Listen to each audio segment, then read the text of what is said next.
heard along the empty street. A man with blonde hair runs down the alley and looks back, saying that he shouldn't have gotten into this situation. He stops for a moment and turns around, trying to figure out if he is being followed.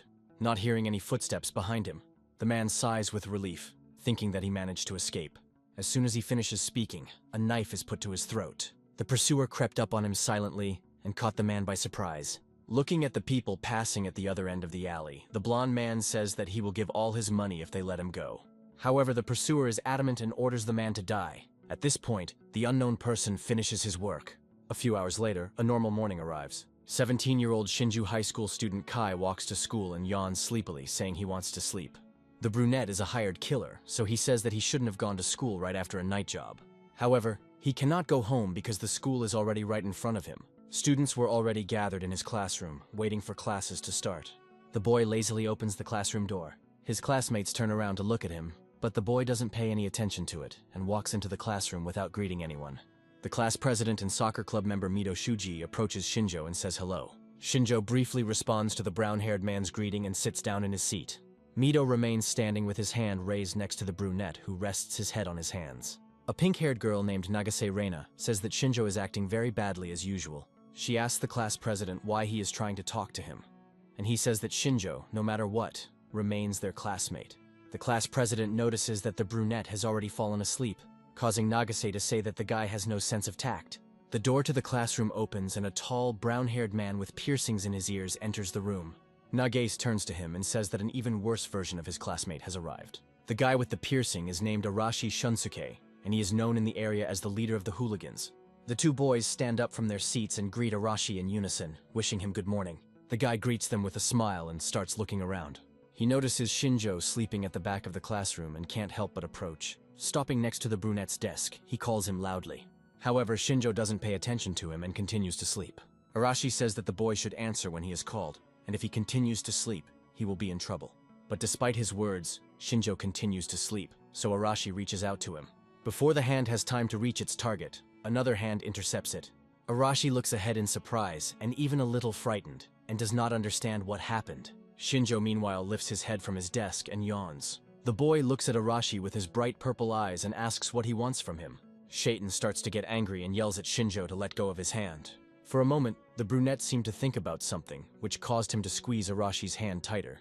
However, he quickly comes to his senses and lets his classmate go, apologizing. As soon as the grip loosened, Arashi quickly removed his hand and took a step back.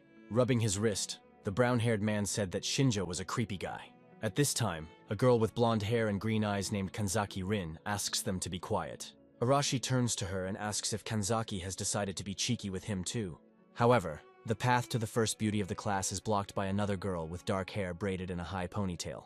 The girl's name is Hashimoto Mirei, and she is a member of the disciplinary committee, so she orders Arashi to calm down before he breaks the rules. A blonde guy with piercings named Narumi Rhea tells the girl to calm down, because no one will pay attention to her anyway.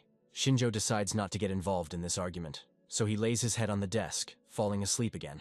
Arashi is angry about the whole situation, but decides not to escalate the situation, so she sits down at her desk, putting her feet up on the table.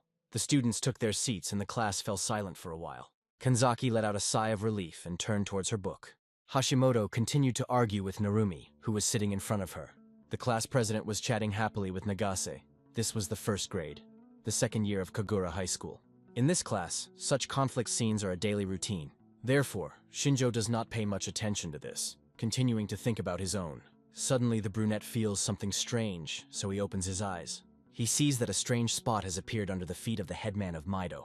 Soon the spot grew in size and turned into a magical pentagram.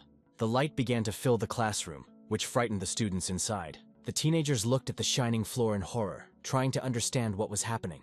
Some students stood up from their seats, but others continued to sit at their desks, afraid to move. Mito looked at the floor and asked his classmates if they knew what was going on. However, as the class president, he decides to sort this out later, so he tells his classmates to leave the classroom immediately. Despite his words, Shinjo does not move from his place, because he understands that they will not have time to leave. The pentagram begins to glow brighter and brighter, and eventually fills the entire room with its light. The school children lose consciousness and move through space, finding themselves in a large hall with columns. Shinjo is the first to come to his senses and sits up, looking around in an attempt to figure out where they are. They are in a stone building with huge columns for reinforcement, so he only has one guess. As hard as it was to believe, the white light from the pentagram absorbed them and transported them somewhere. At this time, the rest of the guys begin to come to their senses and ask where they ended up. Nagase looks around and asks what that white light was. Mito calls on the guys to calm down. He also doesn't know what happened, but wants to make sure that no one was hurt. Shinjo looks at the headman with approval, thinking that Mito managed to calm even those who were one step away from panic. Arashi, meanwhile, says that he is not going to waste time on such trifles. He is unhappy that the headman does not want to sort out the situation first, so he decides to leave with his friends. Shinjo understands Arashi's zeal, but still asks him to stop. The guy stops and asks what Shinjo wants from him, and he says that there are footsteps outside the door, as if someone is coming towards them. Only after this do classmates actually hear the sound of footsteps and turn their gaze to the door. Shinjo listens to footsteps and realizes that a man and a woman are approaching them. The brunette is interested in what intentions they are coming to them with, and at that moment, the door opens. A gray-haired man with a beard and a young girl with long white hair appear in front of the schoolchildren. The girl says that the guys managed to maintain their composure, which was expected from hero candidates. The schoolchildren are amazed by her beauty and think that the man and girl resemble a knight and princess from the Middle Ages. Shinjo hid behind a pillar and thought that these people weren't cosplayers because there was a strong atmosphere around them. Looking at the girl, the brunette thinks that she is nothing special. The girl says that she is Leonora, Archbishop of the sacred country of Digrest, and the man next to her is her night guy. Arashi points his finger at the girl and says that she is talking some unimaginable nonsense. The girl continues to smile despite the rudeness, and says that she can understand their point of view. Mito steps forward and apologizes, saying that they themselves don't understand how they ended up here, so they are confused.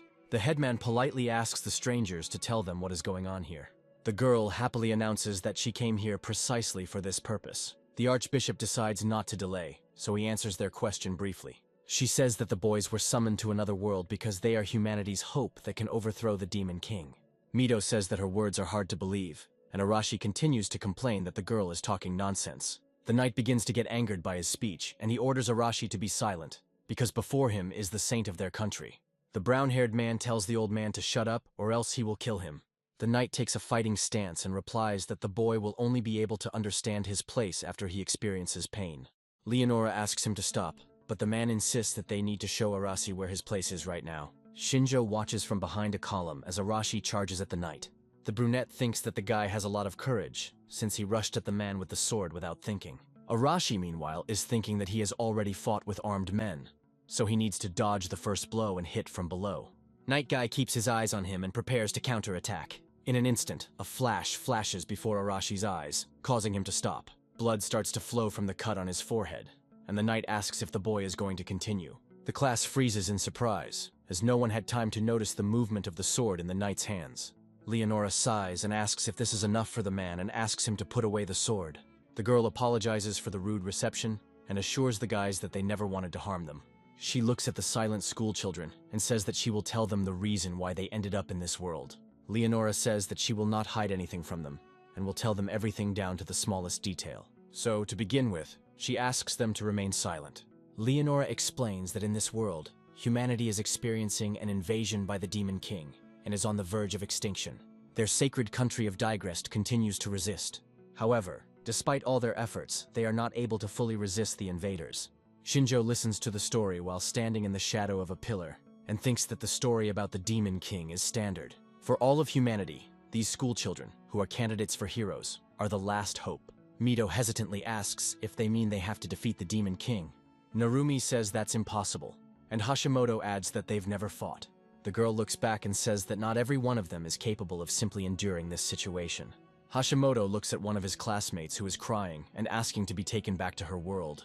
The knight replies that the boys must do it, no matter how impossible it may be. He says that their only way to return home is to defeat the Demon King. His words greatly frighten the schoolchildren, and they say that they cannot believe it. Shinjo doesn't understand whether they are lying or telling the truth, but he guesses that the knight is trying to prepare them for the worst. Despite this, people who have lived their lives carefree will not be ready to commit murder, since this business requires experience and talent.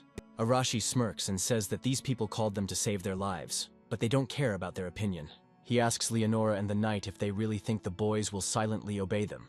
Arashi looks at the man angrily and asks why he is looking at him like that. Meanwhile, the knight thinks that the guy is a promising fighter because he has not lost his fighting spirit. The man believes that because of this, Arashi could become a serious threat in the future, so he plans to get rid of him right away. Before the knight can draw his sword from its sheath, Leonora touches Arashi's face. The girl casts a spell, and the wound on the young man's forehead heals. Leonora says that they are guilty before the boys, and asks for forgiveness for all their sins. The light from the girl moves to Arashi, and Nagashi, standing to the side, asks what kind of light it is. Leonora replies that she has taken advantage of the miraculous power granted to her by the god Digrest, which temporarily brings a new law into the world. Realizing that the school children don't know their world well, the girl says that in their world it's called magic. Her words make Shinjo think that these people are familiar with their culture, so this is not their first call. After finishing healing Arashi, Leonora heads towards Mito. Raising her glowing hand to his head, she says that magic is the main reason they are here. When the hand touches Mito's head, his body seems to shake. Suddenly, the headman's hands begin to glow, causing Nagase, who was standing nearby, to close her eyes. After a few moments, the light coming from Mito's hand turned into a sword with a blade glowing blue. Leonora said that her miraculous power could awaken the power of blessing in hero candidates. The girl says that the power is given randomly, and the girl cannot change it. Leonora apologizes for their selfish motives, but asks the boys to lend them their strength. Mito says that no matter how much power they are given, it won't make the boys fight any better. Leonora says the students will have to go through training, but the country promises to take full care of them. Mito understands that they have no other choice, so as the class president, he asks the guys to listen to him. He says that for their own survival, what they need most now is protection and knowledge. The elder suggests listening to strangers, because in an emergency, a blessing can save them. After listening to their classmate's speech, his classmates agreed with him. Leonora was pleased with their decision, and with their permission, she began to grant the boys God's blessing. Hashimoto Mirei, having received the blessing, was able to move objects in the air, gaining the ability of telekinesis. Arashi was very happy with his ability. He began to control the force of the explosion. The students were interested in learning about their newly acquired abilities. Someone could not unravel the secret of his power at first glance. When Leonora finished the blessing, she looked at the school children and asked if all of them had received their gift. At this moment, Shinjo decided to come out of the shadows and raised his hand, saying that he was the only one left. The girl approached the brunette and apologized for not noticing him earlier. When Leonora touched Shinjo, lightning began to appear before his eyes. The boy's eyes changed color to red, and he began to feel like something was wrong with his vision. As Shinjo looked at Leonora, a sign appeared in front of his eyes that contained all the information about the girl. At first, the girl did not understand what had happened, but after thinking a little, she assumed that the guy had received the ability to evaluate. Shinjo asked what it meant, and the girl said that with this power, one can find out details about the strength and skills of the chosen target. The guy thought about her words, raised his hand in front of him and looked at her. Shinjo's own ability chart appeared in front of him, and he compared it to the one in the game. Suddenly, his gaze was caught by movement from behind. The next second, Arashi landed next to Shinjo and slammed into the ground, causing an explosion. However, the brunette was no longer in his previous place. Feeling threatened, Shinjo jumped to the side. At the sight of the impact, a hole appeared in the stone floor. Arashi raised his fist, which was emitting heat, and asked Shinjo how his new power was. He laughed at the brunette, saying that he had received an ability that allowed him to change the color of his eyes. His classmates liked his joke, so they started laughing at Shinjo together. Nagase said that they were very pleased to see that the guy had a useless ability because he always acted arrogant. Shinjo returned his eye color and thought that the guys were celebrating too early because it was not yet known how useful their abilities were. Just as they were given powers, they can be taken away at any moment, but regardless, Shinjo remains a hired killer. Leonora interrupts them and says that the boys are still having a hard time controlling them. But after some time, their powers will help them defeat the Demon King. The girl thinks that the school children are tired, so she suggests that they take a rest that day. Already in the evening, each of the students who became candidates for heroes was taken away and distributed into different rooms. Finding himself alone in his room, Shinjo decided to climb out of the window and gather more information about this world. Two men were patrolling the area and discussing why security had been increased. One of the guards saw the boys and now doubts whether they will be able to protect even themselves. The second guard tries to calm her colleague down and says that this is a holy job, so she must have a plan. Shinjo eavesdropped on their conversation from the shade of a tree. During the time that the brunette stood under the tree, he noticed the third patrol, which confirmed their words about increased security. Shinjo decides to peek out from behind the tree and use his ability on guard duty. According to the information from the card, the brunette learns that the man named Dan only has first-level fencing skills. Shinjo decides to go further and thinks that if the guards had miraculous powers, they would have definitely caught him. The brunette decides to walk around the area to understand where exactly he is. After some time, he roughly understood the geography around the castle and called it a typical fortified town. Shinjo stops near the entrance to the main castle and sees that it is being guarded by two people. Hiding in the bushes, the brunette thinks about what the situation inside the castle looks like and how difficult it will be to get inside while security is strengthened. Shinjo thinks that there is no need to rush for now, so he decides to head back. Meanwhile, 3 girls from his class gathered in the meadow, deciding that it was a nice and spacious place. One of the girls thinks that they might anger the owners, but the other assures her that they only came to practice. The instigator was Nagase, who couldn't sleep, and she said that it would be useful, and if they were caught, they would blame Hashimoto for everything. The girls decided to start training. One girl controlled plants, the second controlled water, and Nagase controlled fire. Shinjo noticed them on the way to his room and decided to watch them from the side. The so-called blessing of God makes Shinjo uneasy, so he decides to watch the girls from the sidelines. At some point, the guy tenses up from the feeling that someone is watching him. He turns around and looks behind him, trying to find what caused this feeling. One of the girls noticed a strange movement in the bushes and asked what was there. Her words attracted the attention of the other girls, and now each of them looked towards the bushes in fear. As if sensing that it has been exposed, a lizard-like monster emerges from the tall grass. The girls scream in fear, trying to understand what is in front of them. On the opposite side sits Shinjo, who has also never seen such a beast. The brunette decides to use his power to assess this creature. Shinjo learns that he is in front of a male Val lizard species, who has received the status of unexpected due to his appearance in front of the girls. The lizard, which had been sitting calmly until then, raised its head and inhaled air. The next moment, he let out a threatening howl that deafened the girls. The girls got scared and screamed, after which they started running away. The lizard sensed their fear and rushed after the victims. The girls ran into the tall grass in an attempt to hide from the monster. Shinjo jumped onto the rock and thought that the lizard was aggressive, because he attacked people without a second thought. Assessing the monster, the brunette noticed that it moved on all fours quickly, but linearly, and was not distinguished by intelligence. The lizard looks large, but if you use a knife, it will most likely help. Taking a knife from his jacket sleeve, Shinjo threw it towards the lizard. The dagger sank into the creature's scales, causing it to howl in pain. However, the knife did not stay in the beast's body and fell to the ground, forcing the creature to look back. Shinjo hid behind the tree again and thought that his plan had worked, even though it had not done much harm to the lizard. The girls, meanwhile, continued trying to escape from the creature. Looking back, Nagase didn't notice the small rock under her foot and tripped. One of the girls turned around to help her fallen friend, but the second girl grabbed her hand, not allowing her to return.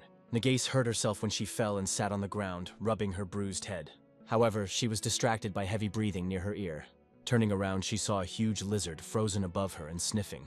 The girl screamed in fear, but realized that she could no longer do anything. Nagase froze in place as the lizard's paw rose above her head. The girl prepared for the blow, covering her face with her hands. A few seconds later, nothing happened, and opening her eyes, the girl saw a lizard lying on the ground with a dagger stuck in his head. Tears came to the girl's eyes from fear. She looked in surprise at the dead creature right in front of her, which just a second earlier had almost killed her. Seeing that the danger had passed, the friends ran up to Nagase to help her get up from the ground. The girl looked at the dagger and asked what happened and who saved her. The friends decide to leave this place quickly so as not to meet another monster. After waiting a bit, Shinjo said that there was no particular reason to kill the lizard, but if it had just left, it would not have been possible to sleep normally. When the girls disappeared from sight, the brunette approached the monster and took his knives. But at some point he again felt that someone was watching him. Shinjo hid behind the lizard's body and then carefully peered out from behind the shelter. Not far from him on the lawn stood a large stone, from behind which came a barely perceptible rustling sound. Shinjo sat in ambush for some time, waiting for the intruder to show up. However, no one showed up, so the guy decided it was time for him to leave too. In the blink of an eye, Shinjo ran away from the lawn. For a while there was silence on the street. As Shinjo disappeared from the scene, a silhouette in a dark cloak emerged from behind the column. The stranger walked up to the lizard and stepped on its head, crushing it. He said he was very disappointed with the hero candidates. However, one of them still interested him due to its similar smell. The monster that remained on the field was found by the guards, and the next morning it was shown to the hero candidates. The school children looked at the unknown creature with fear. Night Guy told the boys that yesterday evening this monster was walking near the walls of the capital.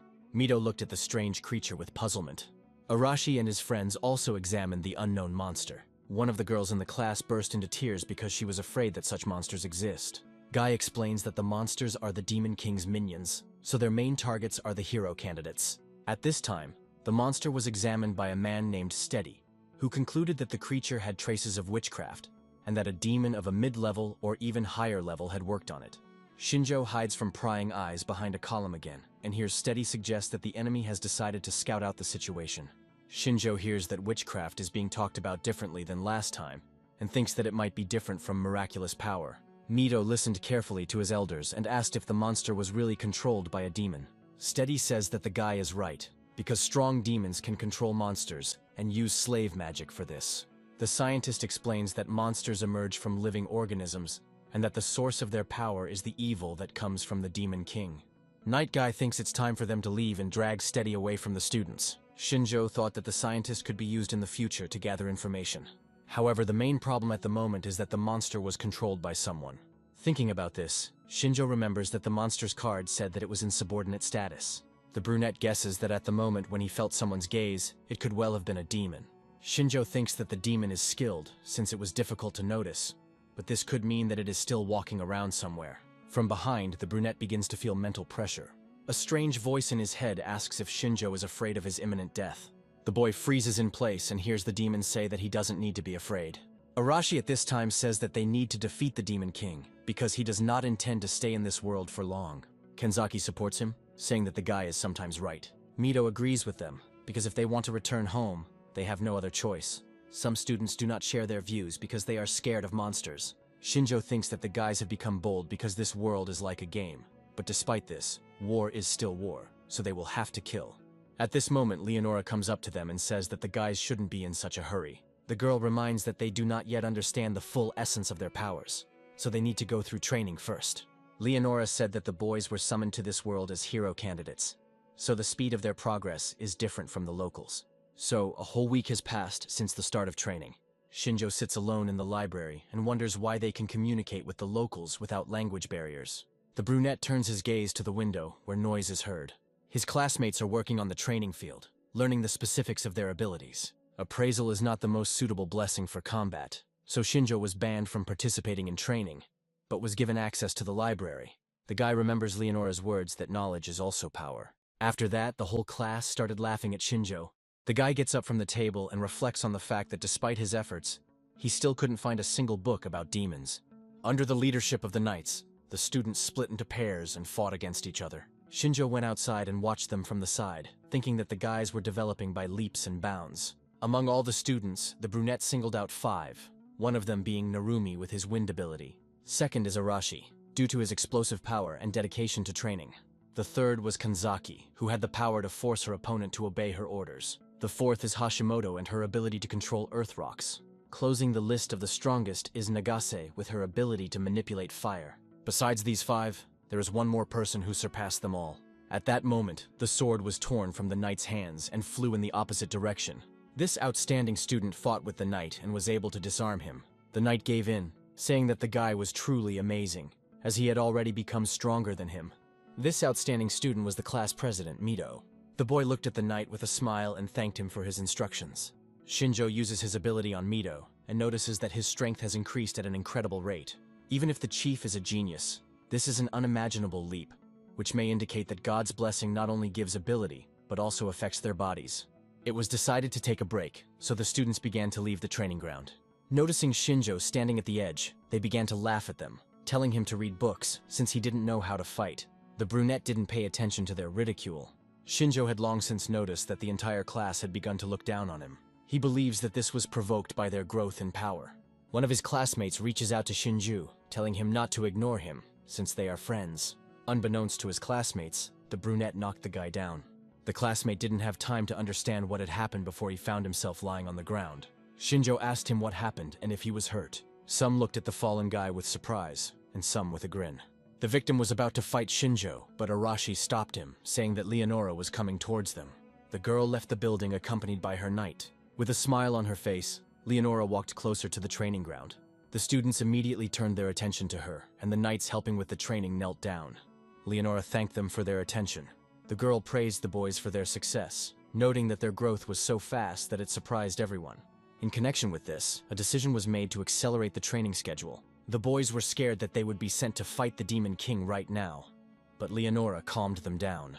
She said it was time to move from training to practice. That is, to fight a real monster. The students thought about her words. The girls, who had previously come face to face with the monster, looked scared. A smile blossomed on Shinjo's face at that moment, because he wanted to evaluate his classmates' abilities in action. After some time, a group of students led by Leonora and the knight entered the forest where the practice would take place. Guy said that they couldn't move in a large group because it would only get in the way. He gave the order to split into teams of 2 to 3 people. Nagase took the idea calmly and invited Mito to join her, and another girl also asked to join their team. 2 of his imitators asked to join Arashi's team under the pretext that the guy was the strongest of them. According to the distribution, it turned out that Narumi ended up on Hashimoto's team, which upset the girl. Night Guy looked at the students and asked if they had all formed teams. His gaze was drawn to Shinjo and Kanzaki standing apart from everyone else. The girl was upset that no one invited her to join their team. His classmates didn't dare to do this because they were very afraid of Kanzaki. The girl didn't pay attention to them and suggested that Shinjo join forces, to which the guy agreed. Looking at Kanzaki, the brunette thinks that this girl is very confident and cold-blooded, so she will not let anyone stand in her way. The girl hadn't paid any attention to Shinjo all this time, but feeling his gaze, she turned around. She asked him why he was looking at her so strangely, but Shinjo told her not to worry about it. When the boy turned away, the girl turned her attention to the mentors. Leonora wished everyone good luck and said that the team that defeated the most monsters would receive a special reward from them. At the direction of the mentors, the practice began, and the teams went their separate ways. Shinjo and Kanzaki were on the same team, but the boy still preferred to stay a little to the side. The girl said that her blessing was much stronger than the rest of her classmates, so Shinjo shouldn't get in her way. The brunette took her statement calmly and said that he relied on Kanzaki. The girl took his behavior as a lack of pride on the part of the guy and continued on her way. Shinjo decided to stand aside and assess Kanzaki's fighting potential. While the girl walked carefree through the forest, the brunette already felt where the monsters were. According to his observations, 4 monsters were following him and decided to surround them. Suddenly, a small goblin appeared from the bushes opposite Kanzaki. The girl stopped, clearly not expecting him to appear. The monster ran towards the girl, waving a club. Kanzaki didn't lose her composure and put her hand forward, ordering the monster to fall. Submitting to the power of control, the goblin fell to the ground. Shinjo remained behind the girl and watched what was happening carefully. Kanzaki's power turns out to be control, which allows her to force others to do her bidding. Shinjo tells the girl that there are more monsters around. The girl heard him and ordered the goblin to drop his weapon. When the monster had done as instructed, she ordered him to keep his hands behind his back. Shinjo noticed that the girl looked tired, to which she replied that using the blessing for a long time was exhausting. Turning around, the brunette ordered Kanzaki to quickly deal with the monster before the others arrived. The girl looked at the crying goblin and said that she couldn't do it because he looked like a child. Shinjo replied that it didn't matter, since he attacked them, so he was considered their enemy. The boy's words convinced Kanzaki, but she was in no hurry to kill the goblin. Shinjo picked up a stone from the ground, thinking that even after receiving power, the girl remained an ordinary confused schoolgirl. As he tossed the stone in his hand, the boy thought that the most important thing was for Kanzaki to make the right decision when danger came. At this time, other goblins began to emerge from behind the bushes. 3 monsters bared their sharp teeth at them. Kanzaki heard them and turned around. Shinjo called out to the girl, saying that the rest of the monsters had come out into the light. After his words, the girl put out her other hands and gave the order to fall to the ground. Her control extended to these monsters as well, forcing them to press themselves to the ground. Shinjo noticed that Kanzaki was starting to run out of steam and asked what she would do next. The girl asked if the guy was going to help her, but Shinjo reminded her that she had told him to stay out of the way. Kanzaki cursed and said that she would kill them, because that was what the guy expected from her. The girl waved her hand, ordering the goblins to wring their own necks. Shaking with fear, the goblins placed their hands on their own heads. Unable to resist control, the monsters killed themselves. When the goblins died, the girl released her control, catching her breath. Shinjo was surprised that Kanzaki dealt with them in such a way, and the girl said that it would not work on a stronger opponent. The girl covered her mouth with her hand and said that this was not how she imagined participating in a real fight. Shinjo reminded her that they were the ones who attacked them, which makes them enemies, whether they are monsters or humans. The guy calmly looks at the corpses of the monsters and says that the girl can act differently if she wants to die herself. Kanzaki looks at him in surprise and asks why he is acting calm, despite the fact that he doesn't really have any strength. Shinjo examines the goblin bodies and says that one of his strengths is that he is not easily scared. The brunette asks what they will do next, because if Kanzaki is afraid, then they can go back. After talking with Shinjo, the girl seemed to come to her senses and looked at the goblins' bodies. Turning away, she said they needed to continue practicing. Looking at the girl, Shinjo thought that she was stubborn, but she had a stable psyche, so it was possible to work with her. As they went deeper into the forest, Kanzaki said that she was curious about how the others' training was going. Meanwhile, on the other side of the forest, the sounds of running can be heard. Hashimoto and Narumi are running away from something while thinking about what they need to do. Narumi decides to stop running and stops. The guy decides to use what he has, so he calls upon the power of the wind. Hashimoto gave in to his zeal and lifted a large rock into the air using her power. They pooled their blessings and acted as a team. Thanks to this, the large stone was picked up by the airflow and sent towards the monster. The stone smashed against the monster, shattering into small pieces. The monster had a head that resembled the face of a large bear with red stripes. The monster's body was covered with red plates, similar in hardness to armor. Large claws were visible on the paws. Narumi fell to the ground in fear, asking what they should do next. The boys didn't understand how they could deal with a huge armored bear. At this time, Kanzaki remembers that she was raised by her grandfather, whom she promised to make happy, so she must return. The girl is worried that her disappearance has saddened him. Shinjo said that if they continued to go straight ahead, they might get lost. But the girl replied that this would not happen. The guy told her that she hadn't been in the woods long enough for her to really believe that. Kanzaki was angered by his words and told him to be quiet. The girl looked at Shinjo, wondering what kind of guy he was, since he had looked scary before. The brunette looked around but noticed that they were looking at him. He asked the girl why she was looking at him, and she immediately turned away. Suddenly, a loud female scream echoed through the forest. The team looked in the direction where the sound was coming from, and Kanzaki said it was Hashimoto's voice. Shinjo assumed that the girl was in trouble and asked what they would do. Kanzaki walks towards the noise, saying that they should help and hopes that the girl is not hurt. Shinjo waited for the girl to walk forward and said that she was surprisingly kind. The girl was confused by his words and asked what Shinjo thought about her before. A second later, Kanzaki said it didn't matter and went to the rescue. At this time, Hashimoto was thrown aside by the monster's paws. Narumi stood on the other side of the girl and asked if she was okay. The girl's face was bruised and her forehead was covered in blood, but she replied that she was fine and told the guy to run away. Narumi didn't listen to her and ran closer, intending to help the girl up. However, at that moment, a large shadow loomed over them. Turning around, Narumi saw the monster raising its paw above them, preparing to strike. Before the monster struck, Kanzaki's voice was heard ordering the monster to stop. The monster's paw was gripped by an invisible force, forcing it to stop. The creature howled because it could not control its actions. Kanzaki stood in front of Narumi and Hashimoto, blocking her classmate's view. The guy thanked the girl for saving him, but she replied that she wouldn't be able to hold him back for long. Shinjo followed the girl out of the forest. He observed Kanzaki's actions and asked Narumi if Hashimoto was alive. The guy did not leave the unconscious girl and said that she had received serious injuries but was still breathing. Shinjo turned away from them and ordered Narumi to pick up Hashimoto and run away. The blonde refused, citing the fact that he could not leave them alone. However, Shinjo pressed him, asking if he wanted Hashimoto to be left to die slowly. After his words, he put the girl on his back and was about to leave, and Shinjo asked him to find and call Mido or Leonora. When the silhouette of the guy and the girl disappeared from view, the brunette looked at the monster. The creature was still immobilized by Kanzaki, but continued to resist. Coming a little closer, Shinjo used his appraisal ability. Based on the ability table, the boy learned that they were facing an armored bear. The monster had amazing skills, especially defense, and also had the status of a mutant, which greatly puzzled the brunette. Shinjo examined the bear and realized that he could not penetrate its fur and defense. At that moment, Kanzaki's voice was heard, saying that she could no longer maintain control. The next second, the mutant was able to escape from the girl's control. Shinjo said that they had bought enough time for Narumi and Hashimoto, and now they had to escape themselves. Kanzaki agreed with him and already turned around to run away. However, the next moment she fell to the ground, clearly frightened by something. The girl was shaking and told Shinjo that she couldn't feel her legs. Meanwhile, the monster chose the girl as his victim and headed towards her. Shinjo realized that things were bad, so he started looking for something in his cloak. Feeling the gas canister, the guy removed the pin and threw it at the monster. The space began to fill with smoke, hiding Kanzaki from the monster's sight. Taking advantage of the situation, Shinjo hid in the shadow of a tree. Kanzaki didn't have time to realize when she found herself in the boy's arms. She was about to say something, but Shinjo ordered her to remain silent if she didn't want them to be noticed. The brunette lowered the girl to the ground and began to watch the monster. When the mutant had moved a sufficient distance away, Kanzaki asked what that smoke was. Shinjo said it was just a regular smoke bomb he made out of boredom while the boys were training. But that was a lie. The brunette came into this world with his own weapons, namely a smoke bomb, 2 knives and a pistol. but he didn't want to use them again.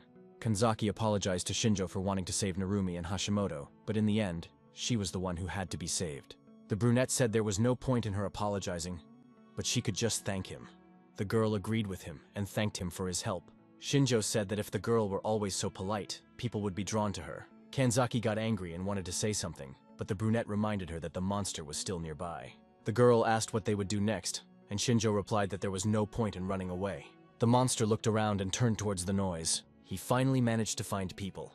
In front of him stood Mido with his team, who said that he was now his opponent. The elder used his blessing and summoned a sword that protects from evil. Thus began the battle between the mutant with the strongest defense and the best of the hero candidates. The girls from Team Mido remained standing aside. The elder swung his sword and rushed at the monster. The modified bear also began to attack the guy. Mido deftly dodged the first blow and entered the monster's blind spot. Gripping the sword tightly with both hands, Mido put his strength into it. The next second, a barely noticeable bright flash flashed by. Mido struck with great speed and force, injuring the mutant's paw. The blow should have caused more damage, which allowed the elder to assess the strength of the skin.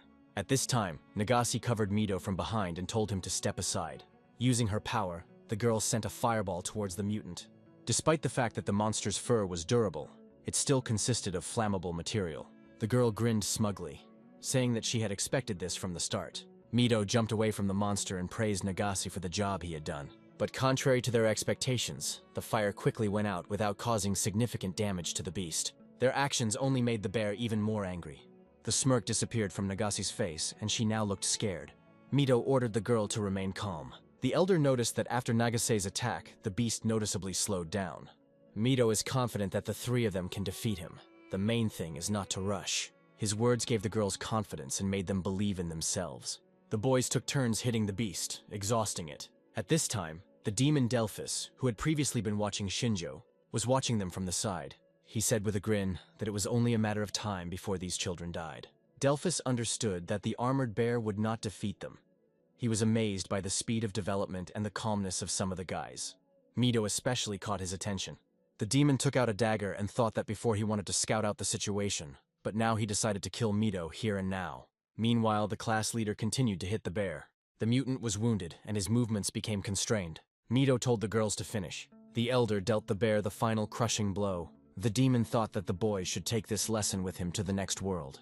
The lesson should be that after killing an enemy, you can't relax. The demon was already preparing to jump out of the bushes and strike Mido in the back, but something made him freeze in place. While the demon was distracted, someone crept up on him unnoticed and put a knife to his throat. Shinjo stood behind Delphus, his eyes glowing red. The demon was confused, and the brunette told him to remember that one should never let down one's guard before killing. Delphus had no choice but to throw the dagger to the ground. The demon raised his hands up, showing that he was surrendering.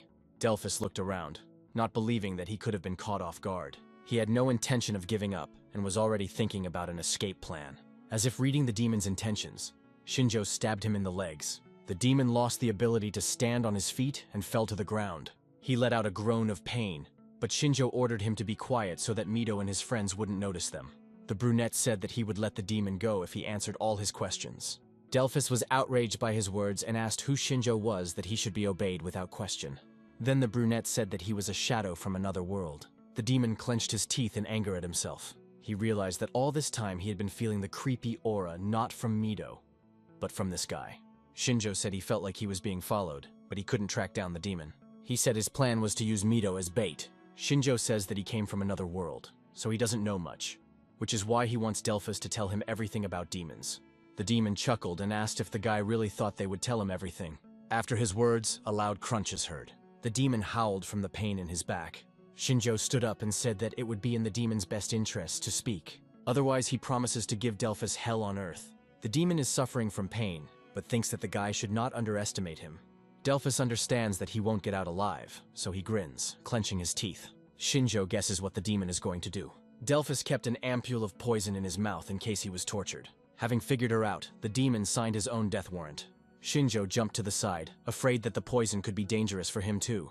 The brunette sighs, and thinks that the Demon King's army is well prepared and will only cause them trouble. Shinjo activates his ability to view information about the demon. However, he is distracted by Kanzaki, who comes up from behind and asks if the demon is dead. Shinjo stopped using the blessing and turned his gaze to the girl who had approached. Kanzaki looked at the dead demon with fear. Shinjo decided to find out how much the girl had managed to see. The blonde replied that she had come at the moment when the demon had fallen. Shinjo tells her that it is an assassin from the Demon King's army. The armored bear that the boys had fought earlier was under his control. Also, the lizard that attacked Nagase and her friends was under the control of a demon. The girl looked at Shinjo in shock and asked if the demon wanted to kill them. The brunette says that it goes without saying that the Demon King would send someone to kill the hero candidates. Kanzaki agrees with him and says that she was naive. However, she wonders how only Shinjo was able to notice the demon. The guy decides that now there is no point in hiding the truth from Kanzaki, who has already seen everything. He tells her that in their world he worked part-time carrying out contract killings, which is why he sensed his colleague. Kanzaki is frightened by his words and asks what murders Shinjo is talking about. The brunette says that he doesn't care whether the girl believes his words or not, but she sees the corpse with her own eyes. The girl begins to suspect that the main danger now is her classmate. Shinjo asks Kanzaki not to tell anyone about what she saw today. Their class is already saddened by Hashimoto's injury.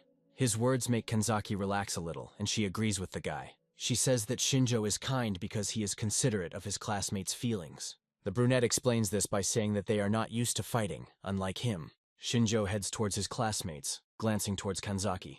He believes that her powers of control may be useful to him in the future. After some time, the class gathers in one place, but Shinjo continues to stand a little to the side. One of the students uses her divine power to heal Hashimoto. This girl's name is Hano Shiori. She has long dark hair and dark gray eyes. She uses her healing power and runs her hand along Hashimoto's body. Warm sunlight emanates from her hand as she holds it to the victim's face. The next moment, the wounds on Hashimoto's body quickly heal, leaving no trace. The crowd of classmates watches what is happening in amazement. Narumi sits down next to Hano and asks if Hashimoto is okay, and the girl reassures him, promising that in an hour the girl will be completely healthy. The blonde sighs in relief and begins to praise Mido for defeating such a ferocious monster. The elder confirms that the monster was strong, but also says that together they can defeat anyone. His words raise the class's spirits, but Shinjo remains aloof from it. He stands leaning against a tree with his eyes closed, but he still feels someone's gaze. He asks Kanzaki why she is looking at him like that, and the girl immediately turns away. At this moment, Leonora comes out to the class with the night guy. Their appearance makes the students turn towards them. After they appear, Mido greets them but looks quite confused. Narumi asks them where they have been all this time. Night guy says that they were watching them from nearby, and these words made Narumi angry. The man explains why they didn't help them by saying that the training wouldn't be effective if they had to help all the time. Mido doesn't like the situation either, saying that Hashimoto was in such danger that she could have died. The knight replies that in a real battle, everyone's life is in danger of death.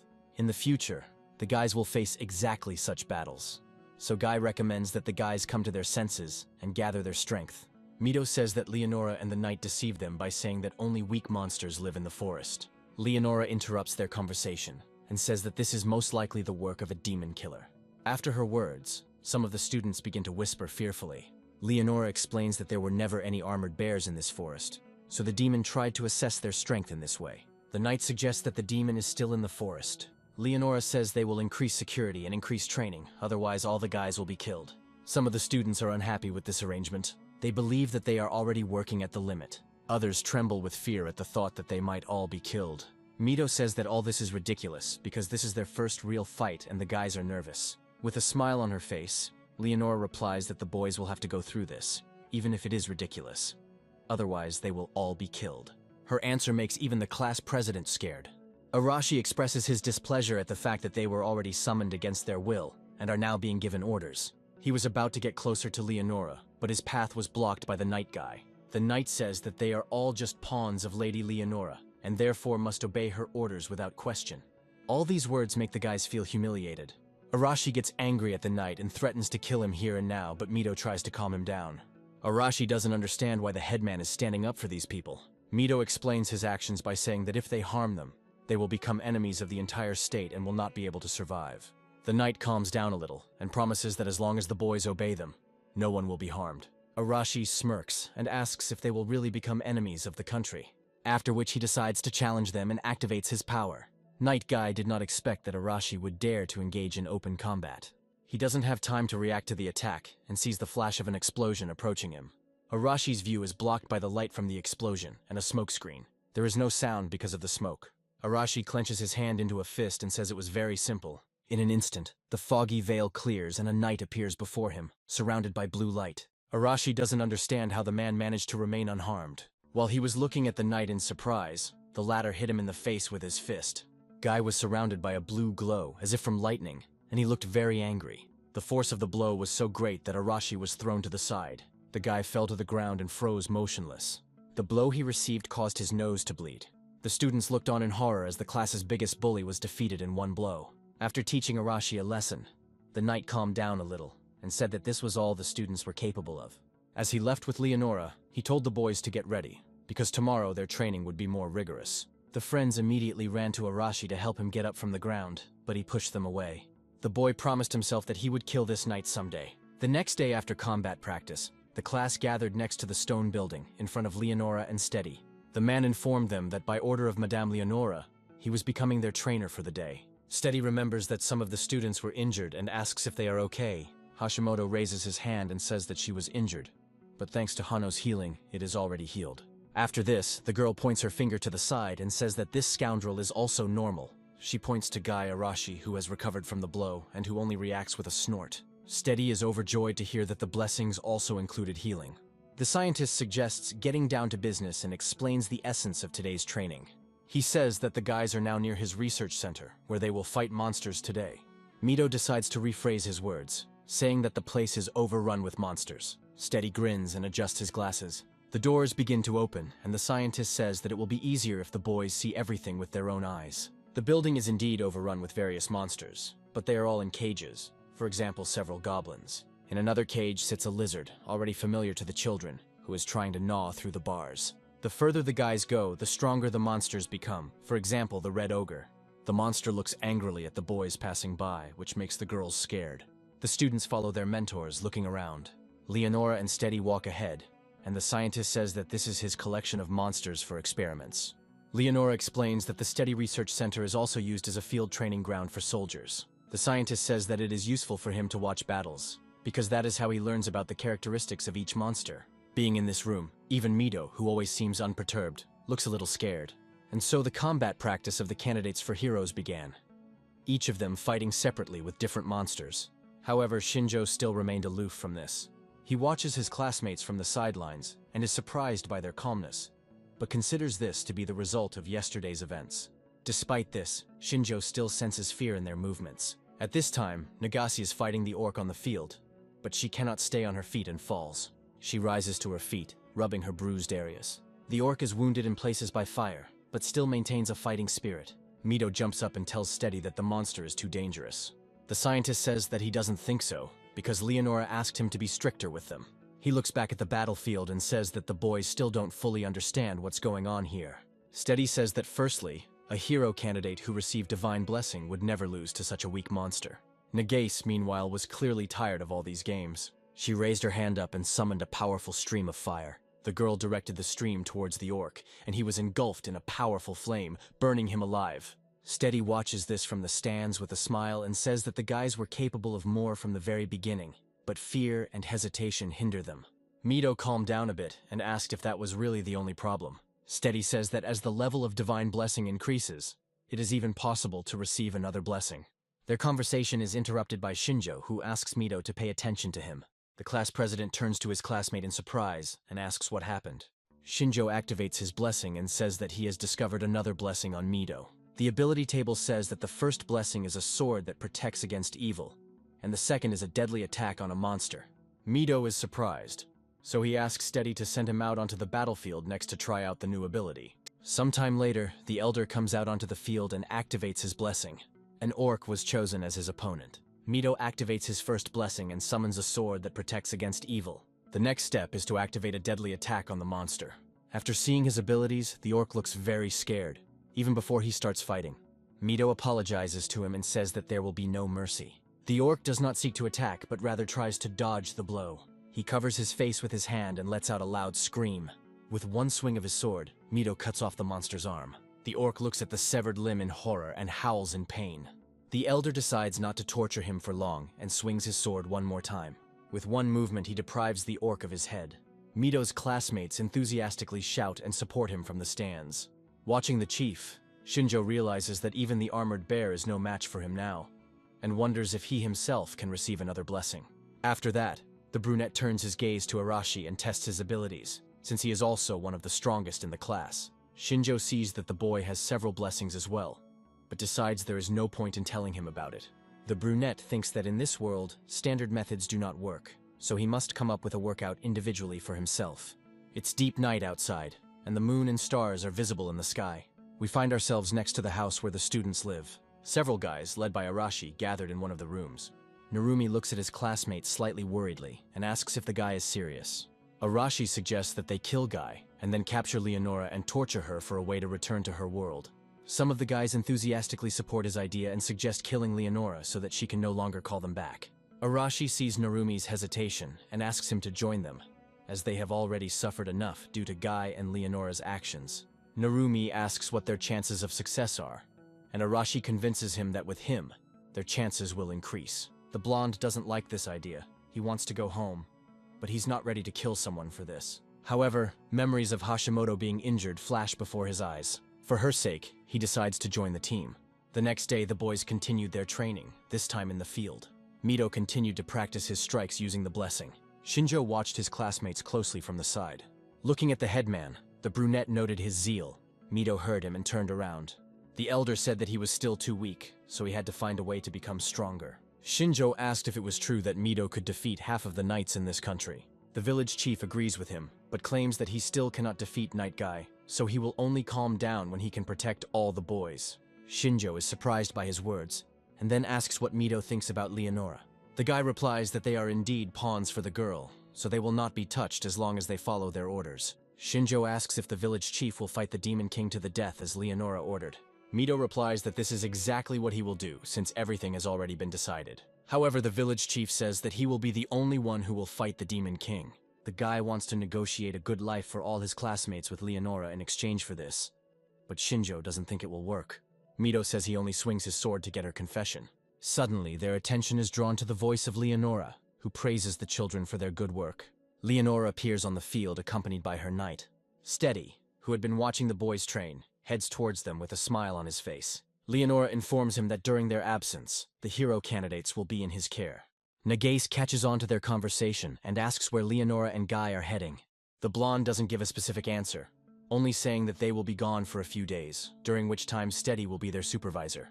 After these words, Leonora and the knight turn around and say that it is time for them to go. Their silhouettes are removed from the field. The further they walk, the wider the smile on Steady's face becomes. The training continues and time flies. At this time, Leonora gets into the carriage driven by Guy, and they set off on their journey. On the road, the knight asks the girl if everything will be okay, but she does not understand what he is talking about. Guy asks her to stop pretending because he suspects that Arashi is up to something. The girl calmly continues to drink tea, which makes it clear that she already knows about it. She tells the knight that most likely, Arashi wants to rebel against them. Guy asks how Leonora plans to deal with this situation. The girl replies that she is interested to see what the guy comes up with, so she suggests waiting a little. Guy is not against her idea, but he is afraid of the possibility that the hero candidates might unite. Leonora tries to calm her knight, saying that they will not defeat her in any case. She says it won't happen because it's impossible. Guy knows this, but still doubts it, and then the girl says that it could be beneficial for them. Leonora wanted to gradually begin to show the children where their place is in this world. The girl's eye color changes, and she says that this is a great reason to break the hero's claws. The girl returns to her previous appearance and says that there is another suspicious person, but does not know whether to leave him alone. Night falls outside and a huge moon illuminates the dark forest. Shinjo went out for his usual night walk to practice killing monsters. A lizard ox is chasing the guy, but doesn't manage to reach the brunette. Shinjo turns around and takes out a dagger from under his cloak. Jumping into the air, the guy throws a knife towards the monster. The dagger plunges unhindered into the lizard's head, killing it on the spot. Landing next to the monster, Shinjo is convinced that it is dead. After this, he activates the evaluation ability on himself, saying that he killed this monster in 13 seconds. Shinjo assumes that he leveled up after killing Delphus, but doesn't understand how this can be put into practice. The guy's attention is drawn to a noise behind him, so he turns around. At the last moment, he notices the ogre, who is already raising his hand to strike. The monster hits the ground where the brunette stood just a second ago. Shinjo managed to jump back in time, but he was very surprised by the appearance of this monster. Noticing that the boy had dodged, the ogre rushed towards him with a furious cry. Shinjo didn't hesitate, and took out 3 throwing daggers from his cloak. With a wave of his hand, the boy threw the daggers towards the ogre. However, they did not harm the monster, but simply bounced off him. Shinjo looked at the ogre in horror, noting that it was incredibly durable. But the guy quickly came to his senses and decided that this was a unique opportunity for experiments. Dodging the monster's quick strikes, Shinjo activates his ability. Instead of the usual sign, the guy sees a glow in the area of the ogre's back of the head. Shinjo realizes that this is highlighting the monster's weak spot, and then jumps. Finding himself behind the enemy, the brunette takes out another dagger. The weapon pierces right into the illuminated area of the body, causing the monster to let out a cry of pain. Shinjo lands to the side and sees the ogre fall to the ground motionless. Thanks to this incident, the brunette was able to understand how the display of weak points works. Looking at his hand, Shinjo thinks that it is not a bad power, but he will not last long in this world with it. The guy is serious, so he clenches his hand into a fist. Shinjo set himself the goal of becoming stronger as quickly as possible. Several goblins jumped out of the bushes onto Shinjo. The boy turned towards them and took advantage of his blessing. Weak spots on the creatures' bodies instantly glowed red. Without relaxing for a moment, Shinjo took out several throwing daggers and threw them at the targets. The knives unerringly pierced the monster's weak points. With one blow, the brunette managed to kill all the goblins. The guy remained standing in his place with his hand extended to the side. As he expected, the weak points of these creatures were the brain and heart, since they were ordinary monsters. Shinjo thought that he should find other types of monsters to train against. Suddenly, he heard the sounds of footsteps, and apparently the stranger was approaching the brunette. A silhouette with a flashlight in his hands appeared among the trees in the depths of the forest. After a few moments, Shinjo was able to make out Kanzaki's silhouette, who was not very surprised by the meeting. Shinjo, on the other hand, didn't understand what the girl was doing in the forest at such a time, so he asked her directly about it. Kanzaki said that she tried to find the guy in the dorm, but he wasn't there, so she decided to check the forest. Shinjo sighed and told her that the forest wasn't safe at this time, so he asked her to go back to the dorm. The girl was outraged by his words, and she said that these words also applied to him. Shinjo says that he is used to fighting monsters in the dark, but it will be difficult for a girl to cope with this. Kanzaki asks him to stop making excuses and asks why the guy goes out at night. The brunette replies that he is experimenting with a new blessing. The girl doesn't understand what he's talking about. Shinjo reminds her of Steady's words that if you increase the level of the blessing, there is a chance to receive a new blessing. The girl thinks about his words and asks what new blessing he has received. Shinjo turns away from her and says she doesn't need to know. This makes the girl angry, and she says that she was worried about the guy for nothing and came for him. The brunette turns around in surprise and asks if the girl was really worried about him. Kanzaki immediately blushes and says that she didn't mean it that way. Shinjo turns away again and tells the girl to go back to the dorm while he experiments a little more. Kanzaki doesn't like this idea and says she will go with him. Suddenly, the girl's gaze is drawn to something strange off to the side of them. Kanzaki points to the side and asks Shinjo if he sees smoke. In fact, on the side where the hostel is located, bright light and smoke are visible. At this time, the dormitory where the students were accommodated was engulfed in flames. Monsters appeared out of nowhere and attacked the residents of the hero candidates. Many of the students were already asleep, so they ran out of the building in their night clothes. Upon leaving the house, many different monsters were waiting for them. Hono, along with several girls, ran out of the house in her nightgown and did not know where to run. An ogre appeared right in front of her, blocking the girl's path. The girl has a blessing that will not help her defeat such an opponent, but suddenly a blue flash appears. At the moment when the girl was already in despair, Mito came to her aid. The headman neutralized the monster and asked the girl if she was okay. Hono hid behind the guy in fear and thanked him for his help, saying that she was fine. At that moment, several goblins began to approach them, causing Mito to shield the girl with his body. The elder squeezed the sword in his hand and said that there was no end to the monsters. Before the monsters could rush at Mito and Hono, they were engulfed in flames. Nagase, who was standing behind them, was indignant that she had been sleeping very well, but was awakened by this noise. The girl asked what was going on here, but Arashi interrupted her, saying that now was not the best time to ask questions. More than half of the building is already engulfed in flames. Shinjo and Kanzaki saw the smoke and rushed towards the dorm to find out what happened. They arrived just as the battle with the monsters was in full swing. Narumi met them first and was glad that the boys were not hurt. Shinjo said that they went out for a walk and asked what was going on, but Narumi replied that he himself did not understand anything. The brunette said that it all looked more like a human action, so he assumed that there must be a puppeteer somewhere nearby. As soon as he said this, a familiar voice came from the wall, confirming his words. Steady sat on the roof of the wall with a smile on his face and watched what was happening. Seeing the scientist, Shinjo said that it was no wonder where the crowd of monsters came from. Steady confirmed his suspicions and said that he had to enhance his subjects with drugs in order to carry out his plan. Shinjo asked the scientist what his goals were and why he wanted to kill hero candidates. Steady replied that he held no grudge against the boys, but he had received orders from above, so he could not disobey. Kanzaki was surprised by his words and asked if Leonora could have given this order. Steady stood up and said that Leonora had nothing to do with this matter. The scholar said that he received an order from the Demon King, thus revealing himself to the students. The Demon King promised Steady that if he completed this task, he would be able to continue his experiments on monsters. Shinjo said that the scientist was so carried away by his research that he was rotten to the bone. Steady adjusted his glasses and looked closely at the brunette. After this, the scientist said that he would not be able to understand the whole mysterious essence of monsters as long as he remained human. 2 nearby buildings were already engulfed in flames. However, the hero candidate still did not give up and continued to fight the monsters. Standing on the wall, guarded by several orcs, Steady revealed his true nature to the boys. The hero candidates looked at him and couldn't believe it, because it was he who had trained them for a long time. Steady seemed to feel no remorse and ordered the monsters to attack. On his orders, several monsters headed towards Kanzaki, Shinjo, and Narumi. Without a second's hesitation, the brunette came up with a plan of action and told Kanzaki to act. The girl extended her hands towards the monsters and ordered them to stop.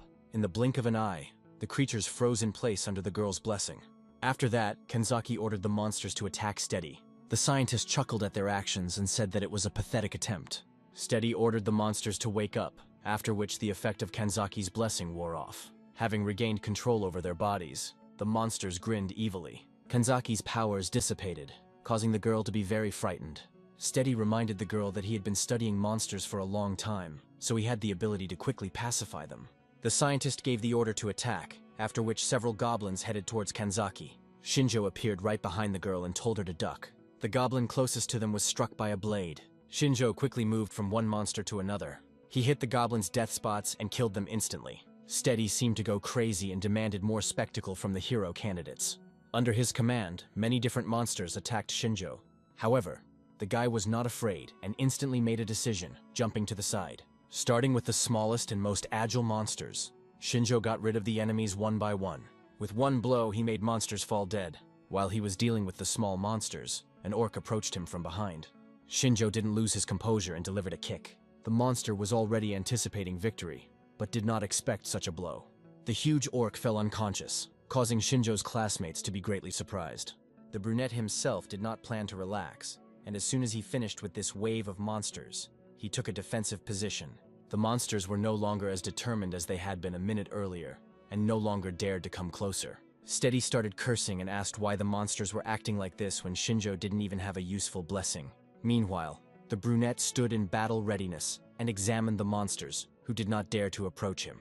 Shinjo turned his gaze to Steady and activated his evaluation ability. Looking at the scientist's skills, the brunette realized that Kanzaki's control was removed because the monsters received an elevated order. Steady looked scared because he didn't want to use his secret weapon, but now he had no choice. The scientist raised his hand to his face and made a strange sound, similar to a whistle. His actions made Shinjo flinch and become distracted. The brunette asked the scientist what he was up to. However, he did not receive a direct answer. Steady said that he needed to wait a little, and then he would see everything for himself.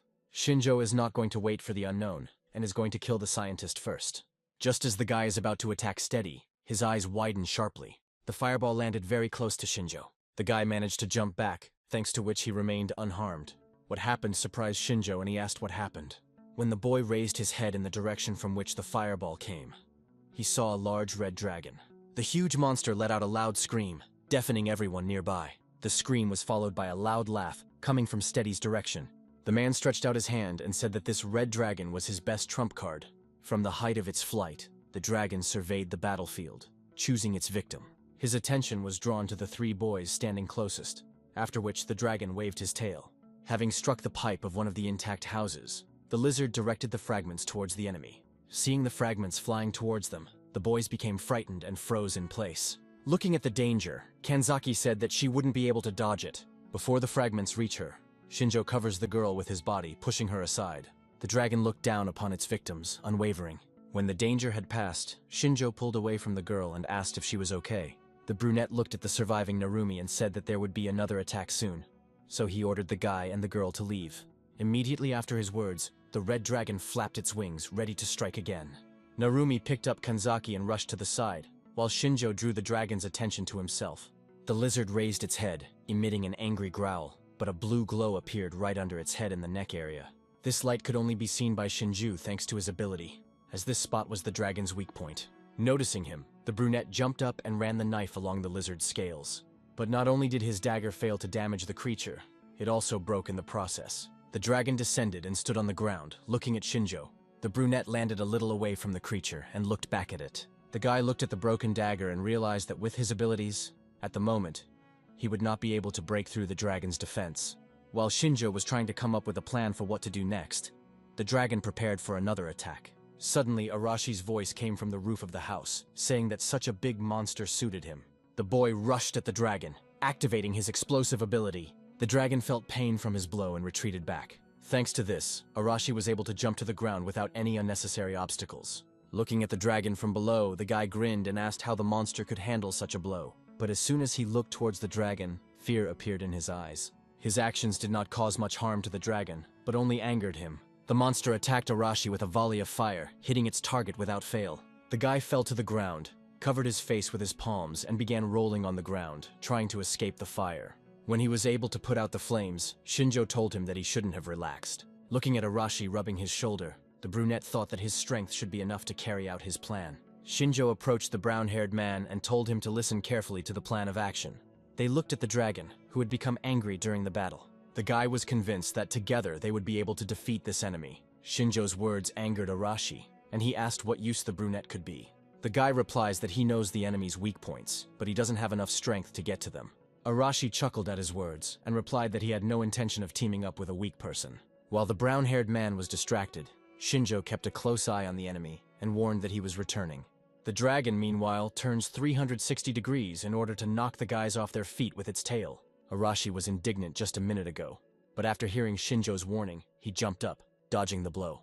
Taking advantage of the fact that the boys were distracted, the dragon fills its mouth with flames. Arashi had just landed and immediately noticed the threat. However, he doesn't have enough time to dodge. The dragon directs fire towards the guy who is crouched in place. Screaming in pain, Arashi tries to get rid of the fire.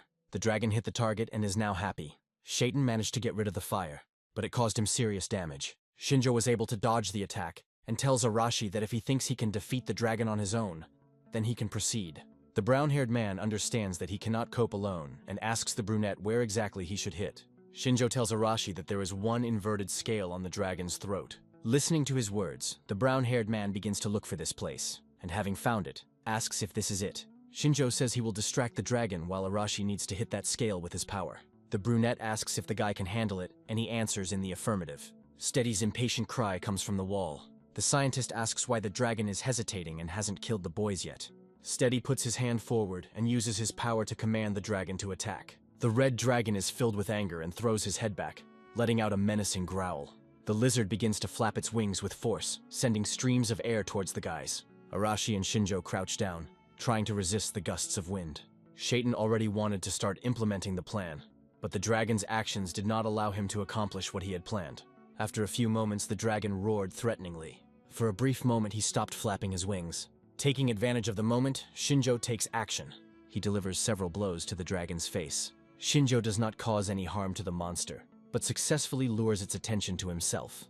When the dragon is distracted from Arashi, the brunette begins to run away. According to plan, the monster rushes in pursuit of Shinjo. The dragon opens its mouth wide, ready to grab the guy running ahead. But when he approaches, the brunette manages to jump to the side. Shinjo moves back a little to see the location of the dragon and Arashi. After making sure that the weak spot is open and accessible for attack, the brunette tells Arashi to attack. The brown-haired man runs towards them and climbs under the dragon's neck, which has dropped its head down in an attempt to grab Shinjo. A couple of seconds later, he finds himself right under the vulnerable spot. Without hesitation, Arashi activates her blessing and sends a blast wave towards the inverted scale. The dragon lifts its head up, howling in pain. With a final howl, the lizard falls to the ground. Steady stands on the wall and cannot believe what happened. Arashi approaches the head of the defeated monster and rejoices at his new victory. Shinjo reminds him that the guy himself can barely stand on his feet, but continues to brag. The brunette, meanwhile, turns to Steady, asking what he will do without his trump card. The scientist starts looking around in panic, saying that he still has many monsters. However, as soon as he saw the whole situation, He froze in place. While Arashi and Shinjo were fighting the dragon, the rest of the boys were tirelessly fighting other monsters. Steady was distracted and didn't notice that all his monsters were killed by other students. Wiping the blood off his sword, Mito reports that they have already dealt with the rest of the enemies. All the hero candidates stand ready to get rid of Steady. The scientist realizes that he is at a disadvantage and decides to escape. However, Narumi was already waiting for him behind him, having used his blessing and flown up to the wall in a couple of moments. Steady didn't expect to see an enemy behind him, causing him to stumble. He doesn't have time to understand what happened, but he's already rushing down from the high wall. Steady was already preparing himself to fall to his death, but he lands in a water bubble. He didn't expect to find himself in the water, so he started coughing as soon as he surfaced. But his troubles don't end there. As soon as he opens his eyes, he sees a blade in front of him. Shinjo stands in front of him and says that Steady attacked them in the middle of the night, so he now has a lot of questions for him. The scientist tried to escape from the water bubble, saying that he would tell them everything if they spared him. Before he can say another word, a sharp pain pierces him. The hero candidates look in fear at the man who is groaning in pain. Before they know what happened, Steady is already dead. Mito asked what happened, and Shinjo suggested that it might be some kind of curse technique. The elder suggested that the curse was activated at the moment when Steady wanted to tell them everything. Looking at this, Shinjo said that the threat from the Demon King's army towards the hero candidates will only increase. At this point, the night came to an end. The day after the Steady incident, a fire brigade was sent to deal with the aftermath of the fire. At this time, the hero candidates gathered in the castle to talk with Leonora, who had arrived. The girl couldn't believe that something like this could happen in their absence. Narumi asked if the girl really didn't know about this when she entrusted them to Steady. The girl removed her hand from her face and everyone could see the smile playing on her lips. Leonora apologized for any misunderstanding that might have arisen between them. She wanted to say that she didn't expect such a big damage from a monster lord of Steady's level. Her words made the boys freeze in amazement. Nagase asked Leonora why she didn't do anything about it despite knowing who Steady was. The girl replied that she had already mentioned earlier that their training would become more rigorous, so this was just the beginning. One of the students exclaimed that some of them could have died because they were sleeping in their rooms at the time of the arson. Night Guy told him not to complain because they must not let their guard down even at night, otherwise they would die instantly. His words further anger the boys who survived the brutal attack. Shinjo thought that even as a killer, he couldn't immediately notice the horde of monsters. And even more so, this cannot be expected from ordinary school children. Leonora decided to change the subject of the conversation. The girl informed the hero candidates that they would soon be heading to the capital. Mito, as the class president, asked why they needed to leave. Leonora says that hero candidates are the hottest topic in the entire kingdom right now. It was decided to hold a parade to mark their arrival. In this regard, residents will be pleased to see the heroes of the occasion. The detachment accompanying the hero candidates set out on their journey. As night fell, Night Guy gave the order to set up camp, saying that they would set out at dawn. Once the tents were set up and the fires lit, the students huddled in small groups, resting around their fires. Near one of these fires, a group of Arasi settled down, and he said that there were about 30 people in the camp. The boy was warming himself next to the fire and chewing a piece of dried meat. His friends did not understand what he was talking about. And then Arashi explained that he was talking about the guards that had been assigned to them. Looking at the knights, the brown-haired man said that he did not see anyone serious among them. One of the guys said that Arashi could defeat them all with one blow. But he doesn't understand why they need this information. The brunette tells him to turn on his head, as this is a great chance to carry out their plan. Only after this did the guys begin to understand that they really were in a favorable position. Usually they are surrounded by many more soldiers, but this time there are only 30 of them, and all of them are weaker than any student. Arashi takes another bite of meat and is outraged that they are not being treated as anything. Observing the soldiers' behavior, Arashi concludes that they do not even think about the fact that they can start a riot. Shatten says that they will make their escape today, and demands that Narumi and the others be called immediately. Shinjo watched their conversation from the shadow of the tent. He also noticed that there was not as much security around them as usual. However, the reason is not that they are not valued, but that Night Guy and Leonora are confident in their own strength. Shinjo needs more time to understand their intentions, so he decides to approach Mito. The brunette asks the headman to step aside for a moment to talk. Some time passes and the camp looks deserted. Only the guards remain on the street, but even in the tents there are no hero candidates to be seen. A few guys were hiding in the bushes away from the camp. Arashi has gathered his entire team and is preparing to carry out his plan. Shaitan asked if everyone except the guards had fallen asleep. Narumi says that this is most likely the case, and this sounds like a call to action for Arashi. But before they can take a step, Mito shouts at them, ordering them to stop. Arashi and his team of 6 people flinched in surprise and looked at the uninvited guests. Several classmates came with Mito, including Nagase and Hano. The elder came closer to Arashi and asked if he really wanted to kill Leonora and all the soldiers. The brown-haired man is trying to figure out who became a spy and reported everything to the headman. Mito didn't give anyone away, saying that he heard about it himself when he passed by Arashi's tent. Nagase asks if the guys are really going to do this, since it seems more like madness. Arashi says that they are the ones who are crazy because they continue to play by this woman's rules. Mito says he understands their feelings, but killing is not the answer. There must be another way. Arashi says they're all good at talking, but does anyone have a real plan? Mito replies that his plan is to become Leonora's pawn and defeat the Demon King in exchange for the safety of the rest of the students. Arashi doesn't like his plan and asks if the headman is really so naive to think that Leonora would agree. Mito is confident that if he becomes stronger, Leonora will have to listen to him. Arashi spits and says that he doesn't need protection, he can return to his world on his own. The headman expected this outcome, so he gathered students who could stop Arashi. The brown-haired team is also determined. Arashi lunges at Mito, telling him not to regret his words later. The headman manages to block the brown-haired man's blow. However, the force of the blow is enough to knock Mito back. The elder did not expect such speed and strength, and now looks in surprise at his shaking hands. Arashi also looks at Mito in surprise, not understanding how he was able to block his attack. The boys freeze in place when they hear the guard asking what they are doing. Arashi hears the sounds of approaching footsteps, and doesn't know what he should do. Mito takes it upon himself and turns to the soldiers, saying that there was a small quarrel between them. After his words, the guards are about to leave, telling the boys that it is too early for them to get up, so they should go to their tents and go to bed. As the soldiers disappear from sight, Mito hears angry sounds coming from Arashi. The brown-haired man turned away from the headman and was about to leave. Mito watches him go, hoping that the boy will give up his attempts to start a rebellion. Arashi says that the softness of their headman is starting to irritate him.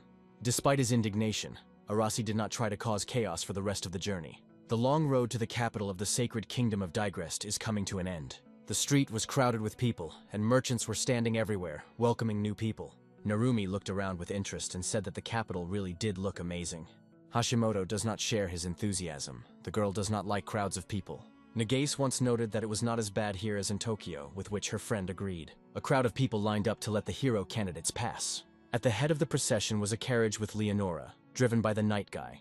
Passers-by, who have not yet noticed the procession, look at what is happening with surprise. While driving the carriage, Guy orders them to make way for Saint Leonora and the heroes. After his words, the crowd grew even larger, because everyone wanted to see with their own eyes the candidates for heroes chosen by God himself. The boys followed the carriage and looked around. Some smiled affably, while others did not pay attention to what was happening around them. The residents of the capital Digrest joyfully welcomed the heroes. Mito walked ahead of all the students and waved back to people in a friendly manner. At the end of the procession walked Arasi with his friends and looked at the residents with displeasure. Shinjo meanwhile said that Leonora had not lied about the villagers relying on them. But this only made Kanzaki more wary. The brunette looked around, but people didn't interest him. He remembered everything around him. What interested Shinjo most was the white castle with blue roofs, standing on a hill. Upon arrival at the palace, the boys were met by the Holy Knight Rains, who invited the heroes to rest after a long journey. The boys happily jumped onto the bed, because they were very tired after so many days of sleeping on the ground. The girls immediately headed to the baths to wash away the traces of fatigue. Most of the guys from Arashi's team went to the cafeteria to eat their fill. Mito, meanwhile, wasted no time and decided to head to the training hall. Shinjo found a convenient spot that overlooked the castle and its surrounding areas. Just like the first time, the most important thing for Shinjo was to gather information about the place he found himself in. The guy tried to move around the castle as unnoticed as possible. He observed the security system and studied their capabilities. However, his observations did not last long, because there were too many guards in the castle. Walking along one of the corridors, the guy noticed a familiar person from the window. Standing next to the guard was the Knight Rains, who met them and escorted them on the way to the castle. Shinjo jumped out of the window unnoticed and took a place under a tree, watching what was happening. The guard asked the knight about the hero candidates, and the man replied that they were resting in the guest rooms. He is asked if God really chose these children, and Rain says that these kids have powers that few can possess. The guards are concerned that inviting hero candidates to the capital may provoke the Demon King's believers. Another guard confirms his words, reporting suspicious actions on the part of the enemy. Watching their conversation, Shinju wondered who the Demon King's believers were. Knight Rains reassures them that they have nothing to fear as long as they have the hero candidates on their side. The man decides to end the conversation there and says that they have to go because training will start soon. Shinjo remains in the shade of a tree and ponders whether he should go into town to get more information. He decides to do just that, so he waits until night falls. The tavern is where most rumors are heard at this time, so they become Shinjo's target.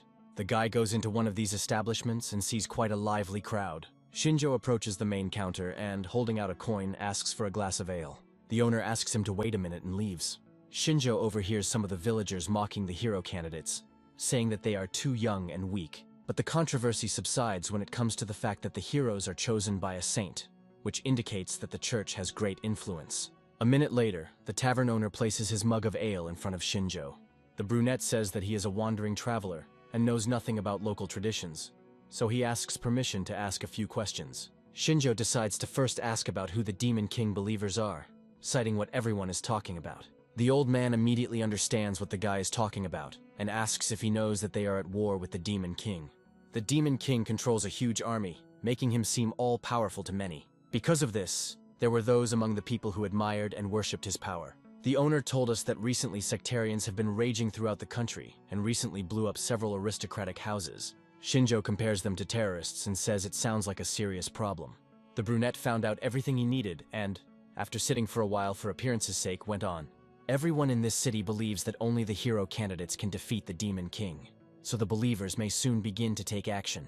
As Shinjo walks down the street lost in his thoughts, he is attracted to Kanzaki, who is walking towards him. The girl said that she had been looking for the guy for a long time and asked where he had been all this time. Shinjo says that they don't know anything about the capital, so he needed time to gather information. Kanzaki understands him, but thinks that the boy is acting too thoughtlessly by going out alone at night. The girl says that she is ready to help at any moment if Shinjo asks her. The guy doesn't listen to her and says that he can handle it himself, and that the girl shouldn't leave the class. Kanzaki insists that she can be useful, and Shinjo eventually gives in. The brunette tells the girl to gather information by asking local residents. Kanzaki was pleased by his words, and humming a song, she went off to carry out the assigned task. While talking, the guys don't notice a dark silhouette in the crowd that has been watching them for a long time. The stranger smiles and continues to watch the hero candidates. After walking around the city a little more, Shinjo decides to return back to the castle. In the middle of the night, he climbs through an open window. Throwing off his cloak, the guy thought that he hadn't learned anything useful, but what he had learned would be quite enough. While Shinjo was deep in thought, he heard someone's voices. The boy put his coat back on and walked to the door, listening. Shinjo decides to leave the room and see for himself. In one of the large rooms, his classmates gathered and discussed something. Shinjo came closer and asked what happened, and one of his classmates told him that they couldn't find Kanzaki anywhere. Matano, who lives in the same room with her, noticed that she had not returned, so the boys started looking for her. Shinjo thought that he had also been absent for a long time, but perhaps they had not looked for him because he lived alone. Mito turned to Shinjo and asked if he knew anything about Kanzaki's location. The brunette replies that he doesn't know anything because he was in his room the whole time. The headman sighs sadly. Mito says that there is definitely no girl in the castle, so they need to split up and find her before it gets completely dark. Nagase says that Kanzaki can stand up for herself, but she doesn't resist the class president's suggestion. Shinjo thinks that in fact it is already deep night outside, so all the townspeople are already asleep. The guy decides that he is partly to blame for the girl's disappearance, so he decides to help in the search. He headed out into the city streets alone. He quickly managed to find the place where he and Kanzaki had parted ways. His eye fell on a piece of paper lying in the middle of an empty street. Coming closer, the boy saw that it was Kanzaki's student card. While he was looking at the map, a stranger began to approach him from behind. When the attackers decide that Shinjo is distracted, they jump out of their hiding places with the aim of killing the guy. The first person who approaches the brunette misses his target, due to Shinjo blocking his blow with his dagger. The brunette turns back and sees another person. Before he can be hit, Shinjo grabs his attacker's arm. The brunette directs the opponent's hand in the other direction. His actions caused one guy to stick a gun into another. By the time the stranger managed to free his wrist, it was too late, causing him to curse. Shinjo doesn't leave the guy alone and kicks him in the face. The stranger in the cloak falls to the ground, stunned by the blow. His body is pierced by severe pain, which makes it impossible for him to get to his feet. The rest of the strangers stand aside and tremble with fear, afraid to approach the guy who dealt with their acquaintances. Shinjo said that they were all beginners in both swordplay and concealment. After using his blessing, the brunette learns that the attackers are ordinary people and asks what they are trying to achieve. The stranger is so afraid of Shinjo that he cannot say anything in response. The brunette is not going to back down and begins to approach the guy. Meanwhile, in one of the stone buildings, there is a gathering place for the sectarians. Kanzaki was captured, beaten and chained, leaving the girl looking angry but scared. She looks at her captors with anger. Two guys, one of whom is holding a whip in his hand, laugh at the girl, saying that they are very scared by her look. Kanzaki says that they can torture her as much as they want, but she won't tell them anything. The kidnappers say they want to know about the hero candidates and nothing more. One of the guys reaches out his hand to the defenseless girl. He grabs her by the collar of her shirt and pulls it hard, ripping the shirt across her chest. The kidnappers laugh at the embarrassed girl and ask how long she can endure this. While the boys are laughing and making fun of the girl, they let their guard down and don't notice Shinjo lurking around the corner. After using the blessing, the brunette learns that the kidnappers are just amateurs, so they couldn't have kidnapped Kanzaki themselves. Not intending to wait any longer, Shinjo throws throwing knives in their direction. Every knife hits the target and kills strangers. Kanzaki doesn't have time to understand what happened. The bodies of her tormentors fell motionless at her feet in an instant. She looked down at them and tried to understand what had happened. Her attention was drawn to Shinjo's voice, asking if the girl was okay. Kanzaki looked at her savior in surprise. While the guy was freeing her from the chains, the girl wanted to tell everything, but Shinjo interrupted her, saying that now was not the best time and they needed to leave quickly. Having freed himself, Kanzaki thanks the brunette for his help. While Shinjo was looking around the place, something caught his attention. He rose to his feet abruptly and walked closer to Kanzaki. A glow was quickly approaching them from the darkness. A stranger in a blue robe runs towards them and prepares to strike. However, the blow lands on an empty floor, without hitting the girl and the guy. Shinjo reacts in time and, picking up the girl in his arms, jumps to the side. The man is surprised that the boys were able to dodge his sword. When the dust settles, we see Night Rains saying that they cannot be left alive. Shinjo unmistakably recognizes the man who greeted them as the Knight. Rains corrects him, introducing himself as the head of the Demon King's church. Shinjo prepares to attack and says that this country does not have much time left if the enemy has crept so close to the top of power. Rains also takes a combative stance, saying that once he kills all the hero candidates, they will be able to bring about the day of destruction.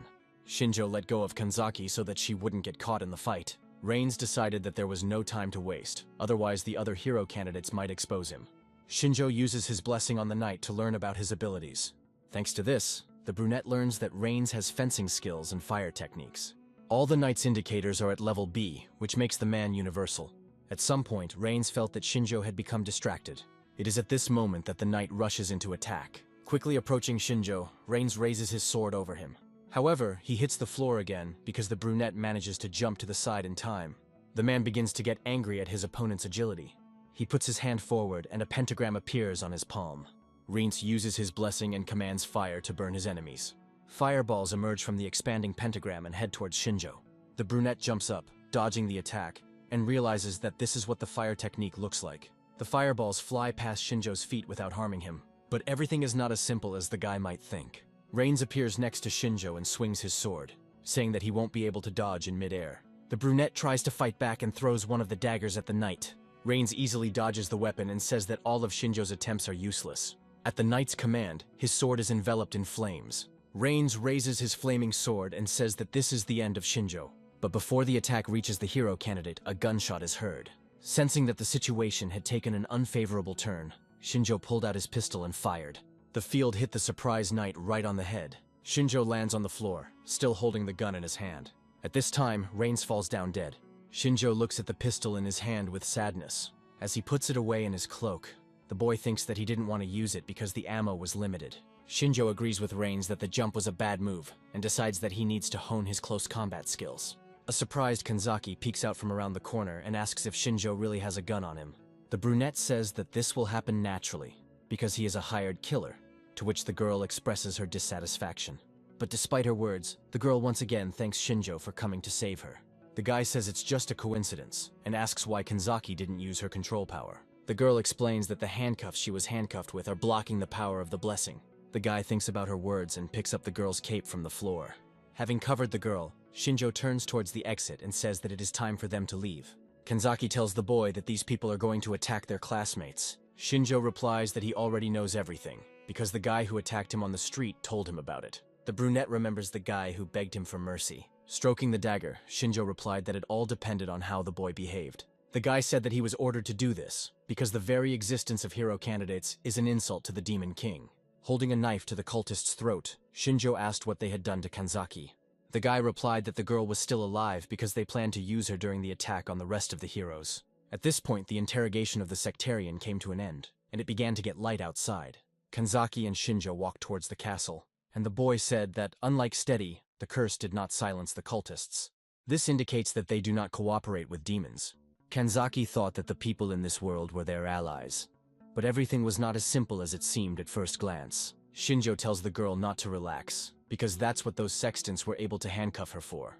Kanzaki replied that they were polite at first, but Shinjo reminded her that enemies could be humans as well as demons.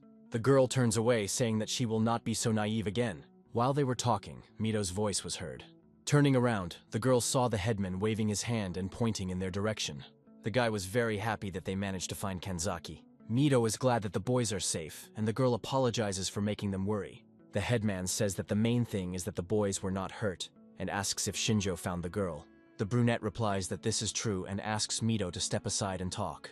According to him, the headman understands that something did happen. While the villagers were still asleep, Shinjo told Mito what he had learned about the Demon King's church. It tells the story of a group of fanatics who believe in the omnipotence of the Demon King and want to kill the hero candidates. Mito thinks that, unlike monsters, people will be much more difficult to detect. Shinjo agrees with him and says that they need to warn the rest of their classmates about the danger. The headman thinks that they should tell Leonora about this so that they can have more security assigned to them. Kanzaki replies that even if they tell Leonora everything, she will say that they must stand up for themselves. Mito says that they still need to tell the guys everything and decide what to do next. Their conversation is interrupted by a thunderous explosion. A cloud of smoke appeared from the side of one of the houses. The next second, the sound of footsteps was heard. The cultists surrounded Kanzaki, Shinjo, and Mito. Many armed men gathered around them. Their appearance was no different from the rest of the Demon King's followers. Mito suggested that the cultists were attacking the points where the Kanzaki search teams were located. Shinjo warns that the cultists are approaching. The hero candidates prepare for battle and take up a defensive position, standing with their backs to each other. Smoke from the explosions began to fill the street. A small squad of candidate heroes prepared to fight.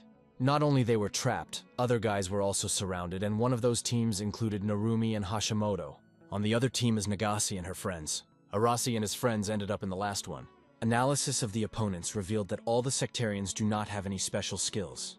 Based on their skills, Shinjo sees that the 6 cultists are weaker than Rain's in skills. With a battle cry, the sectarian battle squad rushed into the attack. The hero candidates remained calm and prepared to defend themselves. Shinjo assessed the situation and told Kanzaki to use control power. Following his instructions, the girl put her hand forward and ordered everyone to stop. In the blink of an eye, the attackers froze in place, unable to move. Shinjo immediately took out his throwing knives and threw them towards the attackers. Each of the daggers reached its target without hindrance. Mito turned to his classmates and cried out indignantly. The village chief reminded Shinjo that they were fighting people, not monsters. The brunette was angered by his words and said that it didn't matter because they were their enemies. Mito was about to object, but Shinjo informed him that another man had snuck up on them. Only after his words, the elder feels that a sectarian has crept up on him from behind. Mito manages to turn around and summon his sword just as the enemy strikes. The headman asks the attacker why they are behaving like this, since they are all people. Without hiding his mockery, the sectarian says that they will do anything for their master. Kanzaki extends his hand and is about to help Mito. However, she is interrupted by Shinjo blocking her view. The guy tells her not to interfere, as it's time for Mito to stop being so soft. The elder's sword blinds the cultist for a moment. When he comes to, he sees that his sword has broken under Mito's power. The man looks at the broken weapon with fear. Mito says that if the man surrenders now, he will spare him. The sectarian gets angry at his words and starts yelling at the guy. Without losing his zeal, the man raises the now broken weapon over Mito. The headman did not expect such a reaction from a man who found himself in a hopeless situation. Therefore, Mito does not have time to dodge and the sword wounds his hand. Realizing that he had managed to wound the hero candidate himself, the man burst into malicious laughter. Mito looked at him in amazement and did not understand why everything was happening this way. Realizing that no amount of persuasion would help, the elder raised his sword and struck the sectarian. The man is seriously injured and falls to the ground. Mito looks at him in surprise. The half-dead sectarian, laughing with anger, crawls towards the guy, not intending to give up until the very end. Shinjo approaches Mito and tells the guy to finish off the man. The headman says that nothing can help him anyway. Shinjo responds that they cannot be 100% sure of this, so they must eliminate the threat. Mito asks why the brunette is so calm, and he replies that the class president must choose whether to kill the man now, or wait until he attacks one of their classmates. Shinjo reproaches the class president for being the strongest in the class, but unable to make a decision. Seeing doubt in Mito's eyes, the boy asks what is more important to him. the life of a stranger, or the lives of his classmates. The headman is silent for a few seconds, after which he says that he understands everything. Mido moves towards the man and delivers the finishing blow. Having finished, the headman turned to the boys and told them to help the others. Meanwhile, we are transported to one of the city streets. This group of cultists had the misfortune of encountering Arashi's team. The guy is already holding the last surviving person by the neck. He can't say anything to the hero candidate because he's suffocating. Arashi looks at the suffering man with an evil smile on his face. The guy clenches his hand into a fist and builds up the force of the explosion. The next moment, he points his fist towards the cultist. Arashi seems to be happy to have the opportunity to fight someone. At this time, the man who was burned by the explosion falls to the ground. His classmates turn around and smile, saying that the guy is merciless. The other team is also doing quite well on offense. Nagase uses his firepower to help the others. One swing of her hand is enough to burn several opponents to ashes. However, the sectarians continue to arrive time after time. Nagase turns to her friends and asks why they aren't fighting. The girls answer that they were taught to fight monsters, but in front of them are people. Nagase brings them to their senses by telling them that if they don't kill them, they will die at their hands. At that moment, an opponent approached one of the girls and kicked her. Taking advantage of the moment, another sectarian attacked the second girl. Nagase looked at what was happening in shock and didn't know how she could cope on her own. Leonora, meanwhile, asks how she should evaluate the children's abilities. At some point, because some of the girls refuse to fight with people, they find themselves trapped. It is now that Leonora appears on the battlefield. The sectarians turn around and look at the saint with horror. Some of the Demon King's followers are starting to get angry. With a smile on her face, Leonora says that the hero candidates are under her command, so it is not surprising that she helps them in times of danger. The cultists began to surround the girl, saying that she could not do anything without the knights. The girl replies with a smile that they are all just a group of amateurs, so they are not her opponents. One man can't take it anymore and attacks Leonora, ordering her to shut up. Several sectarians rush at the motionless girl from all sides. However, Leonora doesn't seem to be planning to defend herself. The smile never leaves her face for a second. At the very last moment, the girl says only one phrase: "Fall on your face." Divine power causes all opponents to fall to the ground in the blink of an eye. The entire area is filled with sunshine. Enveloped in divine power, the sectarians are unable to move. It was as if they were pressed to the ground by heavy stones, immobilizing them. Nagase watched from the side and realized that Leonora's divine blessing was very similar to Kanzaki's power. As Leonora walked closer to the hero candidates, she asked them not to compare her strength to anything like that. The girl said that her strength, area, and enslavement techniques surpassed Kanzaki's in all aspects. Nagase asks Leonora why she decided to help them. The girl replied that she was assessing their abilities, but if possible, she did not want to interfere in this fight. Nagase says that in that case, they should thank her for her help. The saint asks not to thank her, because directing subordinates is part of her job. The girl's attention is drawn to the voice of one of the sectarians. Lying on the ground, the man turns to Leonora. He demands that the saint not ignore them and tell them what will happen to them. The girl looked at him with a smile and apologized, saying that she forgot that they were still alive. Leonora uses her power and orders the hero candidates to kill all the cultists. The sun's rays envelop the girls' bodies and make them obey. The girls, trembling with fear, hold weapons in their hands and look frightened. While raising her sword over the cultist, one of the girls asks Leonora to stop. The man over whom she raised her sword begs for mercy. Tears welled up in the schoolgirl's eyes. She's struck with a loud scream, trembling with fear. Their bodies are unable to resist Leonora's control. Shinjo and Kanzaki are watching all this from the roof of a neighboring building. They see Leonora standing still and watching as the hero candidates, driven by her control, kill the unresisting cultists. Shinjo realizes that this is exactly what her third-level enslavement technique looks like. Kanzaki says that Leonora's power far exceeds her own, as she was able to control a huge number of people. Watching everything that was happening in the square, something was bothering Shinjo. He thought that they definitely needed to figure out how to resist Leonora. All teams coped with the attack. After this, it was decided to return back to the castle. Half a day has passed since the attack of the Demon King's believers. All the guys gathered in the large hall discussing what happened. At that moment, Nagase entered. Hashimoto approached the girl and asked how the others were feeling. Nagase shook her head and said that the guys were not feeling well, because this situation was a big shock for each of them. Hashimoto sighs sadly. She is genuinely worried about her classmates. Narumi said that he couldn't forgive Leonora for controlling them like puppets, killing people. The guy asked Nagase how she felt, since her body was also controlled. The girl replies that she doesn't care about it, but she is irritated by the situation. Mido clenches his fists and says that it is all his fault because he did not have time to come to the rescue. Classmates begin to calm the class leader down because he managed to help many people. Kanzaki said that everything could have changed if they had made it in time. However, she's interrupted by Shinjo, who says that their arrival would not have changed anything. After defeating the believers, Shinjo and Mito split up to help more people. They managed to protect several groups, but none of them managed to reach Nagasi's group. Shinjo thought that the Demon King cult would go quiet for a while because he killed their leader, Reigns. Now Shinjo is worried about something else, so he calls Kanzaki. The guy is about to leave the room and asks the girl to step aside for a conversation. Kanzaki agrees and leaves after Shinjo. The boy and girl enter Shinjo's bedroom and close the door behind them. Kanzaki immediately asks the guy what he has in mind. The brunette says he has a plan to counter Leonora's enslavement technology. However, to do this, he will need the help of someone with similar strength. That is, the help of Kanzaki. The girl is embarrassed, but replies that she doesn't see any problems with his proposal. Kanzaki asks what she needs to do. Shinjo turns to face the girl and tells her to use the control technique on him. The girl looks at the guy in horror, not understanding how this can help. The day after the victory over the Demon King's sect, a grand parade was held to celebrate the appearance of the hero candidates. The procession passed through all the main streets of the capital. People watched the hero candidates with smiles on their faces. The battle with the cult showed the townspeople how strong the candidates were. Thanks to their victory, the guys were able to win people's hearts. The candidates rode on horseback and waved greetings to the townspeople. Some were worried because they had never ridden a horse, while others were relaxed. Kanzaki and Shinjo walked next to each other, and the girl looked worried. All Shinjo could think about at that moment was whether Leonora could have planned all of this from the very beginning. If this turns out to be true, the girl will become an extremely dangerous opponent.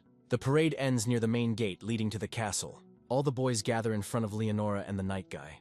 The saint says that their work is now finished, and they can head back to the temple city of Alpha. Kanzaki doesn't understand what this place is, and then Shinjo assumes that it is the city where they were summoned. Mito asks Leonora in surprise if she is going to return with them. The girl said that she still needed to deal with the aftermath of the incident, so Guy would accompany the guys. Nagase jokes that their dorm also burned down at one time, so this is a favorite maneuver of demons. However, few people laugh at the joke, which makes the girl turn her attention back. Her friends have not yet recovered from the incident in which Leonora took part, so they look tired and depressed. Nagase approaches a girl named Naomi and asks if she is okay. With tears in her eyes, the girl replies that she is fine and asks not to pay attention to her. Suddenly, a smiling Leonora appears next to Naomi and asks if the girls are doing well. The blonde is so frightened by the appearance of the saint that she screams. She steps back but trips over her own feet. Nagus manages to run up and supports the girl, saving her from falling to the ground. Naomi says haltingly that she is fine. Leonora says that since nothing terrible has happened, she will leave them. Nagase angrily shouts at Leonora, who pretends not to understand anything. The saint was already leaving at that moment, but after the girl's words, she stopped. Naomi felt sick and lay down on Nagasi's lap, asking the girl to stop. A smile blossomed on Leonora's face again. After that, she continued on her way, saying that they would see each other again. All the students saw the saint off with angry expressions on their faces. Even Mito was no exception. Shinjo watched silently from the sidelines. Arasi smiled in turn, as if to say that he was right about Leonora. When the saint disappeared behind the gate, the night guy gave the order to advance. The boys spent the whole day on the road, and when night fell, they set up camp. This time there was no trace left of the previous fun. After waiting until it got dark, Arashi got up and went towards the forest. His team followed him. This time, Shinjo did not react to their actions in any way. However, from their behavior, the brunette realized that they were prepared. Kanzaki sat next to Shinjo and asked if they had really decided to carry out their plan. The guy says that they decided to do this because Leonora is not around and only 30 people are guarding them. Even Shinjo thinks that this is the most opportune moment to kill Guy. And given all the circumstances, the guy is not going to stop this spectacle. At this time, the guys began to carry out their plan. Narumi lured the night guy into the forest under the pretext of seeing a dragon-like monster. The guy assures the knight that the lizard was recently right in the place where they are. Guy looks around and says that they are near the main road to the capital, so they should inform the tamers about the monster so that no one gets hurt. Suddenly, Narumi screams as if he was scared of something. The guy points to the side, saying that the monster is there, to which Guy takes a fighting stance. However, at that very moment, Arashi approaches him from behind, catching the knight off guard. Without hesitation, Arashi casts her blessing and causes a massive explosion. Narumi manages to fly into the air and says that it was dangerous because he could have been hit too. The explosion fails to kill Guy and he jumps out of the dust that rises into the air. Due to the unexpected moment, the knight was seriously injured. His body was scorched by fire, and blood was running down his face. The man turned back and called out to Arashi in anger. The guy stood at the sight of the explosion and shook himself off, saying that he hit with all his might. But the knight still did not die. Arashi smiles and says that the man is really cool. However, Guy shouldn't be so confident in himself. Arashi reports that the man is on his territory. Traps are set all over the clearing, and Night Guy steps into one of them. The man doesn't have time to jump back and is hit by another powerful explosion. Arashi reminds that it was they who brought him here. The guys set up traps in this place in advance. Having been hit by another explosion, the man knelt down and tried to catch his breath. Even though the knight protected himself with his blessing, he still got hit. Guy says that a surprise attack is a sign of cowardice and not what he expected from Arashi. The guy says that he doesn't care what methods he uses, as long as they help him defeat Guy. The rest of Arashi's team is already approaching the knight from behind. Noticing this, Guy rises to his feet and takes a defensive position. Arashi gives the command to attack and orders to kill the knight at any cost. The man puts his hand in the inside pocket of his jacket and says he has to stop this. The knight takes a blue sphere from his bosom and throws it high into the air. The hero candidates freeze in place, not understanding what is happening. However, the next moment the sphere explodes in the air. It lights up high in the sky like a signal fire. Its light attracts Mito's attention. Kanzaki was still outside and also saw the signal. Shinjo stood up from his seat and looked up at the sky. The guy looked at the signal fire with a hopeless expression and said that Arashi had failed. The flash lit up the sky like the sun during the day. The soldiers saw it and doubted whether they were really seeing a distress signal. The guards look around and say that the night guy has not been seen for a long time and wonder if someone could have attacked him. One of the soldiers says that they don't have time to figure this out. They urgently need to run to the signal. However, as soon as he finishes speaking, a dagger is stabbed into his throat. Shinjo stands behind him with a bloody dagger. The soldiers look at what is happening in shock. Shinjo jumps to the next soldier without hesitation. He says he has nothing against the man, but he must die. In one move, Shinjo kills the frozen man. After this, the guards come to their senses and rush towards the guy. However, he dexterously dodges their attacks. Dodging the blows, Shinjo strikes himself, and each time they become fatal. The guy acts coolly with a blank expression on his face. Shinjo throws the dead guard onto another man. The guard thrusts his spear forward, slowing the body flying towards him. Shinjo takes advantage of the man's distraction.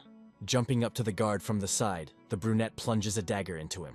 Shinjo had already managed to deal with half of the people. The remaining people look at the guy in shock and ask why the hero candidate is doing this to them. Shinjo jumps up to him and asks if he heard his words. It doesn't take the guy long to kill all the remaining guards. Meanwhile, the battle between Arashi's team and Night Guy continues. The students attack Guy from behind. Two guys try to attack the knight, striking from different sides. However, the man grabs one guy by the arm without any problems and blocks the second guy's blow with his sword. Narumi doesn't lag behind and raises his hand, gathering the power of the wind. He concentrates energy into the spear. The boy rises into the air and throws a wind spear at the knight. Another guy calls for a blessing of support. Thanks to him, the spear begins to glow red and is filled with more energy. Guy notices the impending threat in time.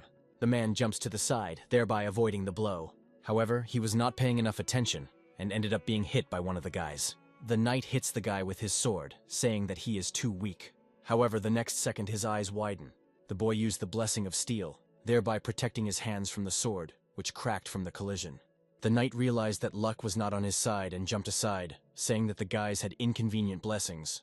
Guy tried to look in all directions, which helped him notice the approaching danger. Taking advantage of the pause, Arashi prepared to strike. The guy caused another powerful explosion, directing it towards Guy. The man called upon his blessing, defending himself from the blow. However, he was too weakened by everything that was happening, so he received more serious injuries. In an attempt to stay on his feet, Guy thrust his sword into the ground. The force of the explosion tore off the knight's left arm. Arashi laughed at him, saying that the man was too stubborn. Narumi said that most likely Guy had signaled for backup, so the guy decided to try to buy time. The knight stopped them, saying that none of this mattered now. Leonora was approaching them from the forest, and she grinned at the fact that the boys had managed to corner Guy. Even Arashi looked scared by Leonora's sudden appearance. Meanwhile, the surviving soldiers in the camp were already tied up. Mito and the other guys came up and asked Kanzaki what was going on. The girl controlled one of the guards, forcing him to tie up his colleagues. Kanzaki chuckled, saying that she was just following orders. Mito didn't understand what she was talking about, because he didn't know who the girl was subordinate to. Nagase was amazed that Kanzaki was the type to follow other people's orders. Shinjo came out of the forest and apologized to Mito, saying that it was he who gave the order. The class leader looked questioningly at his classmate. Kanzaki told the brunette that she'd caught about 7 people, but the rest had managed to escape. Shinjo approaches the girl and tells her not to worry, as he has already dealt with the others. Mito asks worriedly what the guy did to them, and Shinjo replies that he killed them all. Kanzaki looked at the boy with concern and said that he was as merciless as always. Mito asked Shinjo why he did this. The brunette said that he decided to deal with them while Arashi was fighting Guy. Mito realizes that this is why he couldn't find Arashi anywhere. Nagase thought that the boys still hadn't decided to carry out their plan. Shinjo asked if the girl still had doubts. He pointed to the tied-up soldiers and said they were living proof. Mito asked if Shinjo had joined Arashi's team, since before that, he thought that the brunette was on their side. Shinjo interrupts him and says that he has always been only on his own side. The brunette reminded the headman that he was not the priority right now, so he should direct his anger at Arashi.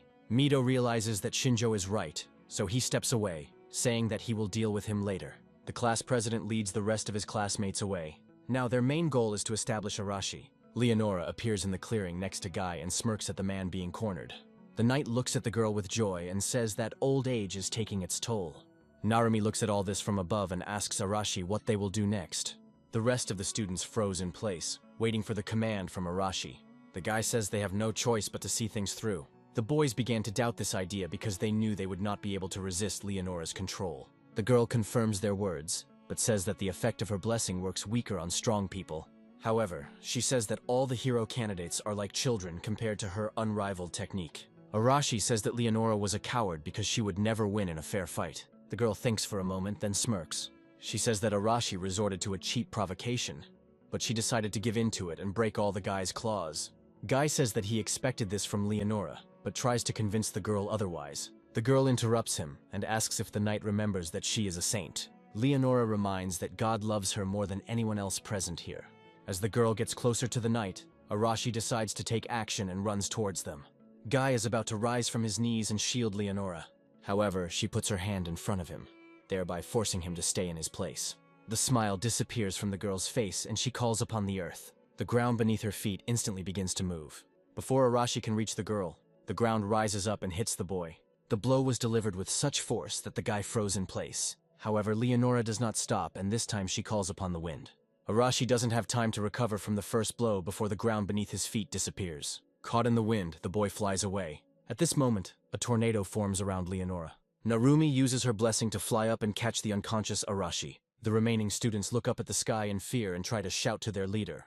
This only attracts the attention of Leonora, who summons fire. One of the students is engulfed in flames and causes him to scream in pain. Leonora does not stop and this time calls upon the power of water. The student standing behind her is enveloped in water, trapping him in a kind of bubble. The guy is screaming in panic that he can't breathe and asking someone to help him. However, no one dares to come closer, and eventually the guy loses consciousness. Only after that the bubble releases him. Narumi continues to hold Arashi's unconscious body in the air, and is in no hurry to descend. The rest of the students stood frozen in fear at a distance from Guy and Leonora, hoping that the girl would not touch them. The saint looks at them with a smile and asks if they have played enough. There is a scream from above, and everyone hears that they are not finished yet. Arashi managed to come to his senses and shouts that the girl has not won yet. Suddenly, Mito appears on the battlefield with the rest of the students and asks them to stop. Realizing that Leonora is not going to continue the fight, the headman turns his gaze to Arashi. Mito demands that the boy stop fighting and asks what Arashi was thinking when he did such a thing. The brown-haired man shouts that the headman will not be able to stop him because he will not sit and do nothing like the others. Mito asks the rest of Team Arashi if they agree with their leader's words. Narumi apologizes to the class president and says that she can't trust Leonora and Guy. Nagase says that she agrees with Narumi on this, and Mito can't say anything in their defense. The girl asks if they should join Arashi if the fight has already begun. Hashimoto scolds Nagase for her words and says that not everything can be solved with brute force. Mito is confused by this whole situation because he can't say that Arashi is wrong, but he also can't force his classmates to endure bad treatment. Leonora chuckled, saying that the split in their group had come much faster than she had expected. The girl looks menacingly at the boys and says that the riot has already begun, so they can't just disperse and pretend like nothing happened. The students froze in place at her words. Even those who did not take part in the rebellion felt the danger emanating from Leonora. Someone looked at the girl as if he expected this outcome. Mito stood frozen in surprise and could not understand what exactly the saint's words meant. Leonora puts her hand in front of her and calls upon the fierce wind. Narumi doesn't want to see his friends get hurt, so he interferes with Leonora's airflow by summoning his own. Two tornadoes begin to merge into one, trying to destroy each other. The guys on the ground are trying to duck to avoid being caught in the wind currents. However, Leonora does not look scared. She calmly watches what is happening with a smile on her face. Narumi realizes that he is unable to resist the power of the saint. The next moment, they and Arashi are caught up in the wind currents and carried in different directions. The rest of the students are also under attack. As the tornado begins to weaken, Mito is thrown aside but lands safely on his feet. The rest of the students are not so lucky and can barely get up from the ground. Many were injured when they were caught in the air whirlpool. Someone was hurt worse because they landed badly. Mito looks around fearfully and asks his classmates if everything is okay. Arashi approaches the elder from the side, with blood running down his face from his broken head. The guy tells Mito to stop panicking since none of them died. Arashi says that the chief cannot protect them all, so it is time to make a decision, because at this rate, Leonora will deal with everyone. Mito realizes that the situation is hopeless, so he summons his sword and sets out to protect his friends. Nagese's voice can be heard from behind, happy that the headman has finally gotten it. The girl summons fire and says that her patience has long been at its limit. Hashimoto says he doesn't really want to get involved in all this, but they're in a bind. Leonora watched everything that was happening calmly, but did not interfere. Now the class united against a common enemy and stood up to protect those who could no longer fight. Leonora looks at them with a smile and wants to remind the children why she is so valuable. For a moment we are transported into the depths of the forest, not far from the battlefield. Kanzaki peeks out from behind a tree and asks what they will do now. Shinjo stands calmly, leaning against a tree, and says that their time has not yet come. They plan to engage in battle the moment Leonora uses her enslavement technique, and until then, their classmates will do all the dirty work.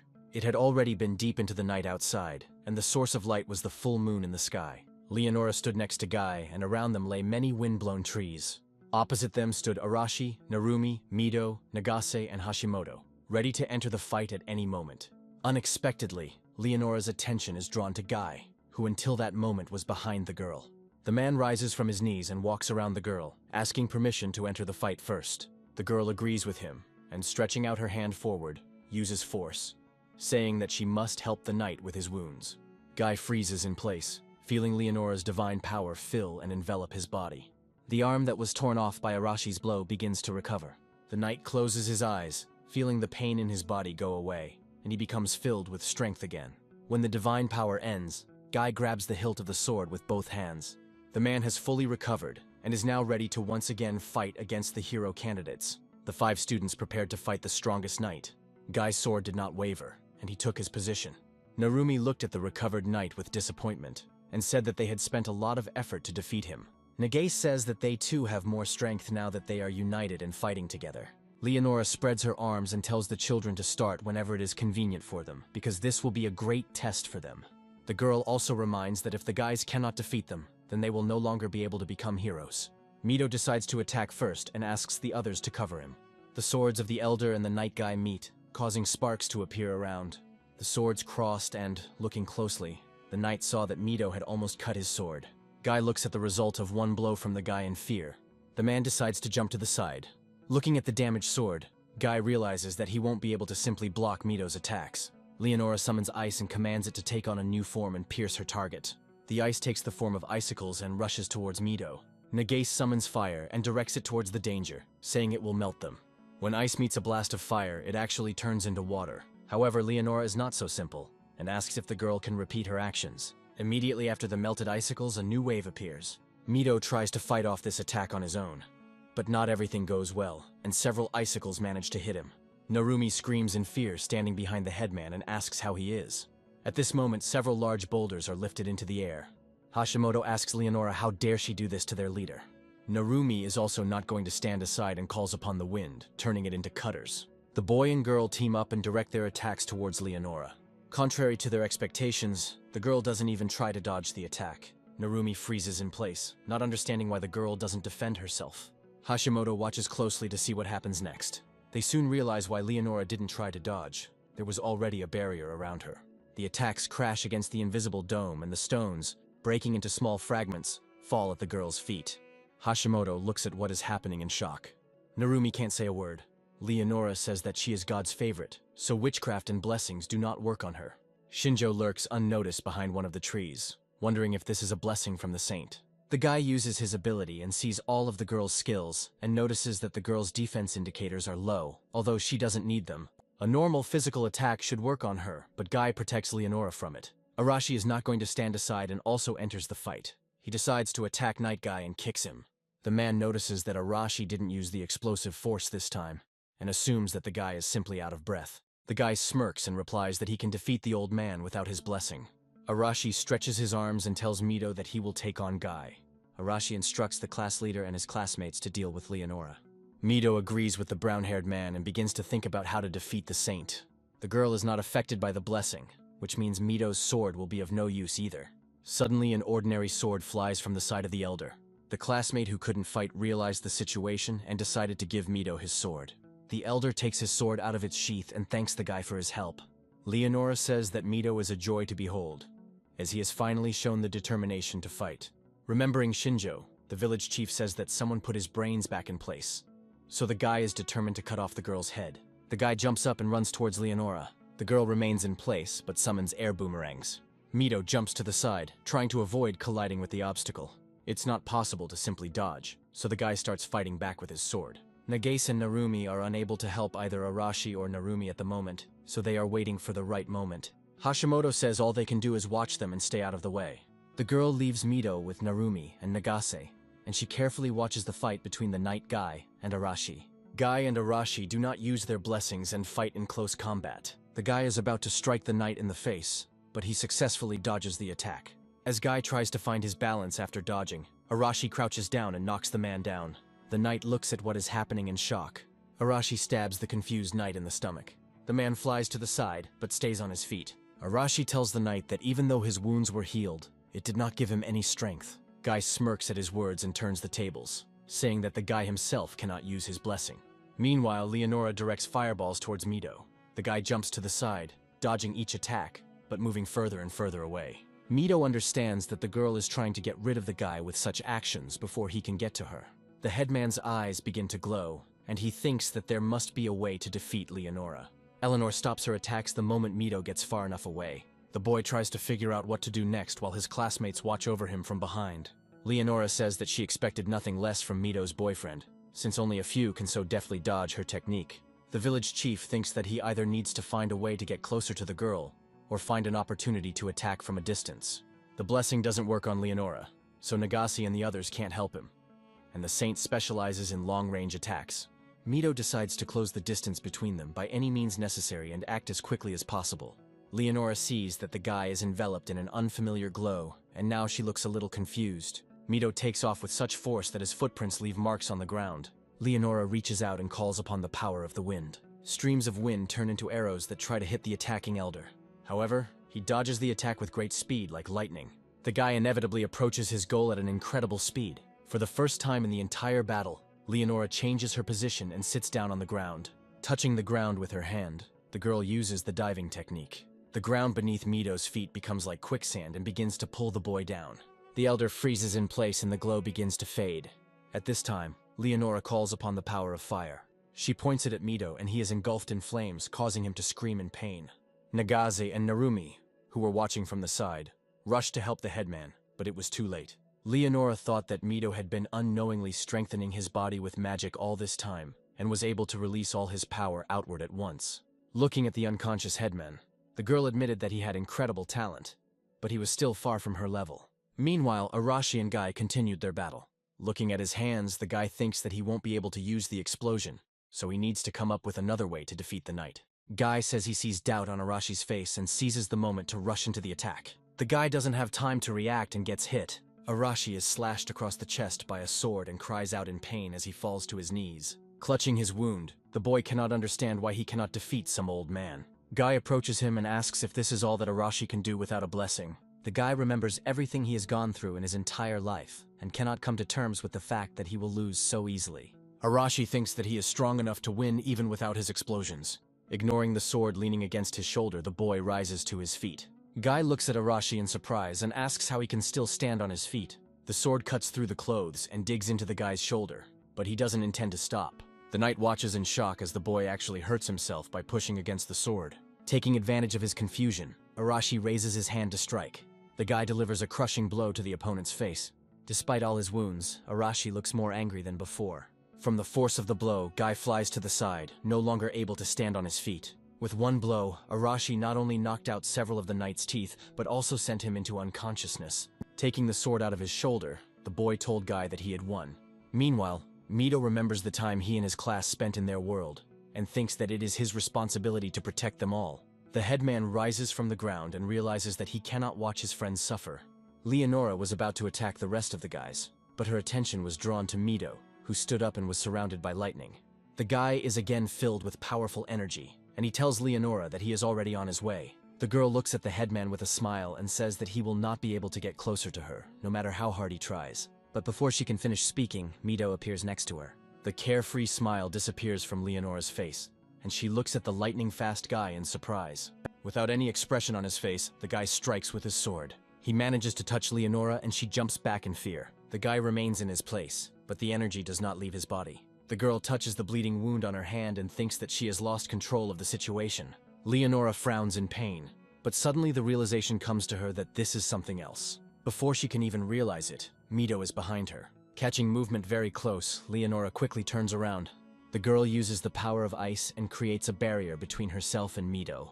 However, the guy breaks the ice wall with one blow. Shards of her own magic fly at Leonora, forcing her to retreat. Previously, no one could make the girl move. But now, she tries unsuccessfully to dodge Mito's attacks. The saint looks past the headman, who froze for a moment, and understands that it was not that she was inattentive. The thing is, Mito has acquired a new blessing, and can now move too fast for a person to keep track of him. As a saint, Leonora says that God loves Mito, so he gave him the blessing he needed. The guy replies that he simply asked for the power that would help him protect the people close to him. Mito activates his speed power again and points his sword towards Leonora's neck. The girl stands calmly and does not try to avoid. She says that this is still not enough. Leonora uses her power of enslavement and causes Mito to fall to the ground. Standing over the immobilized guy, the girl says that she did not intend to use this power, but she has no choice. Mito looks up at the saint in disappointment and cannot move. Shinjo, who was watching this whole situation, said that Leonora had finally pulled out her trump card. Turning to Kanzaki, the brunette said that the time had come to act. Meanwhile, Leonora watched the immobilized Mito with a smile on her face. It was as if a powerful seal had been placed on the guy. The girl says that she didn't intend to use the enslavement technique, but Mito lives up to her expectations. The headman tries to fight, but the more he resists, the more pressure is put on him.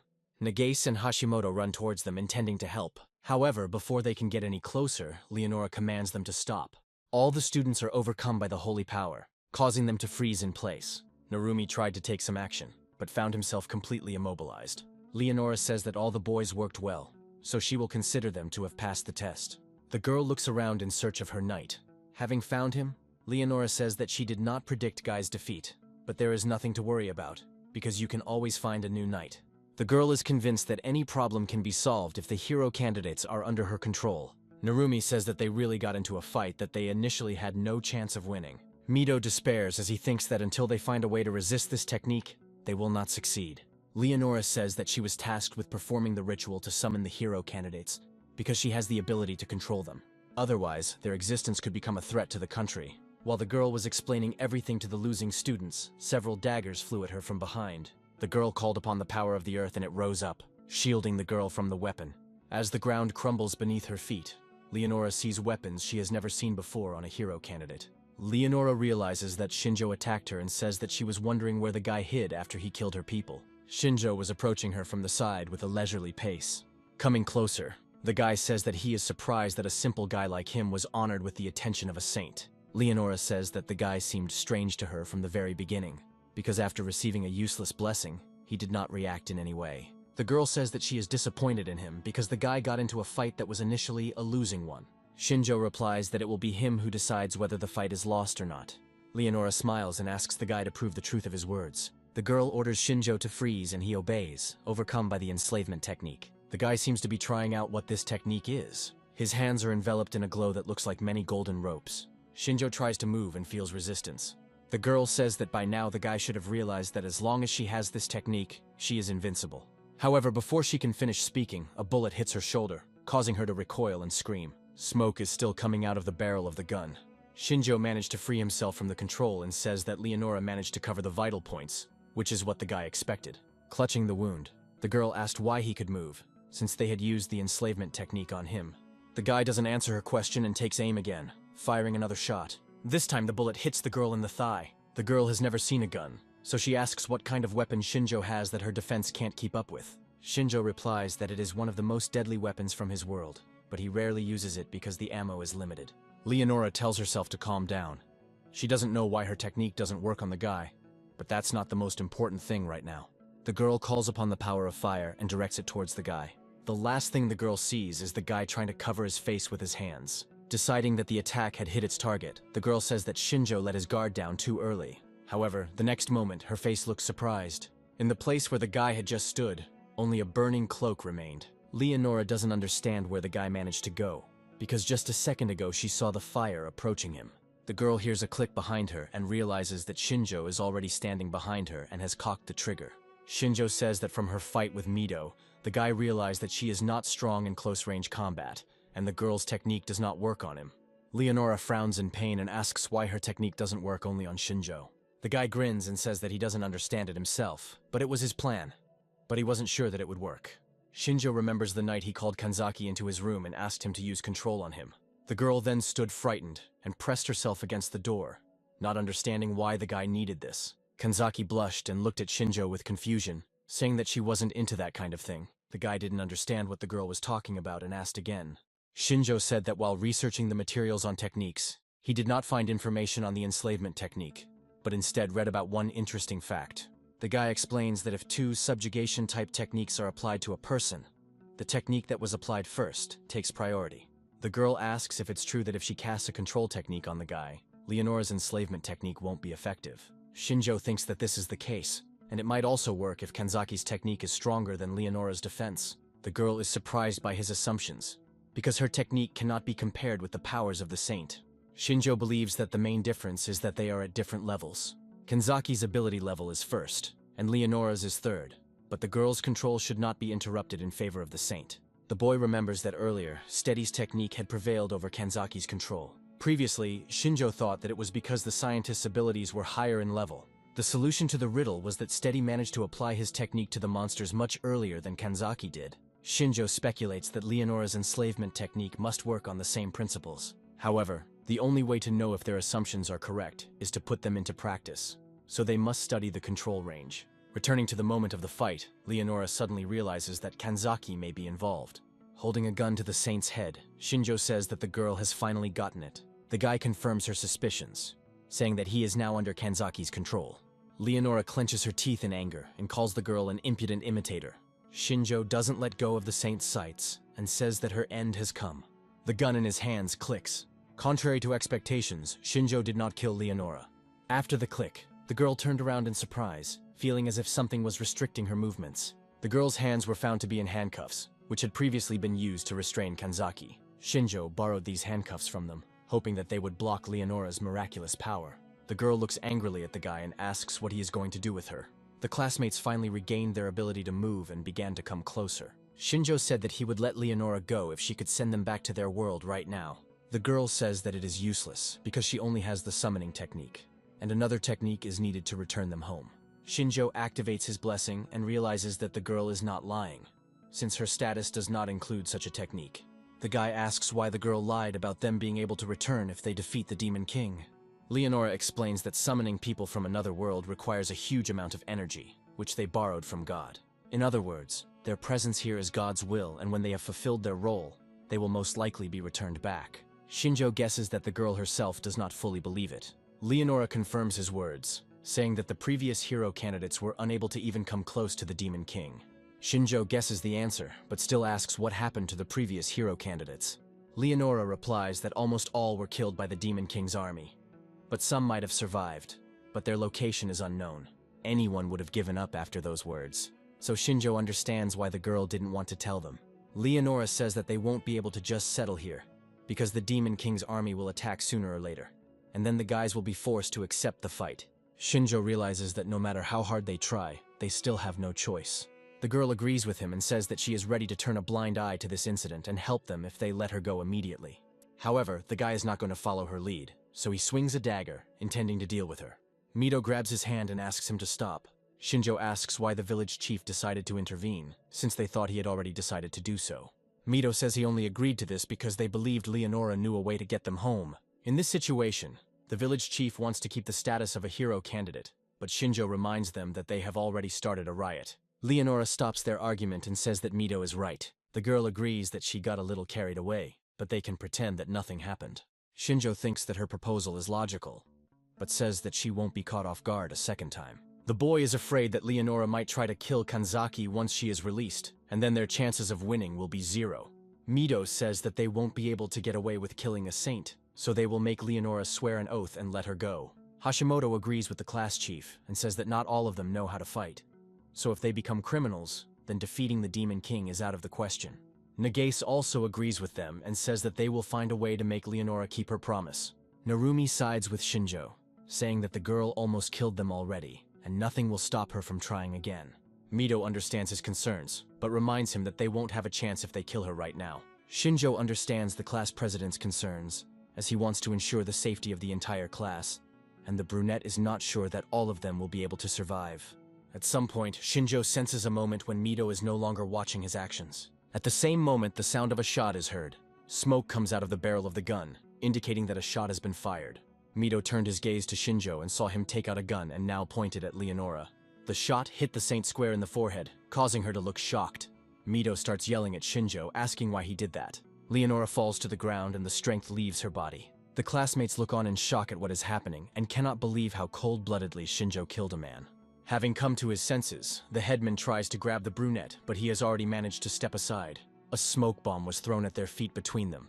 The smoke hid from the eyes of his classmates the silhouette of Shinjo, who told them at the end that they would meet again. Mito tried to find his classmate in the smokescreen. However, all his attempts were unsuccessful. When the smoke cleared, there was no one left. Mito fell to his knees in despair and asked why everything had happened this way. Hashimoto said that Shinjo committed an unforgivable act by killing Leonora before they could come to an agreement. Nagase chuckled that the guy, as always, only thought about himself. Narumi, in turn, begins to guess the motive for Shinjo's actions, but prefers not to make it public. Kanzaki slowly approaches Leonora's corpse, and can't believe it's over.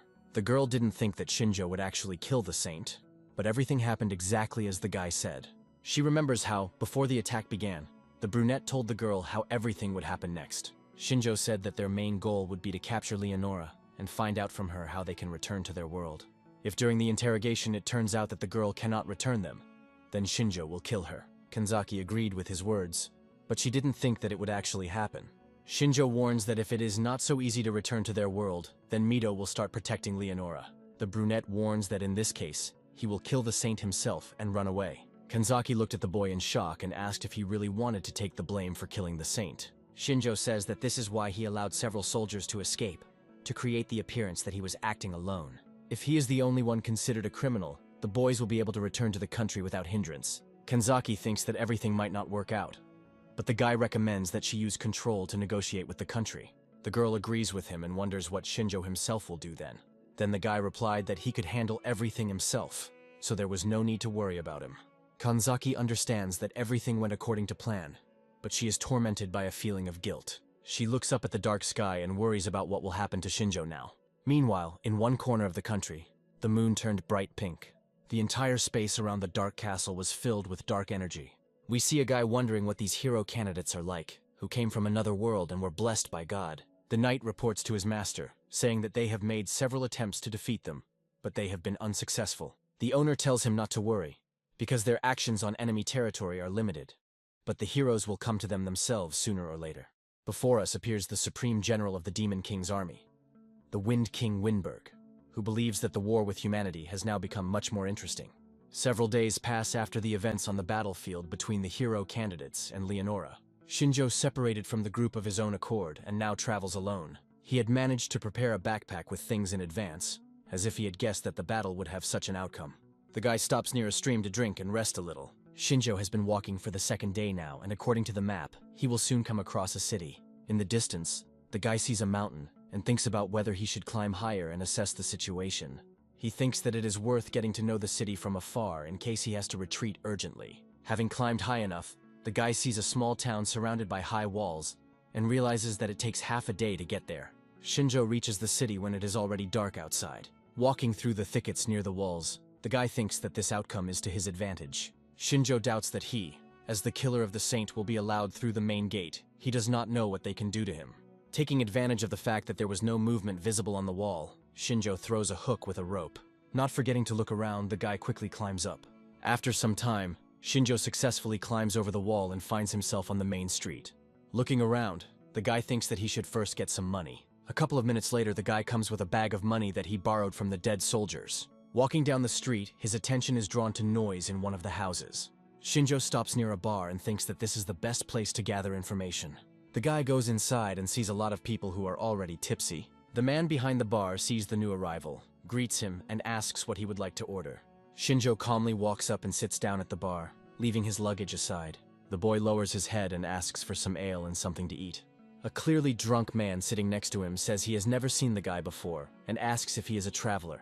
Shinjo replies that he had to flee his hometown and is now looking for a way to make a living. The man assumes that the boy's hometown was attacked by the Demon King's army and says that it is a big disaster. Shinjo is glad that the man made up the story himself and asks if he knows where they hire undocumented refugees. The owner of the establishment serves the guy some ale and says that in that case, he should become an adventurer. Shinjo accepts the mug and asks what this organization does. The man explains that it is a guild that gives its workers various requests, mainly to kill monsters. The visitor says that this is not a job for weaklings, so the guy can get killed there. But the owner assures that the guy is not as simple as he seems. The visitor asks if the owner is right, but he himself confirms his words, remembering that the guy is traveling alone. Shinjo is quite happy with this proposal, and asks how he can become an adventurer. The owner says that the guy just needs to register at the guild in the city center. They accept everyone, since there are not enough hands. Shinjo asks how the man knows so much and learns that the owner himself used to be an adventurer, but retired due to an injury. After a few moments, the man places plates of food in front of the brunette. Shinjo had a hearty dinner and found a place to spend the night, where he spent the rest of the night. When sunlight began to penetrate through the window, the boy woke up. Shinjo slowly packs up and leaves, planning to visit the guild today.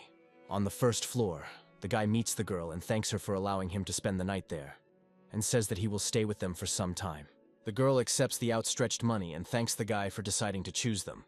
As Shinjo left the building, he thought about how the girl didn't say anything even when she saw his face. This makes the guy think that photography has not yet been invented in this world. Shinjo decides that there is no point in being overly cautious now and heads towards the guild. After walking through the city, the guy stops next to a large building on which hangs a coat of arms with crossed swords.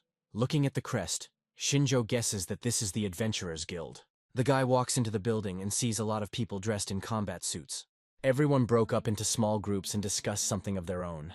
Some laugh at the situation they find themselves in, while others look with interest at the strange objects they manage to obtain. Further into the room, Shinjo notices a girl standing on the other side of the counter and assumes that this is the reception desk. The guy comes closer and says he wants to register as an adventurer. The girl informs that in this case, he must provide a registration fee in the amount of 1 silver coin. The girl asks the guy if this is okay with him and he agrees, holding out a coin. After receiving the payment, the girl asks for the name, age, and origin in order to fill out the registration form. Shinjo thinks about not telling his real name. The guy introduces himself as Siren, says he is 17 years old and that his town was destroyed by the Demon King's army. The girl says that this information will be enough for registration. Shinjo introduced himself with his code name from his home world and thanked the girl for her help. When the girl has written all the data on a piece of paper, she puts a stamp and reports that the registration is complete. She raises her finger and says that she will tell the guy about the activities of the adventurers. Each adventurer is assigned a rank depending on his achievements and abilities. The higher the rank, the more difficult the task and the greater the reward. The girl informs him that Shinjo has the lowest rank, F, and says that he needs to complete missions and earn reputation in order to raise his rank. The girl points to the board with requests and says that the guy should choose F-rank requests. Shinjo moves closer to the board and begins to study the available requests. F-rank requests mainly consist of medicinal herb picking and kobold killing. Shinjo takes the request in his hands and thinks that he should take this one, because he has never heard of kobolds before. While the guy is trying to decide where to start, he is called. A group of several guys approach him and say that they have never seen the guy before, so he should not take on the kobolds, because these creatures will kill him. Shinjo is angry that someone is interfering in his affairs. Everyone around seemed to freeze in anticipation of what would happen next. Shinjo turns away from them and advises them to turn around and leave without making any unnecessary noise. The guys are angry that he is giving them advice and ask why the guy is acting so cocky. Other adventurers watch this from the sidelines and say that it will be difficult for the guy, since he is already being picked on. The team leader comes closer to Shinjo and asks who taught the boy manners. He reaches out his hand, intending to grab the brunette. However, before he can do anything, Shinjo intercepts his hand. For a moment, the guy was confused by such a speed of movement. Shinjo looked at the boy with composure. The leader was frightened by this look, and he began to break free from the steel grip. However, his attempts were unsuccessful, and the grip only tightened. The guy understands that he can't escape on his own, so he calls his friends for help. The other two guys surround Shinjo and want to attack from different sides. The brunette calmly watches their actions, and understands that they do not pose a threat. Sometime later, all three guys are lying on the floor unconscious. The adventurers surround them with interest, trying to make sure that they weren't imagining things. Shinjo still holds the order, and calmly walks through the crowd towards the exit of the premises. The guy is disappointed in mid-level adventurers, and believes that they are much weaker than any of the hero candidates. Stepping out of the building onto a busy city street, Shinjo decides it's time for him to fulfill the order. According to the information from the sheet, the guy is heading towards the forest. Shinjo walks through the forest and looks around. According to the information received, the kobold's lair should be somewhere around here. Suddenly, his attention is drawn to something on the ground. Paw prints appear before his eyes. A trail of footprints from a mysterious animal leads further into the forest. Looking at them, Shinjo realizes that they are quite fresh. The tracks lead towards the bushes, and the guy compares them to those of an animal. Shinjo heads into the bushes, following a well-trodden path that leads deeper into the undergrowth. The guy looks around and notices another trail of footprints. The creature hides its presence well, leading Shinjo to believe that he has finally stumbled upon a kobold. At this moment, the guy feels that this very creature is already standing behind him. Shinjo manages to react and jump to the side, thereby dodging the sword. The beast, similar to a wolf but standing on two legs, holds a sword in its hands, which, apparently, it took from people. Shinjo barely has time to get a good look at the monster when another kobold jumps out at the guy from behind the bushes with a club in its paw. The guy easily dodges the blow and sits down on the ground, scooping up some soil in his palm. Taking advantage of the moment, Shinjo throws earth at the kobold. It hits the second creature in the eyes, causing it to close them. While one kobold tries to get rid of the sand in his eyes, the second one tries to attack Shinjo from behind. However, the guy, without turning to face him, kicks the approaching monster in the face. The creature loses its balance and falls on its back, dropping the sword from its hands. Shinjo grabs the sword and raises it to strike. Without hesitation, the weapon enters the body of the kobold lying on the ground. The second monster watched this from the side and now looks a little scared. While the kobold looks at his kin, Shinjo takes out his throwing daggers and throws them towards the monster. The creature doesn't have time to react, and the knives plunge into its body. Shinjo moves a little away from the creatures he killed. The boy uses his blessing to study a new type of monster. Judging their statuses, Shinjo thinks that it is not that difficult to kill them, so he considers whether to kill a few more to earn more money. After some time, the guy returns to the guild building and makes everyone present freeze in place. Shinjo approaches the girl who previously registered him in the guild. The guy lays out a whole mountain of severed kobold ears on the table in front of her. Shinjo says he decided to bring them as proof of killing the monsters. The girl looks at the mountain of ears in surprise and asks if the guy really killed them all by himself. Shinjo confirms her words and says that the kobolds were harder to track down than to kill. On this mission, the guy realized that his combat skills were at a sufficient level, but he was not so strong in territorial reconnaissance. The girl asks if the guy has previously worked in another guild, but he says that he is new to this business. The girl says that she understands him and asks him to wait a little while they prepare his reward. Slowly but surely, the day is moving towards its end. Walking through the streets, where night has already fallen, Shinjo throws a heavy bag of money into the air. The money turns out to be much more than he expected, which suggests that one can make a fortune even on such puny monsters. Shinjo thinks that he will need money in the future, so he thinks about staying in this city and working as an adventurer. The guy decides that he needs to establish communication with other adventurers in order to get more useful information. Suddenly, someone blocks the Shinjo road. The boy is greeted by a large blonde man who happily greets Shinjo. The brunette understands that this man will be stronger than the other guys from the guild, and asks why the blonde came to him. The man says his name is Lyle, and says he is a B-rank adventurer and deals with the internal conflicts of all the adventurers in this city. Shinjo understands that this will not end well. The man flexes his hands, asking if it was the brunette who beat up his boys. Shinjo remains calm and says that the boys attacked him first. Lyle pointed his finger at the brunette and said that he was lying because his friends said otherwise. Shinjo realizes that there is no chance to prove his case in this argument and simply gives up. The adventurer attacks the guy, saying that he will answer for his actions. Shinjo stands still and doesn't react to the approaching guy. As the fist approaches his head, the brunette takes a smooth step to the side, avoiding the collision. This happens with all subsequent blows. The man cannot keep up with the guy's speed. Layla starts to get angry at this and yells that Shinjo won't get rid of him that easily. The man leans on his left leg and turns around his axis. He raises his right leg to the level of Shinjo's head and is about to deliver a spinning kick. But before he can land a blow, the brunette trips Layla. Having lost his only support at the moment, the man falls to the ground. The fall makes Lyle cry out in pain. Shinjo steps aside and says that the man is self-taught, as there are too many open spaces and the technique is too obvious. Lyle is not going to put up with his comments and jumps to his feet. However, even the element of surprise does not help him deal with the candidate for hero. Shinjo calmly intercepts his arm and twists it. The next moment, the man finds himself pinned face down on the ground. Shinjo notes that Lyle is not used to fighting people, which is understandable since the man is a demon hunter. The adventurer became angry and asked why Shinjo was attacking those weaker than him, even though he was much stronger. Pressing the man to the ground, the guy says that there was a misunderstanding and offers to tell everything from the very beginning. When Lyle comes to his senses and decides to listen to the guy, Shinjo lets him go and they go to the nearest bar together.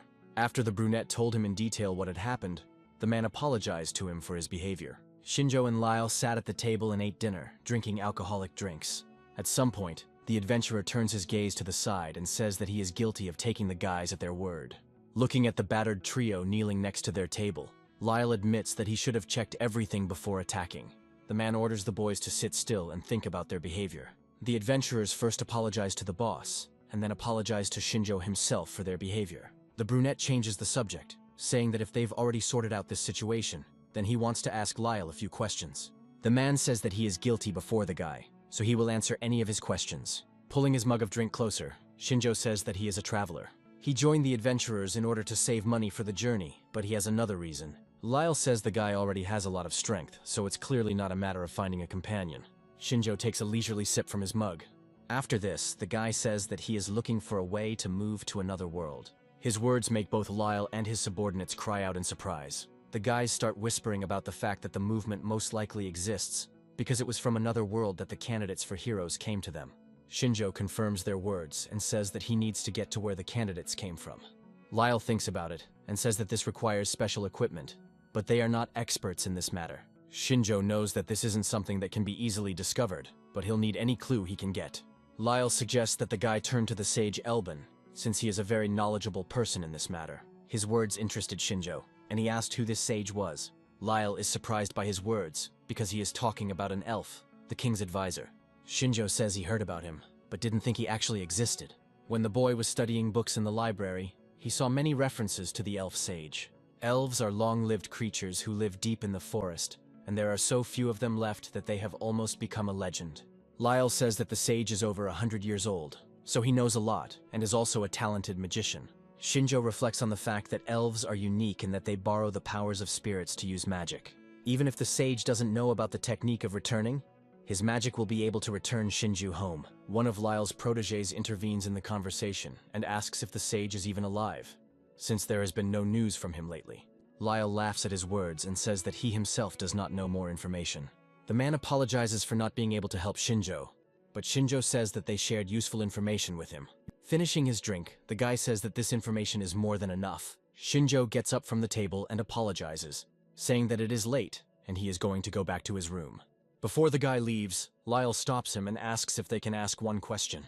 Without waiting for permission, the man asks why Shinjo needs this path to another world. The guy grins and invites the adventurers to figure it out for themselves. Lyle, surrounded by his charges, remains sitting at the table and reflecting on the boy's words.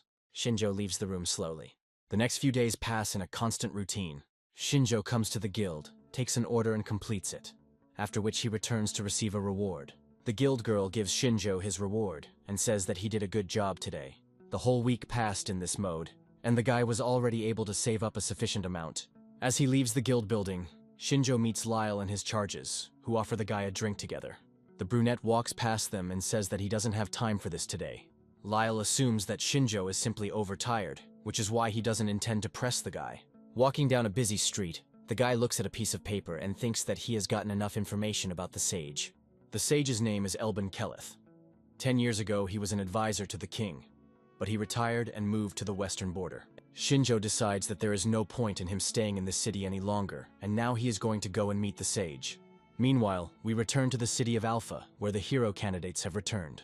We meet the commander of the 8th Detachment of the Order of the Holy Knights, whose name is Heinrich. He says he has been keeping an eye on the hero candidates for a month now and wants to know if they have any complaints. Mito sits opposite the man with blue hair and says that they are, on the contrary, very grateful to him, since he is very kind to them. The man is happy about this and says that each of the boys is a valuable fighting unit of their country, so they deserve respect. Hashimoto thanks him. She thinks that the guy is not at all like Leonora, but this raises some suspicions. The commander suggests moving on to the main topic and reports that at yesterday's meeting, it was decided that the hero candidates need to show themselves in action. Mito asks if he means they are going to be sent to the front lines. Henry becomes serious and says that this is exactly what they want to do. Pointing to a map, the man says that fighting continues along the western border to this day. It was decided to send the candidates to one of the hotspots on the front line between the kingdom of Valdora and the sacred country of Digrest. Mito says that they understand everything, but decides to ask if the commander remembers their agreement. Henry says that according to their agreement, they will take care of those who do not have fighting skills. Mito and Hashimoto breathe a sigh of relief. The commander says that he will assign them other work, since they do not have many resources to provide for those who are not working. Mito remembers Naomi's condition and says that the guys will even be happy about it. Hashimoto decides to ask when they are planning to set out. Henry says that they have little time, so they will set off early tomorrow morning, and asks to pass this information on to the others. After finishing the meeting, Mito and Hashimoto leave the main hall. The girl is very happy that she managed to come to an agreement with the captain regarding her classmates.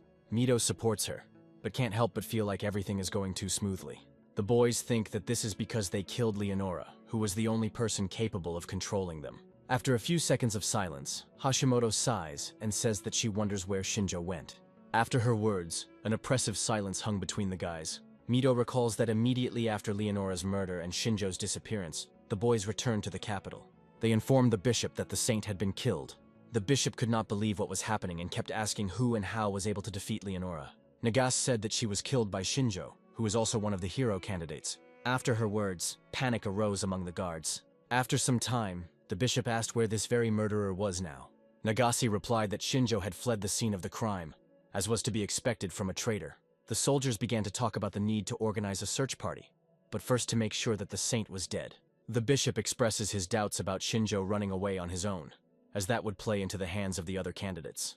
His accusations make Arashi angry, because the boy really didn't help Shinjo escape. The bishop says that he himself does not want to suspect the candidates. However, he cannot be 100% sure that they are not all in cahoots. Mito, who used to always speak up for the whole class, chooses to remain silent and not engage in conversation for the first time.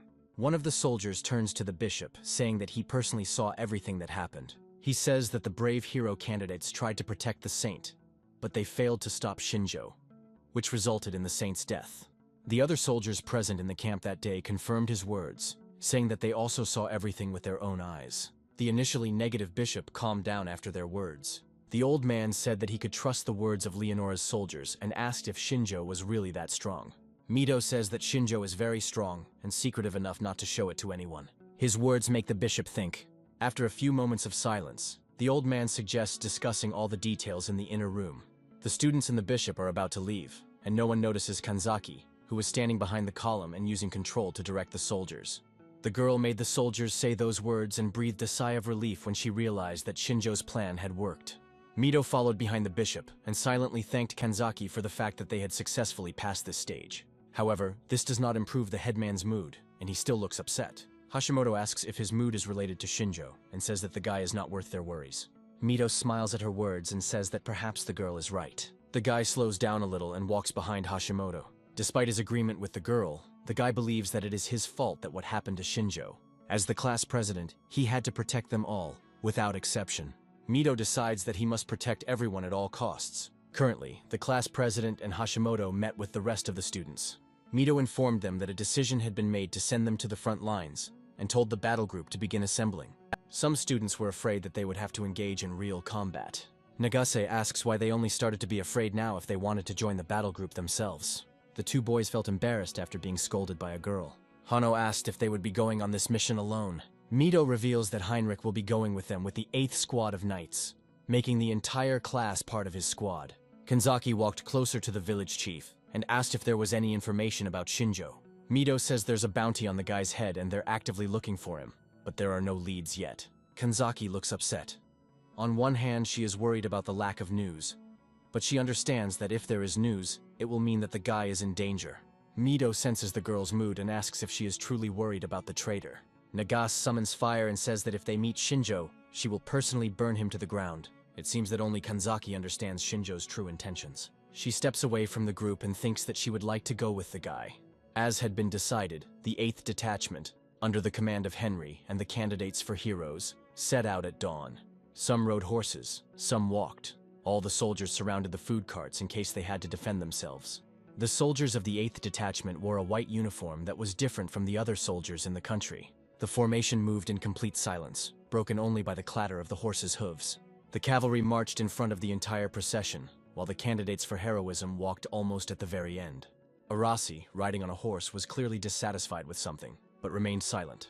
One of the girls walking said that she was tired and asked when there would be a rest stop.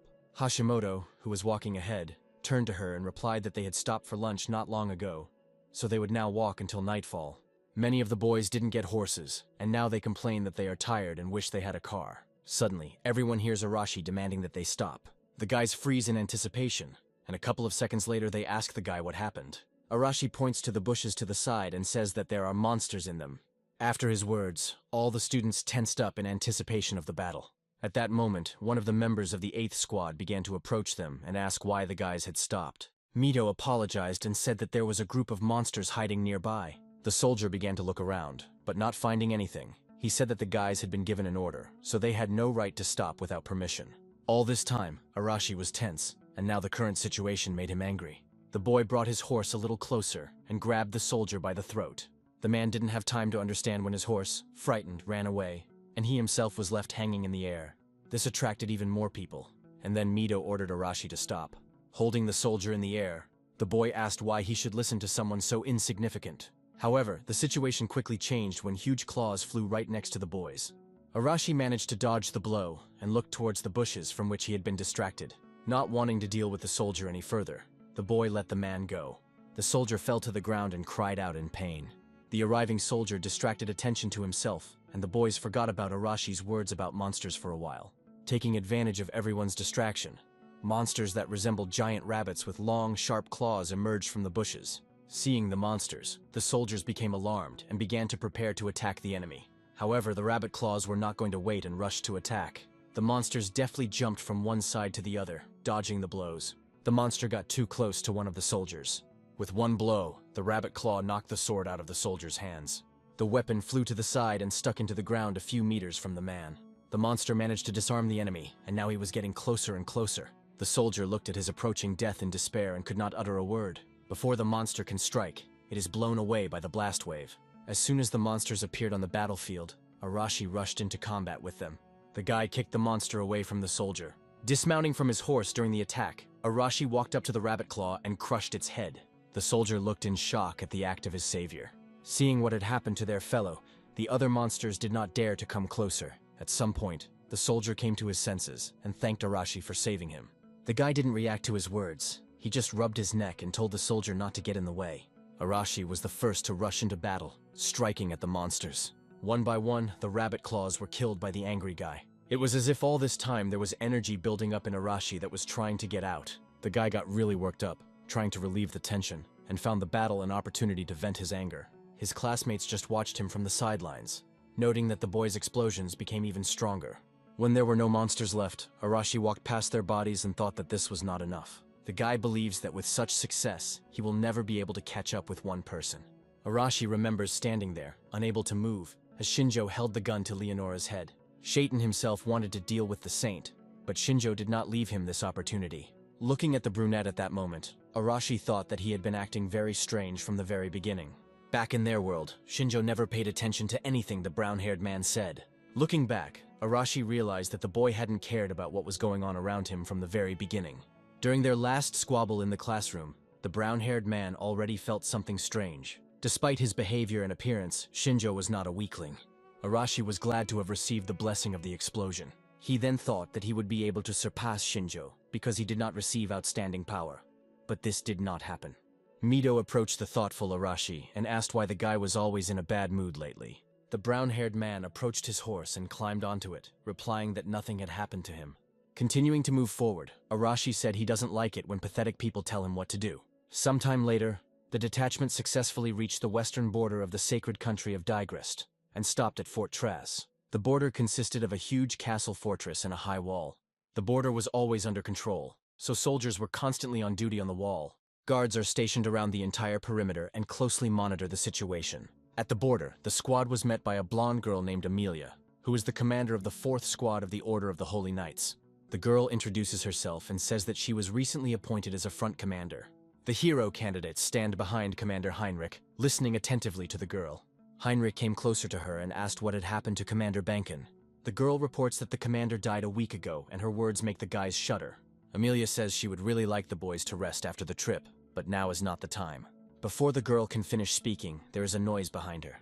Soldiers burst into the room and report that the Demon King's army is attacking. Amelia tells the hero candidates that they don't have time to rest, so she hopes they will help. Mito understands that the situation is urgent and agrees to help. Turning to the class, he, as a leader, orders the boys to prepare for battle. Arashi is clearly pleased with this outcome and is ready to enter the battle. A bell rang out from the fortress's bell tower, signaling the advance of the Demon King's army. In the distance, a crowd of various monsters was already visible approaching. The hero candidates had never encountered such sights before.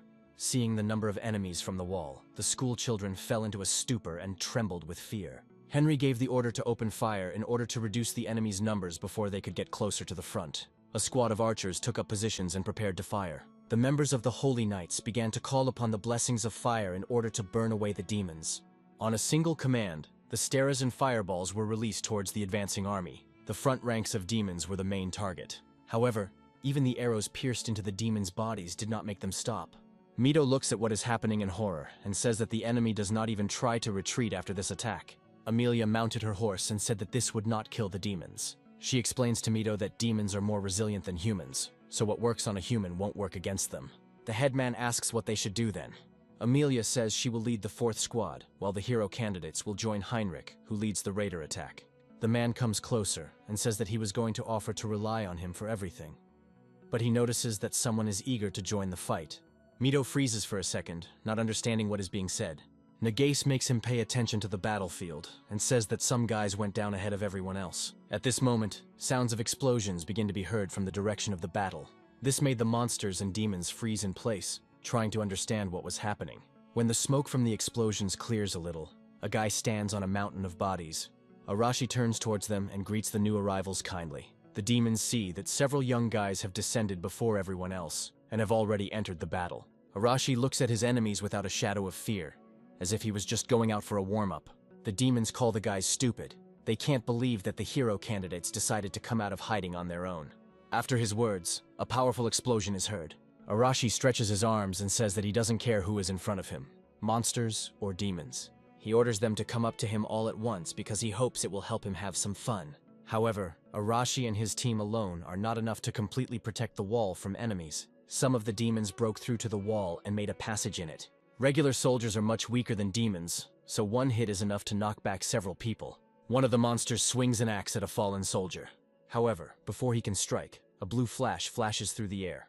The monster falls dead to the ground in front of the soldier. The guy looks up and can't believe his luck. Mito managed to climb down from the wall and neutralize the enemy before he dealt the decisive blow. However, many more demons have penetrated the walls and are now heading towards the headman. The guy turns around on the spot and calls the sword to stretch, after which the weapon increases significantly in size. From using the blessing, Mito's eyes begin to glow. Thanks to the extended sword, the Elder only needs one blow to neutralize several monsters. The guy wasn't entirely sure that he would succeed, but looking at his new sword, Mito is convinced that his strength continues to grow. The class president turns to his classmates and says that they are capable of defeating their enemies and asks them not to be afraid to challenge them. Mito showed by personal example that they were capable of fighting, so the boys were charged with his energy. The guy understands that now is the moment when he cannot hesitate, so he rushes into the thick of the battle. Mito can't afford to make a mistake, because if he gets scared, his classmates will get scared too, because he is the leader of the class. The guy remembers how it all ended when he gave in and relied on naive thoughts, and he won't let that happen again. Hashimoto joins the fight using his telekinesis and says that they will not abandon the village chief and will fight alongside him. Nagase also engages the enemy using the blessing of fire. Kanzaki stays a little behind and uses his control on the monsters that break through the defense. The whole class began to work in a coordinated manner, energized by each other. Under such pressure, the monsters begin to flee from the battlefield. The soldiers watch in shock as the hero candidates fight, and realize that their strength is so great that they have begun to push back the Demon King's army. Henry also takes part in the battle and orders the boys not to retreat and to fight to the last. The man himself, accompanied by his knights, sets off to catch up with the retreating monsters. A lot of time has passed since the beginning of hostilities. Now only the Digrist army and the hero candidates remained on the battlefield. Even Arashi looks exhausted, but is clearly pleased to have been able to release his energy. Mito and the rest of the guys look at the bodies of the defeated monsters and catch their breath. Amelia raises her sword up and shouts that the Demon King's army has retreated and victory is theirs. The soldiers begin to shout joyfully. The sun had already begun to disappear behind the horizon, as if to indicate that their fight was over for today. Mito didn't look inspired and looked thoughtfully into the distance. Heinrich approached the elder and asked how he was enjoying his first combat experience. Mito says he's still not that good at fighting crowds because he forgets to give commands. The commander pats the guy on the shoulder reassuringly and praises him for the work he has done, saying that they could not have done it without his help. Henry warns them to be careful because today they fought with middle and lower class demons. The man says that there are not many higher demons, but their power is terrifying.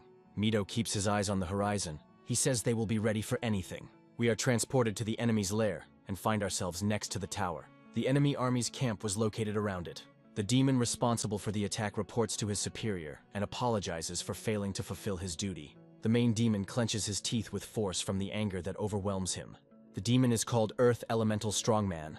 He is the commander of the Demon King's army and one of the 4 heavenly kings.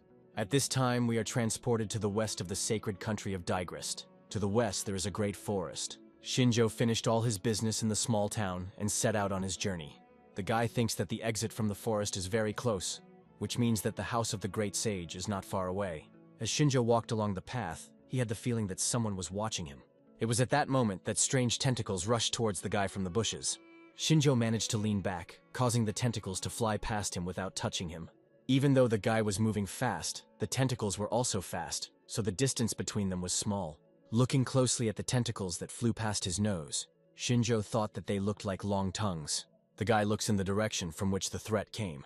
A large monkey hangs upside down on a nearby tree, its tongue long like a frog's. A couple of monsters have already descended to the ground and are slowly approaching the brunette. Shinjo activates his blessing and sees that the monster is called a gibbon.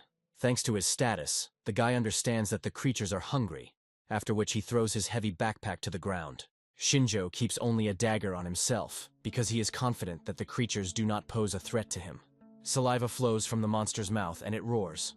The next moment, the gibbon attacks Shinjo with its tongue. The guy manages to easily dodge the attack. However, as soon as he was distracted for a second, the gibbon itself was already dangerously close. Before the monster can hit him with its paw, the boy jumps to the side. Shinjo is not happy with the current situation. He didn't expect these monsters to be so fast. Step by step, the gibbon's blows force Shinjo to retreat further and further.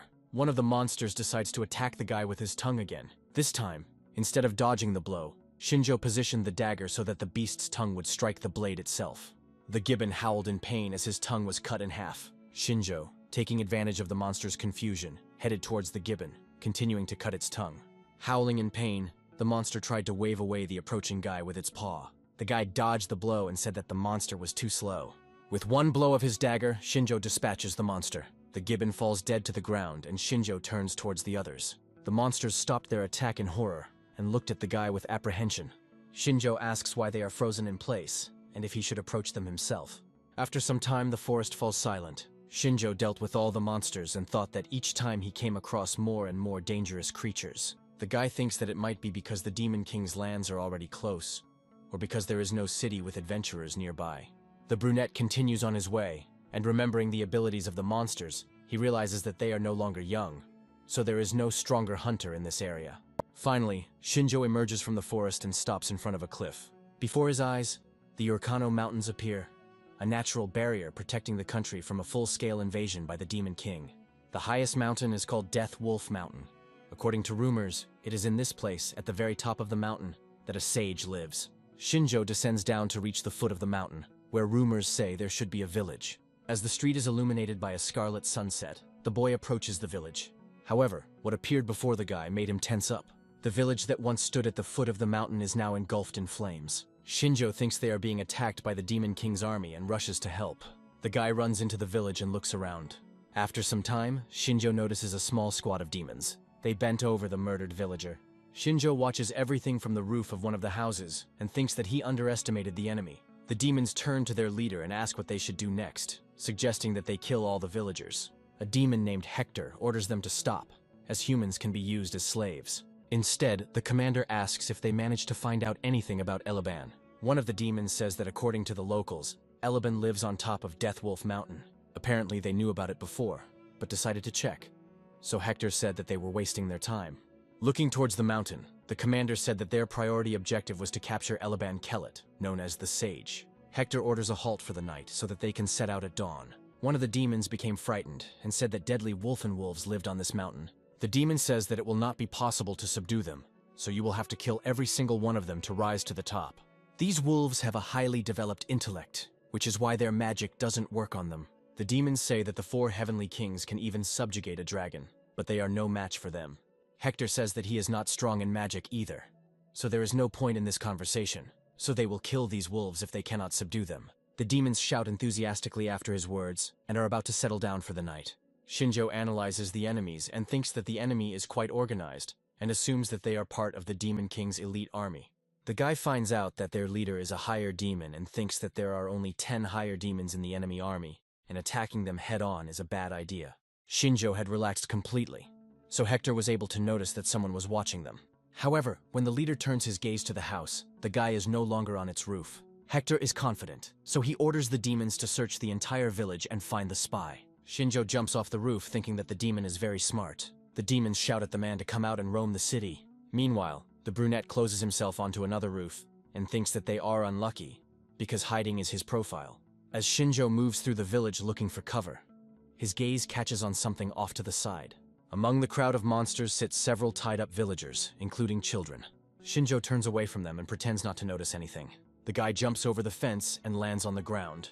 The brunette feels sorry for the villagers, but saving them is pointless, because his goal is to find the sage before the demons. The only chance to do this is to climb the mountain earlier, and in this, he will be helped by the fact that the demons stayed in the village for the night.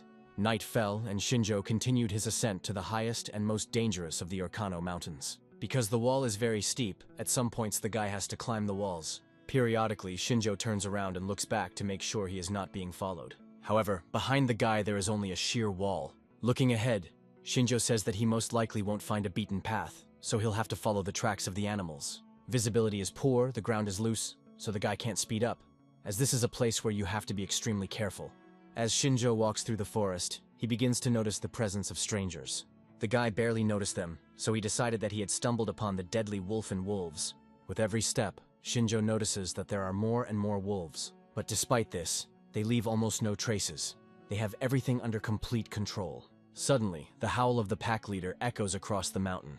As if on command, wolves jump out of the bushes, ready to tear Shinjo apart at any moment. The boy jumps up, dodging the wolf's sharp teeth. Shinjo jumps up into a tree, hoping to buy time to assess the situation. He met in person the creatures after whom the mountain is named Deathwolf Mountain, and now understands why most of those who risked climbing the mountain never returned. Taking a comfortable position, Shinjo activates the Blessing of Appraisal. He scans the hungry pack of wolves, trying to find the leader. The ability table indicates that wolves have the ability to work together. One of the wolves decides that he can't wait any longer and rushes towards the tree where Shinjo is sitting. The monster crashes into it with its head, breaking the tree trunk. The tree leans dangerously and Shinjo with it. A guy catches a leaf flying past. He decides to strengthen it with the help of miraculous power. When Shinjo is dangerously close to the monster's mouth, he throws a reinforced leaf towards the wolf. The little leaf became so saturated with power that it was able to cut off the beast's head. After that, a white glow began to emanate from Shinjo. The creature fell dead behind the guy. The other wolves were already prepared for the attack and decided to attack from different sides. Shinjo strikes an approaching monster, sending it flying away. On the other side of the guy, the wolf sees this and tries to slow down. However, it is too late, so his comrade crashes into him. With one blow, Shinjo was able to neutralize 2 wolves. They lie unconscious on the ground with blood flowing from their mouths. The rest of the pack does not dare to approach the stranger so thoughtlessly.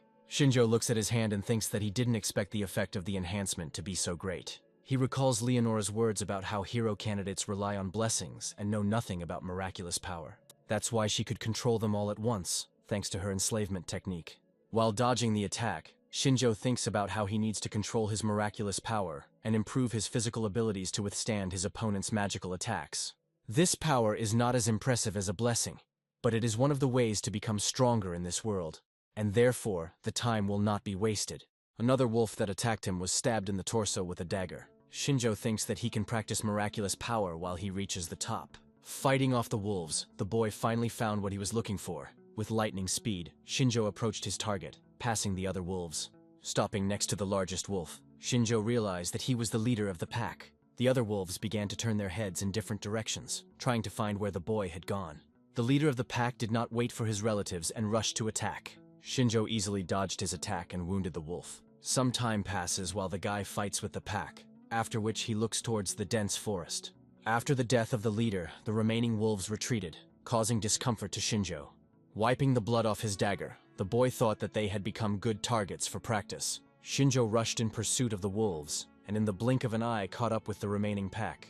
While using his blessing, the brunette realized that the wolves were moving in a strange way. Shinjo seems to see the wolf's intangible spirit changing its trajectory. The guy dodges the phantom and sees one of the wolves moving exactly along the phantom's route. It seems as if the wolf is following its own shadow, which is a few moments ahead of it, while Shinjo watches his movements. Another phantom appears on the other side. The guy turns around, increasing the distance between them. Shinjo holds the dagger to the phantom's mouth and waits. Just a second later, a wolf appears in that very place and runs into the weapon. The wolf does not have time to change the direction of movement and finds his own death. After this, Shinjo becomes convinced that he can foresee all of their actions 1 second in advance. The remaining pack no longer wants to attack the brunette, they want to hide and survive. However, the guy clutches a dagger in his hands and orders them to stop. With his eyes shining, Shinjo walks towards them and suggests that they train some more. After some time, night gives way to day. Shinjo walks away from the place where he brutally dealt with every wolf in the pack. After a successful training, the guy decides to use a blessing to evaluate his abilities. The guy received a display of his weaknesses with an increase in the assessment level, and this time the same thing happened. The guy understands that all his abilities are, one way or another, connected with vision. Shinjo sits down on the ground and thinks that he is tired after all and decides to take a rest, since the summit is already close. Suddenly, a rumble echoes across the mountain, causing the boy to shudder. He guesses that the Demon King's army is already close. After picking up his things from the ground, Shinjo sets off on his way, because he has no time left to rest. Meanwhile, a battle is unfolding at the foot of Death Wolf Mountain. Hector looks at the girl who is standing up to the entire squad, and says that the elf is very tenacious. But he is not surprised, because the girl with white hair calls herself the sage's disciple. The elf is wounded, but does not lose her fighting spirit. Hector says it's time to end it, so he orders the demons to kill her. The girl with different eyes, one green, the other blue, clenches her teeth and says that she can't stand it at this rate. One of the demons approaches her and is about to deliver a crushing blow. The girl is so weak that she is unable to fend off the blow, so she closes her eyes. However, the blow never happens, as Shinjo arrived in time and, lifting the girl in his arms, jumped to the side. The elf didn't have time to understand how this happened and now looks at her savior with surprise. Shinjo remains silent and assesses the situation, while the girl notices that he is human. The demons look at the guy and don't know who he is, assuming that reinforcements have arrived. Shinjo looks around the squad, trying to decide what to do in this situation. The squad consists of 10 soldiers from the Demon King's army and 1 high demon, their commander. Shinjo lets the girl go and she asks him why he saved her. The brunette moves her behind him and asks if the girl is a student of the sage Elaban. The girl says, embarrassed, that this is exactly how it is. Shinjo says that this is the reason for his help, because he has business with the sage. The guy turns his gaze to the girl and manages to assess her abilities. She is a half-elf, and her skills include magic. Hector says he doesn't care about the guy, because all people are their enemies. He orders his subordinates to act without change and kill them all. Shinjo thinks that in order to gain the sage's favor, he must save this girl. The guy takes out his dagger and prepares to fight a dozen demons. The enemies are surrounding them and are targeting Shinjo first. A white glow appears around the brunette again. The guy decides to train his ability to foresee. At that very moment, a phantom appears in front of the guy. Shinjo jumps to the side and already sees another shadow approaching from the opposite direction. Just as effectively, the guy dodges the spear strike. Another phantom appears from behind, about to strike with a mace. As the monster follows the phantom's trajectory, Shinjo inserts his hand and stops the strike. The guy grabbed the monster by the wrist, causing it to freeze. The demons that attacked the boy earlier don't understand what's happening. All their attacks are useless, because the guy anticipates them before they can get close to him. Shinjo tells the demon that the mace is a good weapon, but it should not be used against humans. With a few quick blows, the guy kills 3 demons standing nearby. The rest of the squad watches everything from the side and cannot move from their place. Thanks to his foresight, Shinjo will not lose in close combat. But he does not know how long the effect will last and how much time he has left. Hector orders his subordinates not to approach the guy, but to attack him with magic. The demons begin to form pentagrams, as per the leader's order. They activate the magic bullets, and dark bolts of energy emerge from the pentagrams, heading towards Shinjo. The brunette understands that he has no defense against such an attack, since it is a magical technique. Suddenly, the elf's voice is heard behind him, ordering the bullets to disperse. She summons Sylph, the spirit of air, after which a wind wall appears in front of the boy and girl. The tornado swirls around Shinjo and the elf, protecting them from attacks from any direction. Some time passes and the magic dissipates. Shinjo speculates that this technique is only known to elves and borrows the power of spirits. The guy asks if this is magic, and the girl thanks him for buying time to restore the power of her spirits. Hector loses patience and draws his sword from its sheath, saying that he will deal with them himself. Shinjo finally waited for the big boss to come out, which is why he calls the elf. The girl comes closer and asks what he has in mind. Shinjo asks her to deal with the small fry so that he can kill their commander himself. The girl says she can handle it, but asks him to stop calling her that because she has a name. Shinjo agrees with her and throws his bags off his shoulders. In one jump, the guy moves closer to Hector and says that he trusts the girl. Shinjo activates his blessing and prepares to get rid of the greater demon. The girl shouts after him that the guy is again addressing her incorrectly because the girl's name is Maya. A moment later, there is a loud clash of metal. Hector blocked Shinjo's strike with ease. Pushing off the large sword with his foot, the guy jumps to the side. Landing on the ground, Shinjo begins to analyze the situation. However, Hector is not going to wait, so he raises his sword over the guy again. Blow after blow, they repel each other's attacks. The demon is angry, so he takes the dominant position, pushing Shinjo aside. The brunette feels that he can't cope with the attacks and begins to panic. Once again, dodging the attack, he opens himself up, giving the demon an opening. Shinjo himself understands this, but unfortunately it is already too late. Hector raises his sword over him and strikes. Shinjo tried to dodge to minimize the damage. The demon said that he didn't expect such a quick reaction from the guy. But despite this, he still managed to hit Shinjo and wound him in the side. Finally, the guy understands what the higher demons are, because without foresight, he would have already died. Rubbing his chin, Hector says that he is sorry, because if the guy was not human, he would have a chance to defeat him. Despite being wounded, Shinjo has no intention of retreating. Assessing Hector's abilities, the boy realizes that he is too strong to attack him head-on. In this case, Shinjo decides to win by using a trick. Maya covered Shinjo's back while he kept Hector from getting any closer. The demons stood behind their leader and awaited orders. Shinjo looks over the information about the greater demon once again.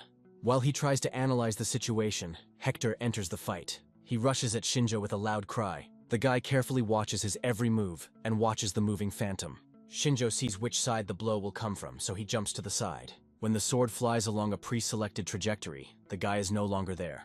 The way Shinjo dodges the attacks makes Hector even more angry. He continues to deliver blow after blow, increasing his speed so that the guy does not have time to react and dodge. The next attack was so fast that the sword caught Shinjo's hand. The guy understands that his prediction is pointless, since the gap between them is too big. The demon begins to be amused by this situation, and asks how much longer the guy will run from him. Shinjo realizes he has no choice, so he takes out his gun. He shoots the demon 3 times and it looks surprised. However, Hector is so fast that he manages to cover his head with his hand. Shinjo didn't expect the demon to be able to defend against the bullets. However, the guy fires 2 more shots and, taking advantage of the demon's confusion, shoots him in the knees. Hector winces in pain and asks what this new Templar weapon is. The demon realizes that he can no longer stand still and rushes at Shinjo. The guy doesn't move from his place and waits for Hector to come closer. Shinjo fires the final shot. Hector dodges and says it's useless because he already knows where the bullets will fly. Shinjo steps back because he's out of ammo. He takes out throwing knives from his cloak and launches them towards Hector. The demon manages to deflect the attack with a swing of his sword. When Hector turns his gaze to Shinjo, he notices the boy throwing something strange in his direction. The demon does not have time to recognize the mysterious thing. The only thing he can do is freeze in anticipation of what will happen next. Shinjo wants to take advantage of Hector's ignorance of things from his world. The demon takes a step to the side, avoiding a collision with the unknown. The can falls to the ground, next to his feet. The next second, there is a powerful explosion that engulfs Hector in flames. The demons begin to call out to their captain in alarm.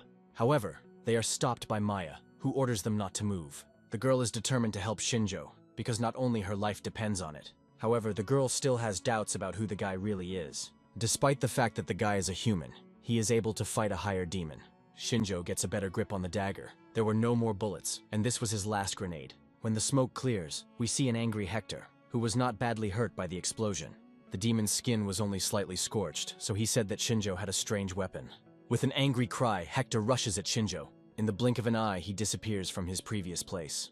Shinjo spins around him and tries to dodge his attacks. The guy understands that he has no other choice but to use all his abilities to the maximum. Shinjo uses his abilities to the maximum and focuses on the enemy's movements. This time he seems to see several phantoms. They repeat each other's movements, uniting into a clearer figure. Shinjo activates his weakness display ability. A beam appears right in front of his eyes, indicating the phantom's weak spot. This line is centered on the neck of the greater demon. Shinjo has seized the opportunity and is about to attack. In the blink of an eye, he catches his target and wounds Hector in the neck. Gasping for breath, Hector asks how this could have happened. Shinjo finally manages to defeat a strong opponent. The guy thinks that anticipation and display of weak points is very effective, but the load on the body is colossal. Just when he was already rejoicing at his victory, his body suddenly shook, and he realized that the strength was leaving his body. The guy falls to his knees in front of the defeated higher demon and cannot move. The demons look on in shock as their captain loses to a human. They notice that the guy's strength has left his body and decide to deal with him quickly. Maya knows that her spirits are at their limit, but Shinjo protected her, so she must help him. The demons begin to close in on their captain's killer when a voice is heard commanding the spirit of fire to burn them. Demons are engulfed in great flames, burning enemies alive. The enemies are trying to get rid of the fire, but they are not succeeding. They beg for mercy and plead to be saved, but there is no help to be expected from anywhere. Shinjo turns his head and realizes that the fire's power is many times stronger than Nagasi's flame. An elf approaches them from the side and apologizes to the girl for being late. Maya looks at the girl with admiration and calls her a mentor. Shinjo looks at them and realizes that he has finally met the great sage. Before him stands the beautiful elf Elabana. The girl smiles and thanks the guy for saving her student. She looked at the fallen Hector. She looked with interest at both the demon and the kneeling Shinjo. The guy confirms her words and asks if she is the sage of Alaban. The girl says he's right, although she thinks she's more of a pile of old bones retired. Even though Shinjo is unable to make an assessment right now, he can tell without it that the girl is strong. With his current powers, the guy is no match for her, so he decides that honesty is the right strategy. The elf watches the guy who has risen and assumes that he wants something from her. Shinjo says she has very good intuition. The girl replies that it was logical, and since she is indebted to him for saving her student, she will help him if it is in her power. Maya suggests getting to the house first, because this place is permeated with the smell of blood, so the wolfen won't keep you waiting long. Elabana agrees with her and invites Shinjo to follow them to rest. The brunette had no intention of resisting, so he obediently followed the elves. Shinjo realizes that it was worth risking his life to save Maya, because now Elaban is favorable to him. Finally, they reach the top of the mountain, on which stands a small, rickety house. Elabana invites Shinjo inside, telling him to make himself at home, while Maya goes to wash up. The guy comes into the house and asks why they decided to settle here. Elabana replies that there are many reasons, but the main one is that she is tired of worldly worries, and even now, many people are looking for her to use her in their plans. Shinjo understands that the girl chose this place because few people can get here. Elabana says that only true talents like Shinjo can do this, so she will welcome anyone who can do it. When they sat down opposite each other, the elf repeated her question about what business he had with her. Shinjo decides to speak directly and reveals that he is looking for a way to return to his original world. Elabana looks more wary and asks the guy again. Shinjo explains that he came from another world and was summoned here as a hero candidate with the goal of destroying the Demon King. The girl says that she heard rumors that a third generation of hero candidates had been summoned to their world. The guy hears for the first time that they are the third generation. He remembers Leonora saying that they weren't the first people they had called upon. Elabana explains that every 5 years, Digrest held a call for hero candidates. The first and second generation were completely defeated by the Demon King's army, and from that moment on, summoning was to be tabooed. However, Saint Leonora had the courage to try a third time, despite the fact that even Elabana was against this idea. Shinjo says that he was also against this idea, which is why he killed Leonora, so that she would not dare to do such a thing again. Elabana smirks and doesn't believe that Shinjo could defeat Leonora. Shinjo chuckles and says that there are many ways to kill someone, even if the opponent is stronger than you. Elabana says that she believes the boy's words, and she laughs at the thought that Leonora was killed by her own pawn. The girl understands the guy's desire to return home, and says that she doesn't like long conversations. She suggests getting straight to the point and informs him that her magic is unable to return Shinjo to his world. The guy is shocked by his words at first, but then he sighs sadly, asking if she knows how they can return. Elebana says that people had a summoning technique, but its original was lost, and no one thought about this side of the issue. Shinjo says that Leonora told them the same thing, which means they really have no other way to return except to defeat the Demon King. Elebana approaches the shelf and says that the boring technique can be found among the demon's magical techniques. The guy finishes his drink and says that he has now set his sights on his next goal. The girl regrets that she couldn't help the guy, but she promises that she will try to think of something. However, Elebana says that in her opinion, the boy has every chance of defeating the Demon King. Shinjo sighs and says that it is too much trouble to take on.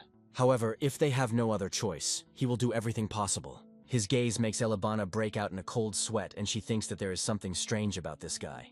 Compared to other hero candidates, there seems to be a cold, bottomless emptiness growing inside this guy. Shinjo gets up from the couch, thanks for his help, and asks Elebana if she finds out anything, to send him the information through the Adventurers Guild. The girl looks after him and does not understand if she can really trust Shinjo. After this time, Maya had already taken a bath and went out into the living room. The girl changed into home clothes and said with a smile on her face that she had refreshed herself. Maya sat down on the sofa and asked if Shinjo wanted to take a bath after the long climb up the mountain and the deadly battle. The guy says she is right and agrees to the proposal. Elebana interrupts their conversation and says that she has one proposal for Shinjo. Both the boy and the girl looked at Elebana in surprise and asked what kind of proposal this was. The elf asked if Shinjo would like to take her student with him on the journey. Maya jumped up and down, asking if they were talking about her. Elebana confirms her suspicions and tells Shinjo that with Maya, he will be able to achieve her goal faster. The girl looks at the guy, waiting for an answer. Shinjo rubs his head and says that he refuses to take such a noisy lady with him. After some time, we find ourselves in the eastern region of the Demon Kingdom of Valdora, near the front line with the sacred kingdom of Digrest. On a huge field, we see two figures. Shinjo looks around and says that the weather is fine despite what he was told about the Demon Kingdom having a harsh climate. Maya says that these lands used to belong to a sacred kingdom, but the deeper they go, the worse the climate will become. Shinjo speculates that these lands may have been occupied by the Demon King's army. The girl says that originally, on the western slope of Mount Urkeon, there was a large city, Neutrat. But now the city is occupied by demons. They are heading to this very city, and they will get there in about 2 days. Shinjo guesses the answer, but still asks what happened to the people of Neutrath City. Maya says that half were killed and the other half were made slaves, but some managed to cross the mountains and escape. Shinjo understands that the girl is very upset about this topic, so he decides to end the conversation. Looking at the girl, the guy understands that it was not in vain that he took her with him, because she was able to tell him a lot. He recalls how he refused Maya's company at the mountaintop cabin. The girl then became very angry and said that she didn't need him either. Elebana laughed at their squabble and said that Shinjo was refusing too early, since he had not been in their world for long, and Maya knew a lot. The guy said that even if it was true, he didn't understand what benefit she would get from going with him. Elebana walked up to Maya and patted her on the head. The elf said that the girl was still very young and had not seen the world, and that she had taken all her knowledge from books and had not applied it to experience. Elebana had long wanted to send the girl on a journey, but she valued her too much to send her alone. Shinjo reminded her that the girl could go on a trip with her herself, and she wouldn't have to force him to babysit her. Elebana says that even if she looks young, her strength is already running out, so she will not be able to go on a long journey. And then Shinjo came along so conveniently, and out of the kindness of his heart he saved Maya. The girl turned away in embarrassment and muttered that she was grateful to him for saving her. Shinjo warns her that he is going to the Demon King's kingdom, and it will be dangerous there, so if she gets in his way, he will leave her. Elebana sits down next to Maya and says that the last word is hers, because this is her life. After her words, the girl perked up, and delight shone in her eyes. At that moment, Maya finally decided that she would go on the road with Shinjo. Now the girl no longer looked so inspired, but trudged behind Shinjo, constantly saying that she was tired.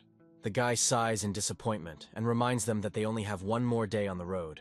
Maya reminds him that she is a mage, not a swordsman, so she is not as durable. The guy stands patiently and waits for the girl to stop complaining and move on. Shinjo decides to take pity on the girl and, throwing off his backpack, says that they are resting here today.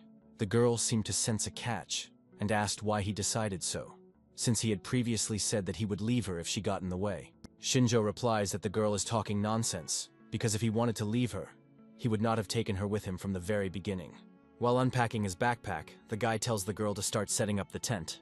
When it gets dark outside, the boy and the girl have already collected brushwood and lit a fire, warming themselves by the fire.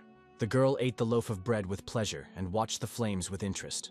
Shinjo had been silently watching the inspired girl until this moment. The guy decides that Maya should know that this journey will be very dangerous. Shinjo is willing to risk his own life if it will help him return home, but the girl has no reason to take risks. The guy is sure that Elabana did not lie to her about the purpose for which she sent the girl with him. However, he decides to ask Maya if there is another reason why she went with him. The girl stops eating and says that she didn't know how to start this conversation, but Shinjo sees right through her. Maya reveals that she was born in an elven village that was destroyed by the Demon King's army. Shinjo believed that demons only fought against humans. However, Maya says that they don't care who they kill, so they killed her entire family, her father, mother, and younger brother. The girl survived only because her father diverted attention to himself, and Maya was forced to watch all this, unable to help. When the army left, the girl could only die in the forest, but her mentor found her, after which Maya became her student. Shinjo says he's not interested in knowing her past. He wants to know her purpose. The girl says that she decided to become a magician and accepted the mentor's offer because she wants to gain the power to kill demons. She remembers everything that Elabana taught her during these 10 years that she spent next to her and trained with all her might.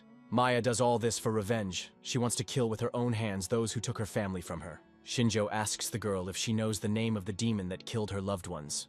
Maya says it was done by Windberg, one of the 4 heavenly kings of the demon army, the king of the wind. Shinjo assumes that the girl went with him to find this demon, but he reminds her that he has no need to enter into open conflict with him now. Maya says that until now, the mentor refused to let her go, but allowed her to go with him. She doesn't know the reason for such an act, but she is sure that Elaban has her own thoughts on this matter. So, they will travel together for some time. Shinjo nods and says he will take the girl's word for it. As they left, Elabana said that she trusted Mayu Shinju, as he would be able to subdue her if necessary. If the girl had traveled alone, she would have quickly died in search of her revenge. Maya apologizes to Shinjo and says that the conversation got too difficult. The girl assures the guy that she is not going to drag him into her problems. The guy understands that she wants to do everything alone, so he simply says that it's time for them to go to bed because they have to get up early. Maya heads towards the tent and says that she will leave the spirit guards to look out for monsters. When they had already gone to bed, after some time, Shinjo wakes up and assumes a sitting position. He thinks about Maya's words about the 4 kings of the Demon King's army. He is pulled out of his thoughts by a snort from the side of him. Maya fell into a deep sleep and nothing could interrupt her deep sleep. After a long time of solo travel, the guy is not used to thinking in a noisy environment, so he decides to go outside. Shinjo thinks that these kings will be stronger than the demon he fought the other day. The guy looks at the starry sky and thinks that he needs to become even stronger. Shinjo shakes his head and says that he has no reason to worry about it yet. As the morning approaches, we are transported to the western border of the sacred kingdom of Digrest in Fort. After the last attack, there was no movement from the enemy. A military meeting is taking place in one of the main halls of the fort. One of the men participating in the meeting is trying to attract attention to himself, because he has already repeated the same thing many times. He believes that it is high time for the hero candidates to go on the attack. Another man says he understands his point, but asks what exactly they are proposing to attack. Before he can answer, Amelia points her finger at the map. The girl believes that they need to recapture Fort Aris, since it originally belonged to them. Moreover, this is a strategically important point for the enemy, so by capturing Aris, they will force the demons to retreat. Heinrich says that it is too dangerous, because up until now they have only been defending themselves. The man who speaks first begins to laugh at the captain of the 8th Squad, saying that he was scared. Henry looks at him reproachfully when the man says that the hero candidates are under their direct command. Amelia advocates attacking, saying that the enemy should have let their guard down by now, so don't expect them to attack first. The girl turns to the class leader and asks if the hero candidates are ready for this fight. Mito agrees with her and says that they will go into battle as soon as the girl gives the order. When the meeting comes to an end, Mito, Hashimoto, and Heinrich leave together. Henry sighs and says that Amelia is in too much of a hurry, since the perception is scheduled for tomorrow. Hashimoto asks the headman if everything will be okay, because everyone seems confident about it. But there are other sides to this issue. Mito replies that he doesn't see anything wrong with that plan, since it's better to attack now while the enemy is recovering. Henry says that their superiors rely too much on their strength, which is why they insist on attacking. Hashimoto doesn't look satisfied with the answer, but she knows they have no choice. Henry says he will support them with all his might, but the boys are the main attacking force, so they should rest for the night. Mito accepted their offer, but for some reason he feels uneasy. The next day, the detachment set out towards Fort Aris to capture it and clear it of demons. The squad decided to approach the castle walls from the side covered by dense forest. Nagase crouched down by the bushes and asked why they set out at dawn, since the best time for a surprise attack would be at night. Henry explains that demons have well-developed night vision, so only humans will be at a disadvantage. Mido suggests going through the plan again. Their goal is to eliminate the local leader while the main forces are distracted. The main one is most likely a greater demon, so Mido decides to fight him alone, while the rest of the students will have to escape before they are noticed. Mido's classmates listened attentively to his plan, but their faces showed that they did not quite agree with the plan. A soldier approaches Heinrich and informs him that a message has arrived from the main detachment that it is time to begin the operation. After listening to him, the commander agrees and orders to begin. At his command, the hero candidates began to approach the walls of the fort. The main part of the detachment, consisting of soldiers and knights, entered from the central side. They penetrated the walls of the fort unhindered, taking advantage of the fact that the gates were open. The demons became alarmed and, grabbing their weapons, prepared for battle. This part of the squad is led by Amelia, who is the first to rush into battle and shout that they need to destroy the demonic army. From the central tower, through the window, all this is observed. Stongaya, one of the 4 heavenly kings, the king of the earth, watches the battle closely. Meanwhile, a squad of hero candidates successfully manages to get inside the fort from the other side and enter the premises. The demons did not expect the appearance of people, so they turned around in surprise, asking who they were. Mido was ahead of everyone, so he was the first to enter the battle, clearing the obstacle with a few blows. The classmates running behind praised the class president, saying that he can always be relied upon. Heinrich asks Mido not to lose his vigilance, because the enemy leader is most likely in the next room. At the end of the tunnel, they see several more demons who are already ready to attack. It is at this moment that the voices of demons are also heard from the other end of the tunnel. The hero candidates begin to look around and ask Mido how they can get out of this trap. Heinrich says that the 8th squad will cover the rear while the hero candidates continue to move forward. Mido agrees with the captain and asks him to rely on them. The village chief calls Nagase, but the girl is already about to clear the way for them and says that she already knows what to do. The girl calls upon the blessing of flame and directs it towards the demons. The rest of the guys also don't stand aside and help fight back. Blow by blow they make their way. Mido moves in the center of the column and helps clear the way of demons. Hero candidates with the least favorable tunnel combat blessings take the back and middle positions. The strongest guys surround them from the sides and move ahead of everyone. Finally, they manage to get to the gate leading to the demon commander. The boys open the gate and go inside a large room. Mido freezes in place when he sees what they are about to face. In front of him in the center of the hall stands a huge demon, who is unlike anyone he has seen before. The demon stands motionless and says nothing, as if he already knew that guests would soon come to him. Having made their way into the hall, the students all gathered together, with Arashi and Mido standing in front of them. One of the hero candidates asked who was standing in front of them. Arashi decided to address the demon directly and asked if he was the boss in this fort. The demon introduces himself as Stogai, the king of the earth, and says that he is one of the 4 heavenly kings of the Demon King's army. Kanzaki tries to understand what his words mean, and Hashimoto says that it is just a title. Mido, meanwhile, stands silently, because he feels the incredible pressure emanating from this demon. Striking the floor with his sword, Stogai asks if they are candidates for heroes. He's ready for battle and tells the boys to show him what they're made of. Mido also takes out his sword and orders the boys to be ready. The headman tries to calm himself down, because if they lose, then all the participants in the operation will die. Thus began the battle between Stogai, the king of the land, and the candidates for heroes. The battle begins, and Mido jumps to the side to divert Stogai's attack from the boys. However, the balls from the ground move at such a speed that even the headman cannot avoid them.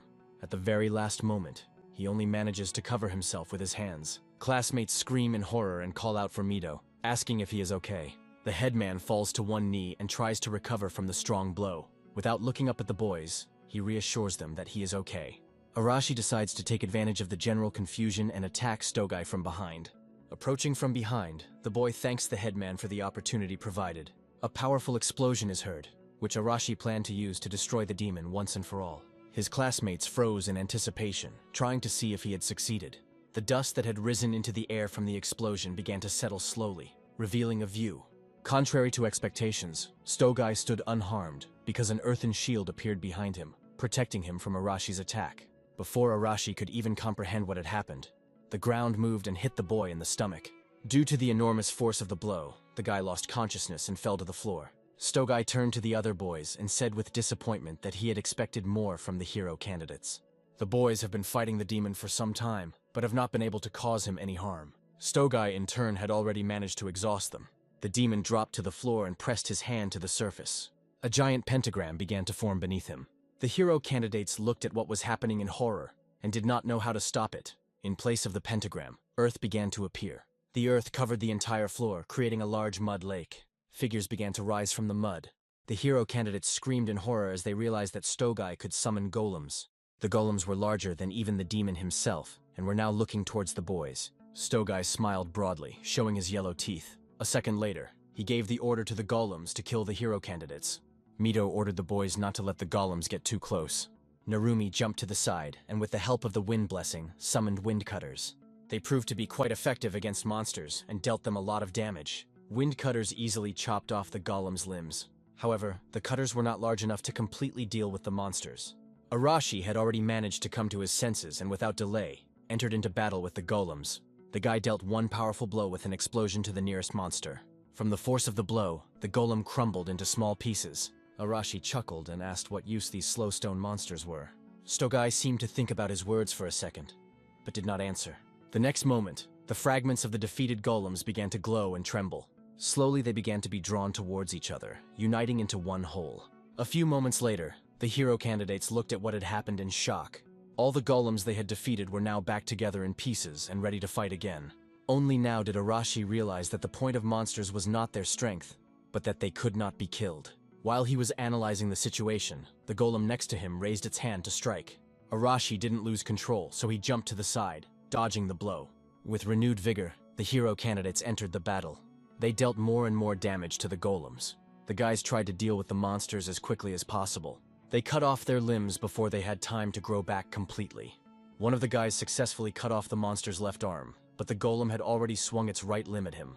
The guy froze in place, realizing that he would no longer have time to dodge. Before the golem could harm him, Kanzaki used control on the monster, forcing it to stop. The girl's ability worked on this low-level monster. Another classmate decided to take advantage of this chance. The guy thrusts a spear into the golem's torso. He shouts enthusiastically and is happy that he managed to reach the golem. But he rejoices too soon, because due to his actions, Kanzaki's control has been destroyed. The golem regained the ability to move and hit the guy. The force of the blow sent the hero candidate flying to the side. Hashimoto couldn't watch it anymore, and used her telekinesis on the shards of earth. She directed these particles towards the golem. In an instant, the monster crumbled into tiny pieces, falling at the feet of her classmates. The girl froze in place, watching what would happen next. However, not even a couple of seconds passed before the golem began to recover and acquire its original form. Arashi looks at this and rubs his neck thoughtfully. Suddenly, a voice is heard behind them, saying that he read about this in a manga. Arashi and Mito turn around to see Narumi, who says that in that case, the only way out is to defeat the mage who created the golems. The blonde has no problem dealing with the monsters thanks to his ranged attacks, so he decides to take them on himself. Arashi and Mito agree with him and decide to fight the demon together. The elder uses his new abilities to quickly get through all the golems. Stogai sighs and says that the guys are seriously underestimating him. The demon touches the floor again, and pentagrams appear on it again, but of a smaller diameter. Stones begin to emerge from each pentagram. The more time passes, the more stones appear. When there are enough of them, Stogai directs them towards the approaching Mito. The guy remembers the previous demon attack that he suffered from, and understands that this time there is no room for error. While Mito is fighting one of the 4 heavenly kings, Shinjo arrives at the city of Neutrath, which has been captured by the Demon King's army. To get inside the protective walls, the boy and girl found a passage underground. Maya has summoned the Spirit of Fire, and now it lights their way. They walk through a large tunnel, and the girl holds her nose with her hand. She had no idea that they would have to go down into the sewers to get into the city. Shinjo tells the girl to be patient, because they should already be under Neutrath. The guy says that there's only a field around the city, and the demons can see in the dark, so they couldn't go straight ahead. Approaching the ladder, Shinjo grabs it and says that they will soon get to the surface. A couple of minutes later, the guy and the girl find themselves on the deserted streets of the city. Maya still can't get rid of the smell and says that they have finally arrived. As Shinjo looked around, he heard the sound of approaching footsteps. The guy pointed to the barrel and told Maya to hide there. Even the most remote streets of the city were periodically patrolled by demons. But they found this a very boring matter. One of the demons asks why his friend is complaining, since they ended up in the guard of the witch lady, and such a chance does not come often. His interlocutor replies that even if they came under her command, this does not mean that they will achieve any military merit. The demons say that the lady is talented, but her behavior leaves much to be desired, so it is better not to blab about it once again. The demons are so engrossed in their conversation that they don't notice Shinjo and Maya hiding there. When the sound of footsteps fades, the girl tells Shinjo that they have left. The guy asks if the demons were talking about the princess of the demon kingdom who rules this city. Maya confirms his words and says that the girl was called the Witch of the Void, and that she is the one Shinjo is looking for. As they set out, Elebana said that in the border town of Neutrath, there lived a witch who could control space. Shinjo thinks about how they can get to the witch without it turning into another battle. Maya asks what they will do, and the guy replies that she should follow him and do as he says. The girl agreed and began to listen carefully to their plan. A large city that was once filled with people is now overrun with demons. They walk freely on the streets and act as if it were their home. They laugh and talk to each other.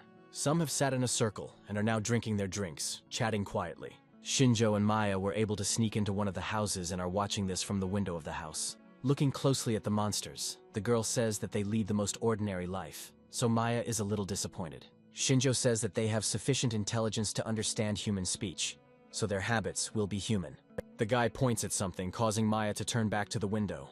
The boy points to a cart being unloaded by people in chains. The demon hits one of the people on the back and orders him to carry the things faster. Maya screams in horror when she realizes that these are people who have been taken into slavery. Shinjo asks why the girl is so surprised. Watching the man being beaten, the guy reminds her that the girl had known about it for a long time. The girl agrees with this, but knowing and seeing in real life are completely different things. Demons mock the man, beat him and laugh at his helplessness. Maya grits her teeth in anger and says that she didn't think demons were so twisted. Shinjo looks at the girl and realizes that she is starting to lose control of herself. Before he can distract the girl, he hears a noise from behind. Behind them stands a girl with black hair and says that they are not demons. Shinjo is scared that even he couldn't hear her footsteps. The guy takes out a dagger and thinks about how the girl was able to approach them so unnoticed. The stranger says that there is no need for a weapon, because she did not come here to start a fight. Shinjo asks what her intentions are and how she knew they were here. Looking at the girl yawning from boredom, the guy thought that some kind of magical technique or some other trick was involved. The girl said that strangers had passed through her barrier, so she went to look for them. Maya asks what barrier they are talking about, because during the entire journey, the girl did not notice anything strange. The brunette explains this by the fact that no one is able to detect her spatial technique. After her words, some guesses come to Shinju's mind, causing him to activate his blessing of appraisal. The guy learns information about her, but she introduces herself as Isabel, the fifth princess of the demon kingdom of Wardor. She says that if the boy and the girl do not answer her questions immediately, she will call the soldiers. Isabel asks what the human and the elf needed in this city because they do not look like scouts. Shinjo doubts that they will be able to survive the fight with the demoness, so he replies that he would be happy to tell, but it is a long story. The girl sits down on one of the boxes and says that she is here anyway to pass the time. Some time passes and Shinjo tells the girl about the purpose of his journey. She says she understood what the guy was talking about. Shinjo was told that spatial technology could help him move. Isabel says that he was not lied to, and that she can indeed transport him back to her world. Shinjo asks hopefully if this is true. The guy couldn't even imagine that he could communicate so easily with this witch, and unlike other demons, she doesn't show any hatred towards people. Isabel says that in order to move him to the original world, the guy must tell her the exact coordinates. Shinjo only had time to rejoice at the news when, after the girl's words, he froze in place. The witch says that there is no difficulty in the transfer spell, but without the coordinates, she will not be able to move him. All of Shinjo's hopes seem to have been dashed in an instant. The boy activated his blessing again and his eyes turned red. He asked the demoness how he could find out the coordinates. Isabel replies that there are countless worlds, and finding one specific one is very difficult. Shinjo uses a new truth assessment technique on the girl and is convinced that she is not lying. Isabel says that it would be possible to use Shinjo's body as a navigator, but it has the blessing of the creator god, so it won't work. Looking at Shinjo, the girl says that her technique won't be able to penetrate the blessing. The guy says that in that case, he has no choice but to follow the will of God and kill the demon king. Isabel shrugs and replies that she can't say there is no other way. Shinjo is upset that the easy way was not found, so he will have to take the hard way. The only way out of this situation is to kill the demon king. Isabel sighs and says that the guy has probably already made his decision. Shinjo says that he originally planned to return home using a magical technique, but it didn't work out. Maya asks why the girl, being the princess of the demon kingdom, is so willing to help them. Isabel replies that the demon kingdom is not eternal either, so she has her own interests. As a black hole begins to appear next to the girl, Maya and Shinjo prepare to attack. However, Isabel had no intention of harming them and entered the dark space, wishing the boys good luck. She disappears from the room, saying at the end that it will be difficult for them to escape from this world. The black hole closes, and Maya and Shinjo are left alone in the room again. The elf clutched her heart and said that she was very scared and thought that the demoness would kill them. Shinjo assumes that Isabel is the Demon King's daughter and says that they wouldn't be able to defeat her. Contrary to their expectations, the girl turned out to be kind to them and helped them a lot. Shinjo agrees with Maya, but also says that such luck usually comes at a price. The girl shudders and asks the guy not to scare her. Their attention is drawn to the increasing noise coming from the street. The demons in the streets were alarmed when they received news that human scouts had entered the city. Maya looks out the window in surprise and asks how they were discovered. Shinjo also looks around the street and says that this happened right after the witch disappeared. Maya doesn't understand why she did it, because she found them, but she didn't harm them. Shinjo replies that there is no point in trying to understand her train of thought, so they need to leave immediately. A guy and a girl go outside and try to move less noticeably. The best way out in their case is to move along the roofs of houses. They move quickly and silently around the city, trying to remain unnoticed. The demons walk the streets of the city and look around in an attempt to find spies. The guy is sure that someone gave them an order, but he can't see the status of the demons because of the great distance. Suddenly, the guy flinches and freezes in place. Maya asks what he is doing, after which Shinjo makes her sit down and not move. The boy was able to sense a huge accumulation of power that even surpassed the witch they had just met. Shinjo's full attention is directed towards the man standing in the center of the demon cluster. This demon has long white hair and light green eyes. Maya immediately recognizes this demon as Winberg. Shinjo looks at the girl in shock and cannot believe what is happening. The elf appears obsessed with revenge and says she can't believe her luck. Shinjo remembers their conversation by the fire and realizes that this is the very demon that Maya dreams of taking revenge on. The girl says that she will never forget Winberg, the Wind King, one of the 4 kings of the Demon King's army. Shinjo activates his blessing in order to assess the demon's powers. The man has a high level of wind and fencing techniques, and also has the ability of Hawk's Eye. Shinjo tries to bring Maya to her senses and says that they can't do anything to him now. After his words, the girl calms down a little and says that she understands everything. Shinjo starts to descend from the roof and says that the wind technique can be used to detect enemies. They want to move carefully, but they don't notice how a gust of light breeze has already passed over them. Winberg walks along with a crowd of demons and asks if there really were spies among them. The demon walking next to him wants to answer something, but the man interrupts him, saying that it was a rhetorical question. Winberg says that even if they really did infiltrate the city, he will definitely find them and destroy them. The commander-in-chief says that candidates for heroes have been sent to the front, so now is not the best time to surrender the rear. One of the soldiers asks if Winberg really wants to stay in the rear, since he can be much more useful on the front lines. The man replies that this place is much more suited to his skills, so let the others take their chances. All this time, wind currents emanated from the man, running through the streets of the entire city and returning back to the owner. Another wind current brought him information about the location of the scouts. One of the demons asks if the commander has found the spies, and he answers in the affirmative. Winberg plays with the wind in his hands as if it were alive and says that no one can escape his search technique, even if they are very careful. The soldier says that wind techniques are very difficult to master, so he is genuinely amazed by Winberg's skills. The blonde says that flattery is good, but it would be better to prepare a search party. Winberg realizes that he has discovered the people the witch was trying to hide, and this makes him want to have some fun. Meanwhile, Shinjo and Maya descended from the rooftops and began moving through the dark alleys. The guy is very wary and is trying to figure out how to get out of the city. Suddenly, he orders Maya to stop. Demons walk and look for them on the next street. Shinjo watches them and realizes that they know where they are going, but not their exact location. Maya draws the guy's attention to the fact that the wind currents began to move somehow unnaturally, which began to disturb the spirits. Shinjo realizes that this is because Winberg uses the wind attribute to search. Maya suggests trying to destroy his technology, but warns that they may be discovered. Shinjo says to leave things as they are and just try to lose the tail. All the demons in the city were involved in searching for spies, so there were almost no empty streets left. Shinjo and Maya try to move as quickly as possible. However, it doesn't take long before they are found. The demons discovered them when the boys did not have time to turn onto another street. The girl apologizes since it happened because of her, but Shinjo reassures her, saying that the advantage is still on their side. In addition, the guy plans to make bait out of the girl. The girl looks at her fellow traveler in shock. At some point, Shinjo jumps into the air. The guy easily pushes off the walls of the houses standing opposite each other and jumps onto the roof. Maya continues to run on the ground and says that she can't do this. Shinjo looks at the girl and asks how she plans to take revenge on Winberg if she can't even escape from pursuit. After this, the guy disappears to the roof of the building, leaving Maya alone. The demons run after the girl and say that the spies have split up. The girl is shocked by how Shinjo treated her. The demons decide to split up and pursue each one separately. Maya is hurt by the guy's words, so she decides that she will not run away anymore. She stops and turns to face the demons. The girl raises her staff up and summons a giant fireball. The demons freeze in place, as they did not expect the scout to be a magician. They are trying to figure out what they should do in this situation. But while they stand still, the fire reaches them. The intense flames cause a nearby house to catch fire, attracting the attention of demons on other streets. Demons from all over the city begin to approach the battlefield, but while they were focusing their attention on just one point, a shadow was creeping up on them from behind. The demon moving behind everyone has his throat slit. It falls to the ground with a loud sound. However, the demons walking ahead pay no attention to this. This allows Shinjo to kill them one by one without worrying about being discovered.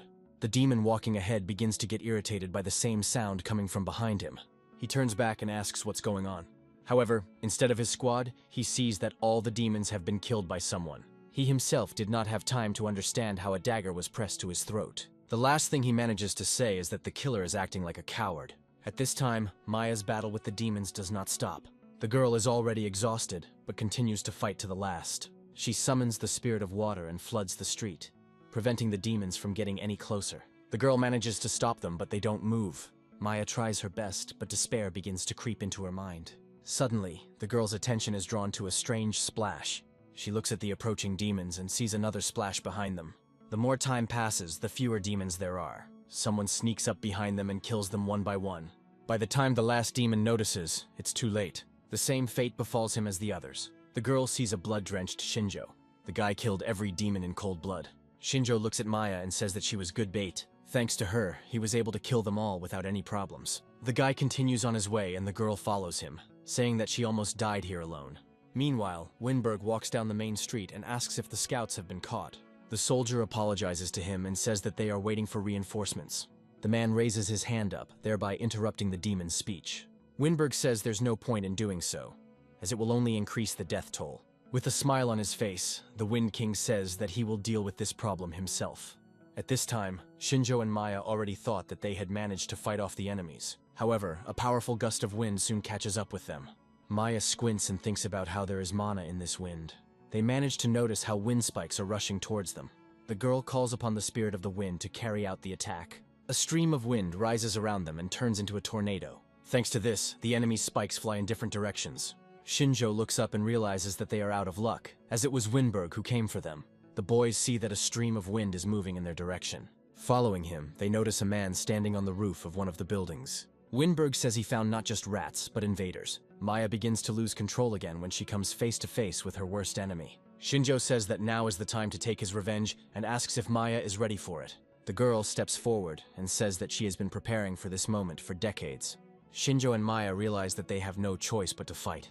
The guy tells the elf that they have no chance of winning if the fight drags on, so they need to finish quickly and preferably with one blow. Maya also understands this and agrees. The girl summons the spirit of the wind and directs its power at Winberg. The demon stands on the roof of a tall building and doesn't seem to be about to dodge the attack. He looks at the girl's attempts with a smirk and reminds her that he is one of the 4 heavenly kings. Besides, he is the master of the wind, which means that her attempts to defeat him with the help of the wind spirit cannot have any effect. A pentagram appears behind Winberg, causing the air around the man to move, forming an air shield. Maya's attacks bounce off in different directions when they hit the protective field. The shield slowly turns into a tornado and rises upward. Soon, due to the density of the air shield, Winberg disappears from Shinjo and Maya's sight. The brunette realizes that this could be a good chance for them, since the demon blocked his own view. However, before he can get close to Winberg, air spikes rush towards him. Shinjo manages to jump to the side in time, causing the spikes to crash into the ground. The guy looks up in surprise, because he didn't expect an attack at that moment. Winberg realizes that Shinjo wanted to take advantage of the opportunity while he was out of sight. Playing with the flow of wind with his hand, the demon says that his spell of searching wind will not miss even the slightest movement. Shinjo realizes that Winberg has no blind spots, which automatically makes all of his killing techniques useless. The guy's attention is drawn to Maya, who raises her staff up. The girl reassures Shinjo, saying that she can handle everything herself. Using her powers, Maya summons a powerful gust of wind. When the gusts reach Winberg, all the small search wind currents fly away. The man looks at the girl in surprise. Maya tells him that the search technique is effective, but if she constantly interferes with the wind currents, her technique will destroy Winberg's technique. The demon thinks that the girl knows well how his wind magic works, but does not understand how she can know this. Shinjo, meanwhile, is amazed that Maya's thirst for revenge is producing surprising results. Deciding that Winberg was distracted by Maya, Shinjo decides to get closer to the demon. However, the demon continues to watch him closely, but he does not understand why the guy would come so close. When Winberg gets close enough, Shinjo draws his dagger and swings it. The demon manages to rise up faster than the dagger can get closer. Shinjo looks at Winberg with anger as her next attempt to defeat the enemy ends in defeat. Floating in the air, the demon says that the guy most likely can't fly. While observing Winberg, Shinjo notices that his flying technique is very similar to Narumi's. The guy is pulled out of his thoughts by Maya, who tells him to jump. The guy acts immediately, pushing off with his foot from the airflow created by the girl. Using her power, Maya gives Shinjo a boost of speed, allowing him to quickly reach the demon. Winberg cries out in surprise and tries to dodge. Shinjo has already set his mind to killing the demon while it is confused, so he activates his ability to display weak points. A phantom of Winberg appears at his side, with the indicated weak spot in the neck area. However, a moment later, the weak spot begins to fade and quickly disappears. Shinjo doesn't understand what this could mean, since he has never encountered this before. At this point, Winberg forces himself to pull himself together and takes out the hilt of his sword. A moment later, a glow appears from the empty hilt, forming an air blade. Shinjo and Maya's actions made the demon take the situation seriously, so he had to draw his sword. With one swing of his sword, Winberg sent a multitude of small wind currents towards the brunette. Shinjo tried to fight them off with his dagger, but there were too many of them. One of the streams broke through the brunette's defense and cut his cheek. Winberg continued to strike with a smile, and said that it was he who taught Hector how to fence. However, the demon became too focused on attacking Shinjo and became distracted from Maya. The girl did not waste time at this moment and threw a large boulder at Winberg, larger than the demon. However, the demon noticed the approaching threat and managed to dodge. Meanwhile, Shinjo took advantage of the moment and moved away from the demon, moving closer to Maya. Despite their previous attempt being unsuccessful, Shinjo and Maya are not about to give up. As he floated in the air, Winberg assessed the size of the stone and realized that it would be very difficult to remove it with wind magic. The demon thinks that Maya cannot be an ordinary elf, because she knows not only wind magic, but also earth magic. Winberg thinks that they destroyed the village with the elves a long time ago, but the girl may be somehow connected to her. At this point, the demon comes up with the idea that it was Shinjo and Maya who killed Hector, which he decides to ask directly. The brunette doesn't answer his question, as he believes that Maya should be the one speaking. The girl confirms Winberg's suspicions and asks how he feels after losing a loved one. Her answer makes the demon convinced that the girl is the only survivor from the elven village. Maya was completely overcome with anger and said that 10 years had passed since then, and all this time she had been training to kill Winberg. The demon laughs and says that he is filled with nostalgia because he remembers that day well, because he had a lot of fun. His words make Maya freeze in place. Winberg recalls the screams and cries, how each of the elves fought not for themselves, but for their loved ones and prayed to spare at least one. The demon said that it felt so good to watch the villagers being consumed by despair and fear. Maya is furious at his words and is about to attack. However, Shinjo blocks her way, saying that the girl should not fall for his provocations. The guy tries to bring the girl to her senses and says that he will need her magic. His words help Maya to gather herself and focus on the fight. Shinjo activates his blessing and thinks about how to defeat an enemy that has both long-range and close-range attacks. At this moment, Winberg thinks that he did not expect such endurance from this duo, because the guy is an ordinary person. The demon begins to guess the reason and asks if Shinjo is a hero candidate. The brunette makes no attempt to hide his status, and directly confirms Winberg's suspicions. The demon says that he knows all the strong people from their country, and since he sees him for the first time, the answer is obvious. He is their new weapon. Winberg thinks that the boys are at a disadvantage, so he shouldn't worry because he is much stronger than them. Shinjo thinks that the precognition will last for another 3 minutes, and if they don't manage to win in that time, they will definitely lose. Suddenly, Maya asks Shinjo to lend her his ears as she has an idea. The girl comes closer to the brunette so that Winberg does not hear them, and tells him what her plan is. Shinjo listens to her and agrees, telling her not to interfere with him. Maya says she should have said it. The demon, who was watching them from the side, asks if they have finished coming up with a plan. Shinjo doesn't answer him, and tells Maya that they should get down to business. With a smile on his face, Winberg urges them to come closer. Maya summons the spirit of the wind and uses it to help Shinjo rise into the air. After this, the girl hits the ground with her staff. She calls upon the spirit of the earth, and the next second, the ground beneath her splits, and stones of different sizes rise into the air. With a wave of her staff, Maya directs the rocks towards Winberg with the order to knock him down. The demon is not going to change his position, and is going to repel the attack. Winberg waves his hand, causing a powerful gust of wind to emerge. The stones, under the force of the wind, bend around the demon and rush behind him. While the demon was fending off the attack, he was forced to turn his back on Shinjo and Maya, causing him to temporarily lose sight of them. When he turned back, he managed to block Shinjo's attack at the last moment, who was right next to him in the blink of an eye. Maya meanwhile shouted that they were not finished yet and waved her hand. The stones that Winberg had previously redirected changed their trajectory again. This time they began to approach the demon from behind. The demon first wanted to dodge, but realized that nothing would work, so he erected a wind wall. Noticing this, Maya once again summoned the spirit of air. The wind force rushed from her towards Winberg. Under the influence of her power, the demon's wind wall was destroyed. Because of this, the stones were able to destroy the pentagram behind Winberg without hindrance. The demon became restless, feeling threatened from all sides, and it was at this moment that he opened himself up to attack. By the time Winberg returned his attention to Shinjo, it was too late. The demon tried to block the attack with his sword, but there was too little space. Shinjo delivered several quick slashes with his dagger at the demon's hand. Due to his arm being injured, Winberg let go of the sword. The demon looked at Shinjo in shock, because only now he realized that the guy's goal was not his heart, but his sword. The hero candidate caught the falling sword. Before Winberg could recover, Shinjo jumped back with his sword in hand. The brunette landed on a large boulder sticking out of the wall.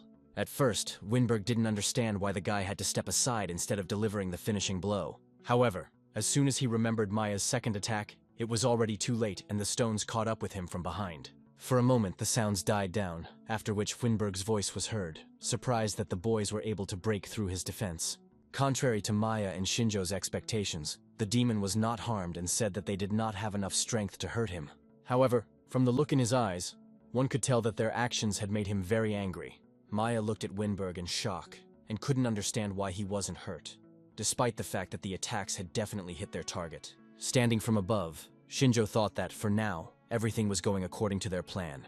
As they were preparing their plan, Maya informed the boy that the wind technique was strong, but she also had her weaknesses.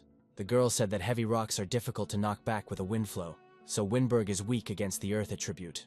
Maya said that if the earth attribute was low, then she would use wind magic to weaken the demon's defense. Shinjo thought that Maya's thirst for revenge was not an empty phrase, since the girl not only had the power to kill him, but also a pre-prepared plan of action.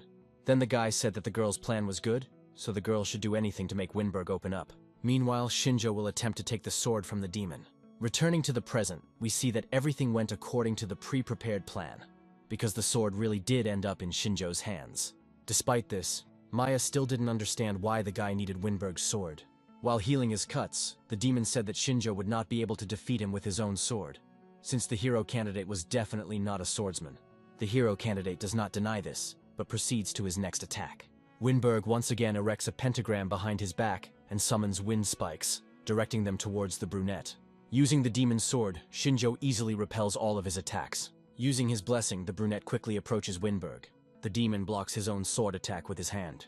Winberg is clearly confused and wonders who Shinjo really is, since he suddenly seems to be moving better and faster. Meanwhile, the guy continued to strike with his sword one after another. Winberg fights back, unable to understand what is happening, as Shinjo manages to force him to retreat back. Maya takes this opportunity and calls upon the spirit of the wind, ordering it to bring down the demon. A gust of wind blows away the wind support under Winberg's feet, causing him to lose his balance. As he fell down, the demon realized that Shinjo was using his flight magic. Towering over Winberg, the boy raises his sword for the finishing blow and says that his end has come. The demon tells him not to hope for victory and gain strength again, causing his horn on his forehead to become energized. The wind force is concentrated in one point and directed towards Shinjo. However, before the attack reaches the hero candidate, it is interrupted by a green flash from the sword strike. Shinjo lands on the ground, and behind him, Winberg's body falls to the ground with his head severed. The boy's eyes return to their natural purple color, and the boy thought that he had run out of strength. Shinjo hears Winberg's voice, saying that he never thought he would lose like this. The demon can still speak, so he asks the guy why he suddenly started moving differently. Shinju replies that he has acquired the blessing of copying, which allows him to copy the skill of a person he has personally seen. The hero candidate used this power to copy the demon's swordsmanship style, but this power had never been used in practice, so Shinjo did not want to use it until the very end. Winberg said that apparently it is not for nothing that candidates for heroes are called the trump card of humanity. Shinjo said that he received this blessing after killing Hector, which is why the boy now has 4 blessings. Winberg chuckled at his words and said that his stupid student had helped their common enemy survive. Shinjo sits down on the nearest large rock to catch his breath. The boy looks at the defeated Winberg and reflects on his powers as those of one of the 4 heavenly kings. There are 3 more like him, then the Demon King, who is the strongest of all. Besides that, there are also the children of the Demon King, like Isabel. The guy sighs and thinks that it's too early for him to fight them now. Shinjo's attention is drawn to the sound of approaching footsteps. A thoughtful Maya walks towards him and looks towards Winberg. The girl stops next to the guy and asks if the demon is dead, to which she receives an affirmative answer. Looking at Maya, Shinjo asks how she wants revenge. The girl replies that she still cannot comprehend this, because she thought that she would have to sacrifice herself for its implementation. Despite this, Maya feels rested. After Winberg's death, her parents and village will not return, but now she feels free from the past. Shinjo says that the girl helped him a lot, because without her help, he would have definitely lost. Maya turns to him and says that she should have said that. The girl trained for 10 years to kill Winberg, but it was not enough. A smile appears on Maya's face, and she thanks Shinjo for helping her avenge her family. The guy says there is nothing to thank him for, since he had no other choice anyway. Maya says she's still glad she decided to go with him. Sooner or later, the girl would have run out of patience and would have run away, dying for no reason. And the mentor most likely guessed about this.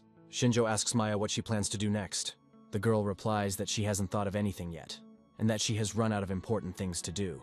Shinjo approaches the girl and says that now is the time to find a new meaning in life, and asks how long elves live. Maya says that she is half human, so she will most likely not live as long as her mentor.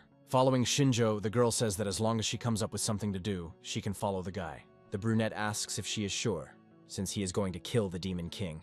Maya says that if they kill the Demon King, then no one will have to experience the same thing as her, so it's worth it. The girl says that if Shinjo doesn't want her company, then she will have to go to the king alone. The guy collects his things and says that the company won't be superfluous, but they should hurry, because reinforcements will arrive soon. Hearing his words, a happy smile appears on the girl's face. In a good mood, Maya follows Shinjo. While talking, the guy and the girl don't notice that they've been watched the whole time. A black hole appears high in the sky from which a witch emerges. Isabel watches as Shinjo and Maya leave the city. The girl says that they exceeded her expectations, because she wanted to use them, but they were able to defeat Winbra. A smile appears on Isabel's face, and she thinks that now no one will bother her. Shinjo and Maya's goal in traveling was to find Isabel, and when their plan came to fruition but was of no avail, they decided to return to their starting point. After a long hike, the boy and girl returned back to Elabana. The elf greeted them joyfully, and was pleased that they returned safe and sound. However, she didn't expect them to return so quickly. Maya didn't know how to tell her mentor that she was going to continue on her journey with Shinjo.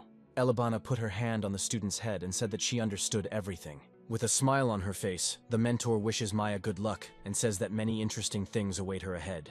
The girl blushes with embarrassment and looks towards Shinjo, who always remains calm. Remembering something, Elabana asks the guy if he knows about the situation on the front lines. Shinjo immediately joins the conversation and asks what happened. Elabana reports that the squad of hero candidates has been defeated. Shinjo is surprised that Mito lost and asks who they fought. The elf says that their enemy was one of the heavenly kings, Stogai. Maya suggests that the demon is on the same level as Winbra, meaning it is very strong. Shinjo asks worriedly if the hero candidates were killed. Elabana reassures him that all the boys survived, but their morale has dropped significantly. Her words calm the guy down a little, and he puts the mug on the table. Getting up from the sofa, Shinjo says that he will go and check on them. The guy's goal is to kill the Demon King, and the best solution would be to team up with his classmates to kill all the Heavenly Kings faster. Maya asks if the other hero candidates are as strong as Shinjo. The guy can't say for sure, but he says it doesn't matter what power they have, what matters is how they use it. Meanwhile, we are transported to Fort Thors, and deep night has already fallen on the streets. In one of the large halls there is a hospital. The wounded lie on mats and their wounds are treated by nurses. Mito was badly injured in the fight with Stogai, his left arm being the worst affected. Hano sits next to him and sends his blessing to him, saying that she will now heal his wounds. The headman asks her not to worry and stop overexerting herself, because the girl cannot use her powers indefinitely. Hano replies that she understands him perfectly, but this is the only thing she can do for them. The girl continues to heal Mito's wounds, ignoring his requests. The hero candidates managed to escape thanks to the fact that Heinrich and his detachment cleared the rear and joined in. They were able to retreat, but all the guys were seriously wounded not only physically, but also mentally. Nagase, who had never shown her despair before, now looked very depressed. Arashi, who had previously been unable to be calmed or kept in place, now lay in his place, covering his eyes with his hand. While Hano was trying to heal Mito's wounds, she noticed that the village chief had clenched his fist tightly, causing his hand to shake. Mito was overcome with a feeling of despair. He blamed himself for what happened, because he should have defeated Stogai himself. While the hero candidates recover from their crushing defeat, we are transported to Fort Aris. The heavenly demon king Stogai sits on one of the fort's towers. He watches his surroundings thoughtfully. At a great distance from the fort, Shinjo sits in the bushes, asking Maya if this is Stogai. Using his blessing, the boy can see very far. The girl is surprised and asks if the guy can really see the demon from such a great distance. Shinjo explains that as the appraisal level increases, all secondary skills improve, including vision range. Maya says the guy's skills are very handy. However, Shinjo stopped paying attention to the girl and focused entirely on studying Stogai. The normal evaluation gave a general idea of the demon's abilities, such as earth techniques, swordsmanship, and durability. But this is not enough to come up with a plan, so Shinjo uses the ability of detailed assessment. With her help, the guy learns that fortitude implies that while on defense, Stogai's normal abilities are enhanced several times. At the 4th level of evaluation, a detailed evaluation has appeared, which allows Shinjo not only to learn about the opponent's abilities, but also to understand how exactly these abilities work. The guy decides to use the ability to display weak points on Stogai. However, contrary to his expectations, the usual red beam does not appear. Shinjo realizes that at the moment, Stogai has no weak points that he can exploit. Maya asks what Shinjo was able to find out, and the guy replies that if the demon had a weak spot, then everything would be much easier. The guy was able to find out that Stogai has a high level of earth and fencing techniques, and also has a unique skill that works if he defends himself. Maya now understands why the demon was called the King of the Earth, and reveals that the earth technique has a weakness to the water attribute. Shinjo asks if there is compatibility of attributes, and the girl replies that it is not that simple, and depends on what the person wants to get as a result. Maya says that a demon can't have all the Earth's techniques, so they need to find out what the technique is and find its weaknesses. Shinjo says that they need to talk to the hero candidates at least once, and asks what Maya thinks about it. We return to Fort Thors, where Mito has recovered enough to walk along the wall. He looks into the distance, as if trying to find answers to his questions there. The village chief remembers Shinjo and thinks that everything could have turned out differently if the boy had been with them. Mito begins to shake his head from side to side, driving away bad thoughts. He tells himself that Shuji Mito will never run away. He is distracted from his thoughts by Nagase, who came with the rest of her classmates and asks what Mito is doing. The headman turns around and looks at the boys, who seem to have become more cheerful. The girl knew that Mito would be here, because he always had to do everything alone. The class president looks at his classmates in confusion, realizing that his plan has been discovered. Narumi encourages him, saying that the game is not over yet. Hashimoto joins them and says that they won't let Mito fight alone. Mito looks at them in surprise and asks if they really still trust him. Nagase comes closer and asks in return why the village chief still doesn't trust them. As she passes by Mito, the girl calls him a blockhead. Narumi comes up to the headman from behind and throws her arm over the boy's shoulder. The blonde explains that the girl wants Mito to rely on them more. The village chief looks towards Nagase, who stands with her back to him and says nothing. With a smile on his face, Mito says he never thought he could rely on the guys. Narumi says that they have all become stronger, so the headman can share his burden with them. Otherwise, he could break his back. They are distracted from their cheerful conversation by a voice that says that he was finally able to find Mito. Arashi and his part of the class approach the guys from the other side. The guy asks why Mito is looking at him like that and says that next time, the headman should let him blow up that demon. The headman replies that he is simply surprised that Arashi came to him. The guy replies that he came because he understands perfectly well that he cannot cope with Stogai alone. Arashi says that the team is on Mito, and the guy himself will personally kill the demon. Narumi and Hashimoto chuckle at his words and say that because Arashi suggested acting as a team, it should snow. In response to their joke, the guy says he will kill them if they don't shut up. Mito agrees with Arashi's plan and says that they will defeat Stogai together. The brown-haired man smiles in response, and says that the headman has started to think faster. Kanzaki watched their conversation from the side. The girl is glad that the class has finally united, but they still don't have a tactic against Stogai. Suddenly she hears Shinjo's voice, saying that they haven't seen each other for a long time. The girl peeks out from around the corner and sees Shinjo, who tells her to be quiet because he doesn't want to be noticed. The girl covers her mouth with her hands, but still cannot contain her joy at the long-awaited meeting with the guy. Shinjo asks if it's true that the boys fought one of the 4 heavenly kings and lost to him. Kanzaki tries not to look at the guy and says that it is true, after which the guy asks what kind of spells the demon used. The girl thinks for a second, and then begins to talk about the battle. After some time, Shinjo learns that Stogai used a golem creation technique. Kanzaki says that she saw this technique with her own eyes, so she is 100% sure. Shinjo thinks about it, then says that Maya was right in her guess. Kanzaki becomes worried and asks who Maya is. The girl indignantly turns her head towards Shinjo and waits for an answer. However, the guy says not to pay attention to it, because it was just thoughts out loud. Kanzaki asks if Shinjo would like to fight with them. Watching the class come together, the boy replies that he will help them, but if he acts openly, he will only create discord in the team. The guy says he will operate from the shadows, as always. Finally, the team of hero candidates is fully assembled, although most of them don't even know it. Once the boys manage to come up with a plan of attack, they return to Fort Eris. After their attack, the fort's security increased, and now demons were on duty at each watchtower. Just like last time, the hero candidates decided to come from behind. They gathered in the forest, near one of the fort's walls, and discussed their next plan of action. One of the girls said that together with Yumi, there would be only 100 of them. Nagase looked at the girl with a smile and said that she was glad that the girl was feeling better. Yumi recently joined the combat squad after recovering from Leonora's bullying. Nagase was surprised that she decided to join them, so she asked what prompted the girl to take such a step. Yumi heard that the guys had a hard time, so she decided to support them. The girls laughed together and jokingly called Yumi a heroine.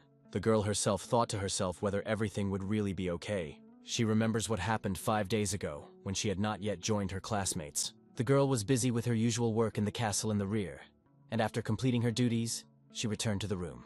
She said that she was very tired and heard Shinjo, who said that they had not seen each other for a long time.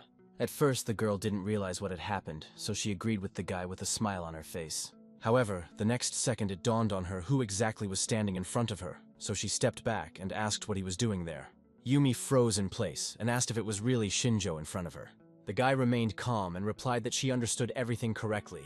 The girl blushed and asked why the guy entered her room without permission. Shinjo reported that her classmates were currently fighting on the front lines, and they really needed her water manipulation power, so the boy was looking for Yumi. The girl was surprised by his words and said that she was not in a combat unit. Shinjo said that the girl has the guts to become a fighter, so she should join Mido and help them. Yumi didn't like his words and asked why she should do what he said. The guy replied that she should do it because she could fight. On that fateful day, Leonora instilled fear in the girl, subduing her actions and forcing her to kill. However, Leonora is now gone because Shinjo personally got rid of her. Therefore, Yumi is no longer restricted by anything, and enough time has passed for her mental wounds to heal. Shinjo says now is not the right time to play the awkward waitress. His words made the girl embarrassed, and she began to justify herself by saying that she accidentally fell and broke all the plates recently. Shinjo looks at her and asks if she really doesn't want to help her friends, Nagase and Chinami. His words make Yumi freeze in place. She said that Shinjo always knows what to say, but she is surprised that the boy cares about his classmates. The guy explains his actions by saying that he simply doesn't want to lose the pieces he can use. Yumi remembers that Shinjo is wanted and asks if he wants to join the fighting force himself. The guy says he has no chance of joining them because they are still looking for him. Turning towards the window, Shinjo says that he will act from the shadows and move the figures to the right place, as this is part of his job. Back in the present, Yumi clenches her fist and thinks that she will try her best if her power can really help her classmates. Kanzaki, as usual, keeps his distance from the boys and watches them. She remembers her conversation with Shinjo when he explained the plan of action to her. The guy said that he found Yumi and sent her to help, and asked if Kanzaki had any questions. The girl understood why Yumi was involved in his plan, but she wasn't sure if his plan would work. Shinjo says he hasn't fought Stogai himself, but he's confident the boys can come up with a plan of action.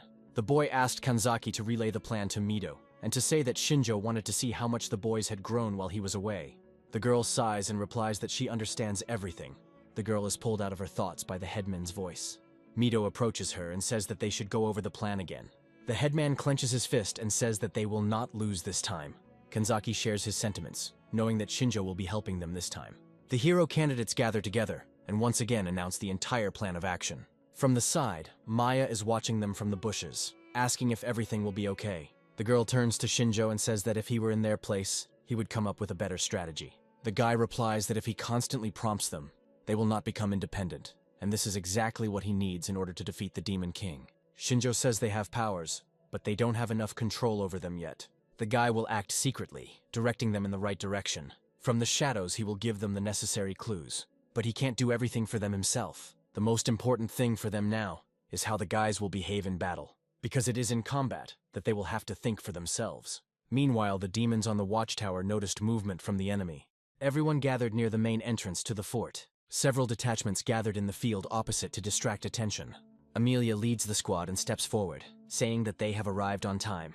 She gives instructions, and the soldiers under her leadership go on the attack. The demons on the walls thought that they had been wrong to let the people retreat last time. Amelia told the soldiers not to be afraid, because their main task was to clear the way for the hero candidates. This time the demons decided to spare no one. The soldiers began to clear the way for the hero candidates who were moving beyond Mido towards the fort. Once inside the fort walls, the elder began to look around in order to find Stogai. In the window of one of the towers, the guy noticed a familiar silhouette. While the rest of the guys were fighting the demons, Mido froze in place. Stogai looked at him from the window with a smile, and he was clearly not surprised by their appearance. From the look in his eyes, Mido realized that he was waiting for them. Stogai was glad that the hero candidates had come and said that this time he would not let them go.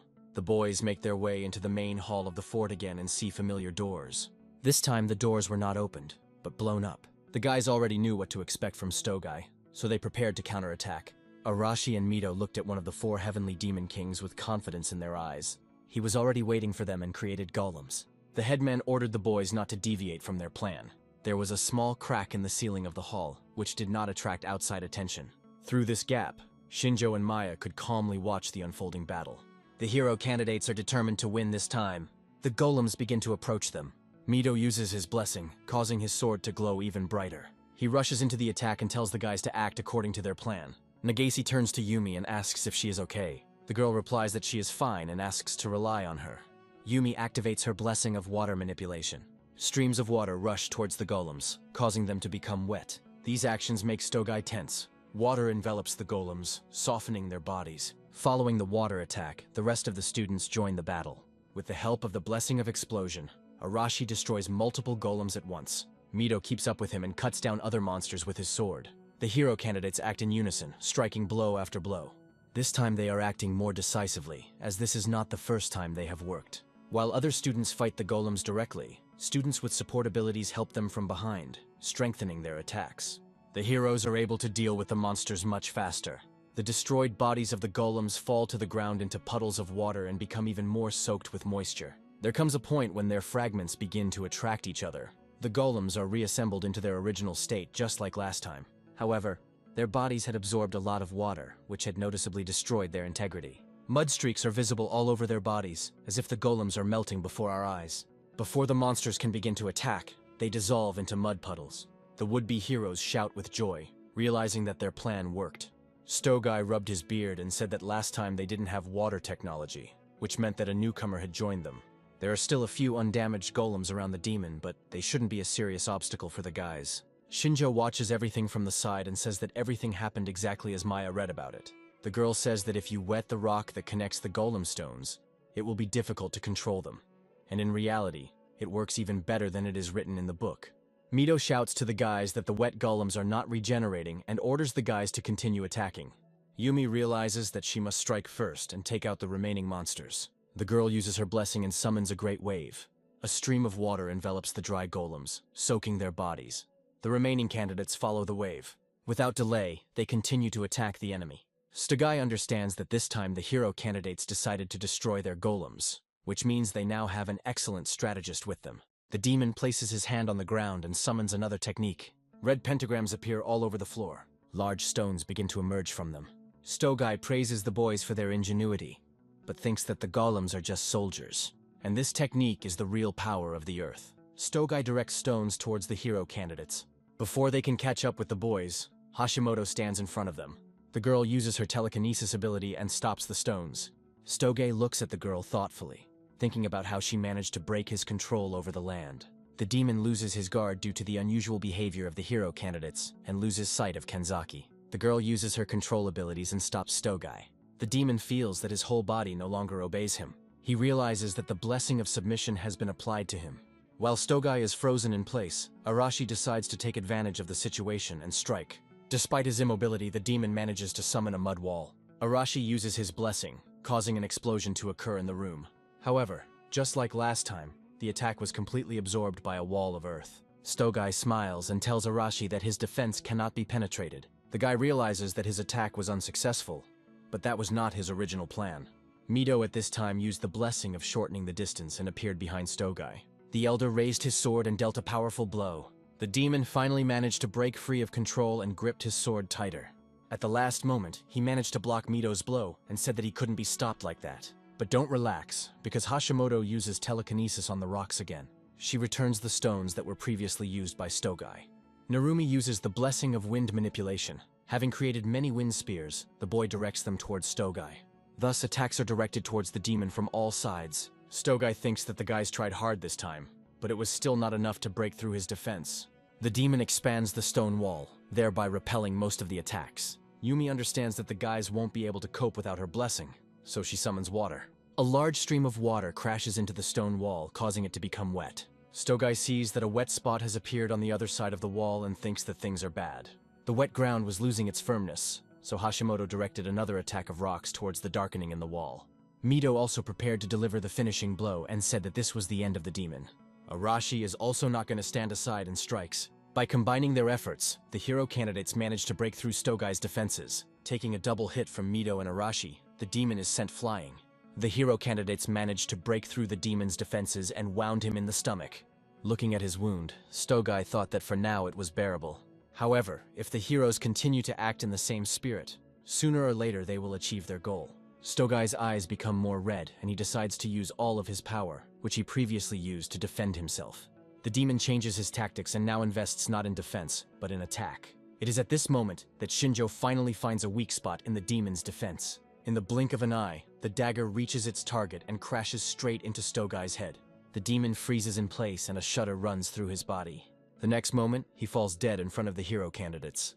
The boys had not yet had time to understand what exactly had happened, but they were already slaves to the fact that they had managed to defeat the enemy. The class began to jump happily and celebrate their victory, shouting that Arashi and Mido had defeated Stogai. Meanwhile, Arashi and Mido did not share their mood and approached the demon's body. As they got closer, they saw what had killed the demon. The headman said to himself that it wasn't them who did it. They managed to wound Stogai, but it was not he or Arashi who dealt the final blow. Arashi saw a dagger lying next to the demon's head.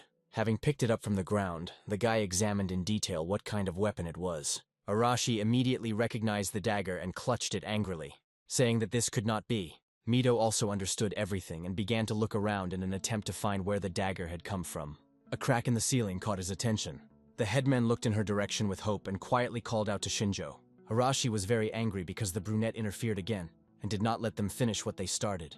They were distracted from their thoughts by Narumi, who came closer and said that their plan had worked. Mido's expression changed, and he replied with a smile that they really did succeed. Turning towards his classmates, the class president thought that everything was going according to plan. Thanks to Yumi joining them, they gained an advantage in the fight. But at the last moment, Mido felt a huge amount of magic coming from Stogai. The village chief understands that they themselves would not be able to handle him, which is why Shinjo decided to intervene. Hashimoto asks Mido why he is sad, when now is the time to be happy. The headman wanted to tell the girl everything, but she interrupted him and went behind him. Hashimoto said they defeated one of the 4 heavenly kings. The girl pushed Mido forward, saying that everything was fine now. Because of her actions, the class president came closer to his classmates, and they began to brag about the guy. Mido listened as he was called a good commander and praised for the work he had done. Finally, the guy relaxes and a relaxed smile appears on his face. Meanwhile, Arashi does not move away from Stogai's body and looks ahead with anger. His team comes closer and praises him for his work, saying that they will follow him to the ends of the earth. Arashi orders them to be quiet and says that he was not the one who killed the demon. The guys calm down after his words and apologize.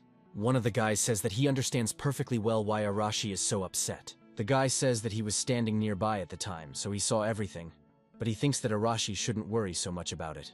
A classmate says it was just the last blow. The guy thinks that Arashi should be proud of himself for cornering one of the 4 heavenly kings. After some time, the guys climb one of the fort's towers. Taking a deep breath, Mido lifts the demon's head up and announces that the king of the land of Stogai has been defeated. The hero candidate orders the demon king's army to lay down their arms. The demons look at what is happening with horror and cannot believe that Stogai has lost. Amelia meanwhile raises her sword and shouts that they have won. Henry suffered several injuries during the battle, but now smiles because they succeeded. After some time, all the remaining demons were captured and Fort Eris was successfully captured. Watching from the window of one of the fort's towers, Shinjo said that it was all over. Maya looked at the streets and said that the number of demons was much greater. Shinjo replied that the demons were led by the charisma of their leader, and that after his death they would no longer resist. Maya recalls that after the victory over Winburg, they were not even followed. While pouring tea into a mug, Shinjo said that this was one of the weak points of the Demon King's army. The girl asks the guy if everything is okay, and he asks what exactly she means. Maya said that he was the one who killed Stogai. But wasn't the guy going to train the hero candidates? Shinjo replied that the moment Stogai lost his temper, the guy felt a strong thirst for blood. But the guys should not die before he had time to train them. The brunette also says that his main profession is a killer, and he wanted the guys to know about it. Maya says the boy surprisingly cares about his classmates. Shinjo puts the mug on the table and asks how much longer the girl plans to address him informally and not use his name Shinjo Kai. Maya is embarrassed by his words and says that she doesn't know how best to address him. After thinking for a bit, the girl asks if she can call the guy Kai. Shinjo takes a few sips and agrees, but asks why the girl's face is red. Maya starts to deny it and asks not to pay attention to it. Shinjo thinks about the fact that there are now 2 of the 4 heavenly kings left. But there are also direct descendants of the Demon King, and no one knows how strong they are. They still have a long way to go before they become the Demon King. Meanwhile, in another part of the sacred land, we see a girl with cat ears lying on the ground. She comes to her senses and rises from the ground, looking menacingly at the enemy. There is a guy standing in front of her who is surprised that she has not yet lost heart, despite the fact that she is no longer able to move. A demon approaches them from the side and says that the princess has been captured and now the Beastmen Alliance is under their control. A week has passed since the attack on Fort Eris and the victory over Stogai. Until now, the country had only been on the defensive, so the sudden advance of the Holy Army stirred up the people. The soldiers' morale was revived, and everyone began to anticipate an imminent victory. Every day the glory of the hero candidates only grows. They have become the hope of humanity. After the battle for Fort Eris ended, the hero candidates arrived at the king's castle. Mito appeared before the ruler and received personal gratitude for his invaluable contribution to the victory over one of the 4 heavenly kings. Only the headman was given the honor of standing before the king. The ruler named Shujo Mito, a knight of the sacred country of Digrist. The boy knelt down and accepted the title with gratitude. When the ceremony was over, Mito breathed a sigh of relief as he returned to the room. Hashimoto, Heinrich, and Amelia were already waiting for him there. While pouring tea for everyone, a classmate asked if Mito was nervous, and he asked what she thought of him. After taking a cup of tea, Amelia praised the boys, saying that all these events could not help but exhaust them. Henry reminded the girl that Mito had not received an aristocratic upbringing, so he had to learn basic etiquette as soon as he learned that he was being granted a title. The headman said that it was a necessary measure because if he had insulted the king, he could have removed them from their current positions. Henry himself told the guy about this, but he didn't think that it would put extra pressure on the guy. Amelia says that Mito is now a knight, which means he will have to play this role more than once. Sipping his tea, Henry assured the headman that there was no need to worry too much about this. Amelia reminds that everything in this country is under the power of the church, and even the fact that Mito was named a knight was an order from His Holiness the Pope. From that moment on, Mito became a holy knight and captain of the 11th Squad, also known as the Hero Squad. The top brass expects them to be the strongest squad, as it is made up entirely of hero candidates. Mito asks if there is any point in him being made a knight if they are already under the control of the church. With a smirk on his face, Henry says that there are political intrigues and a struggle for power involved in this matter. He offers Mito to listen about it, but the headman immediately refuses. Stopping joking, Heinrich warns that now the guy is their equal, which means that they will demand appropriate behavior from him, so he must always remain on guard. Meanwhile, we are transported to the forest next to the main castle where the ceremony took place. Shinjo and Maya decided to stay in the forest to avoid being discovered, so Kanzaki came to them herself. The girl told the latest news, including that Mito had been knighted. Kanzaki expressed her guess that Mito wanted to gain his right to vote in this way. Maya didn't understand why the guys took this information so badly. Shinjo thinks that the sacred country wants Mito to be their standard bearer in this war, so they give him a piece of power to show all the other people that the hero candidates are completely controlled by the state. His words completely confused Maya, and she asked if she understood correctly that this was a bad sign then. Shinjo says that they were called here to defeat the Demon King and then they should return home, but they shouldn't trust these people completely. The Top and Leonora thought alike. which meant that for them, the hero candidates were just pawns. Kanzaki says that they will be careful, and then changes the subject and asks who the girl is standing next to Shinjo. The guy looks at the girl and says that this is Maya, a half-elf mage. Maya happily greets Kanzaki, who reciprocates the feeling. However, the girl is not very happy that Shinjo has a travel companion, so she asks how this happened at all. Maya was a little upset by her words, and said that they were just traveling together, and asked in response who the girl herself was for Kai. Kanzaki noticed that the girl was calling the guy by his name, and quickly replied that they were friends with each other. Shinjo immediately asked in what sense they were friends, to which the girl immediately became upset, and began to make excuses. The guy closed his eyes and said that Kanzaki was her comrade. His words made the girl even more embarrassed. Maya asked Shinjo if they were this close in their world too. The guy replied that they hadn't even spoken to each other, which made the girls sigh, one with relief and the other with embarrassment. Shinjo says it doesn't matter, and asks Kanzaki if the guys discussed the plan to kill the Demon King. The guy plans to continue to operate from the shadows, so the girl must become a link between him and the class. However, Kanzaki interrupts him and asks if she can go with him and Maya. The guy looks at her in surprise and asks if she really wants this. Shinjo thinks about her proposal, weighing the pros and cons. Looking at the two girls who froze in anticipation of his answer, the guy finally makes a decision. Shinjo says that the girl cannot go with them, since without her help he will not be able to contact his classmates. The guys are hostile towards him, so Kanzaki is irreplaceable. Despite the refusal, the girl was satisfied with his words, so she agreed with the guy. The girl remembers Mido and Narumi and tells Shinjo that not everyone sees him as an enemy. The boy replies that the headman will not want to accept his help, since he believes that he should develop independently. Kanzaki asks if Shinjo will really train Mido, and he replies that he can't kill the Demon King alone anyway. He tells Kanzaki that he and Maya were able to defeat one of the Heavenly Kings.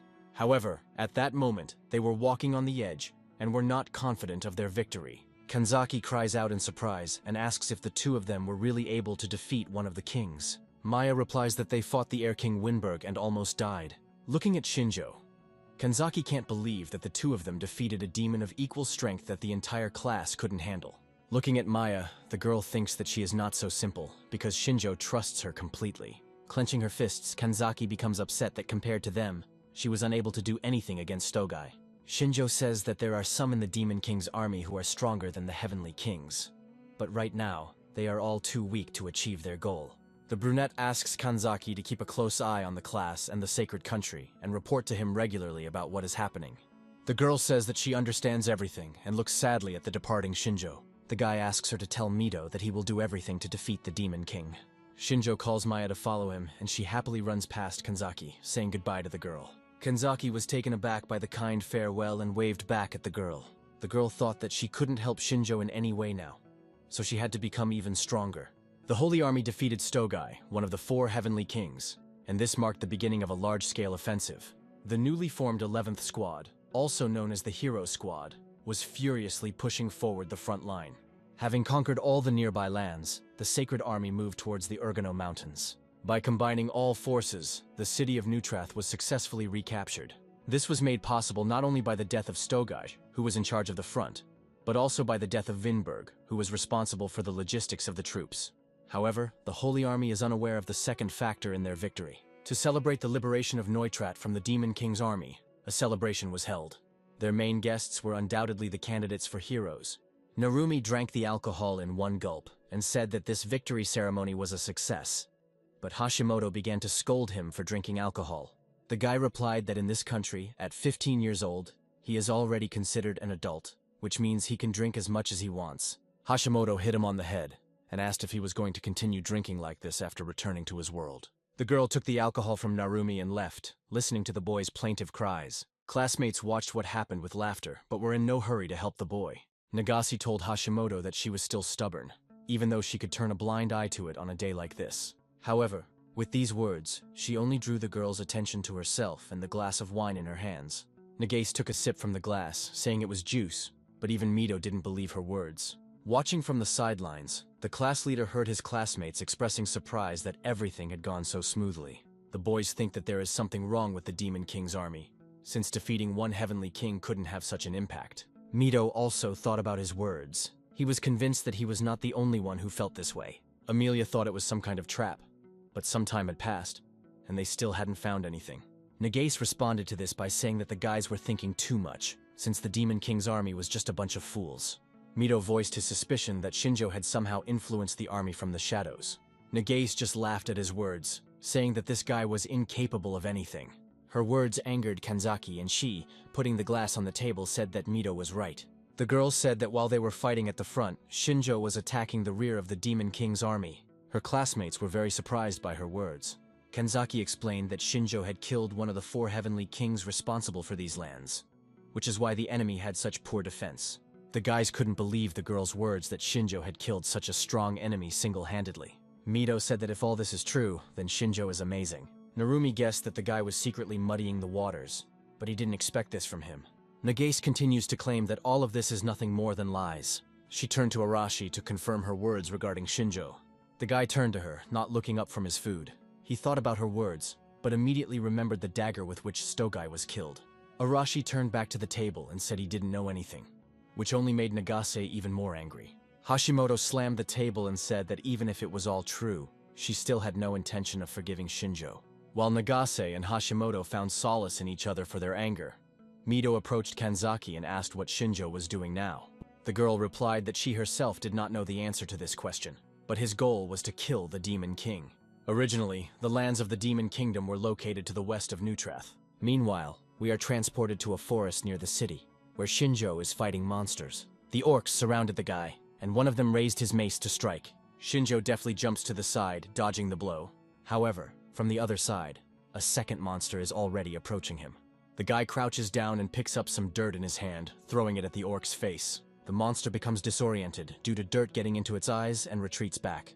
Shinju summons the lightning attribute and commands it to pierce the target. But before his attack reaches its target, the boy notices a hand reaching out to him from the side. Because Shinjo was focused on mastering the new technique, he lost sight of the other monsters. The enemy took advantage of this moment and began to strike at the guy.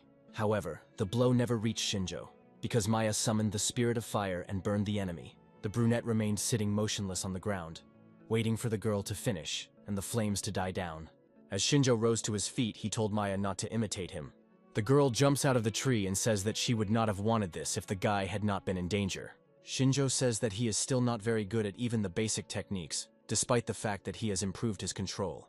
Maya says that Shinjo has a rare thunder attribute. His attacks are fast and powerful, but they are much more difficult to control. The girl is already surprised that the guy can already use basic techniques. She asks him not to look back at his friends because they have gained control over the attribute through the blessing. Shinjo said he spent a lot of time practicing the thunder punch, but still couldn't use it properly in real combat.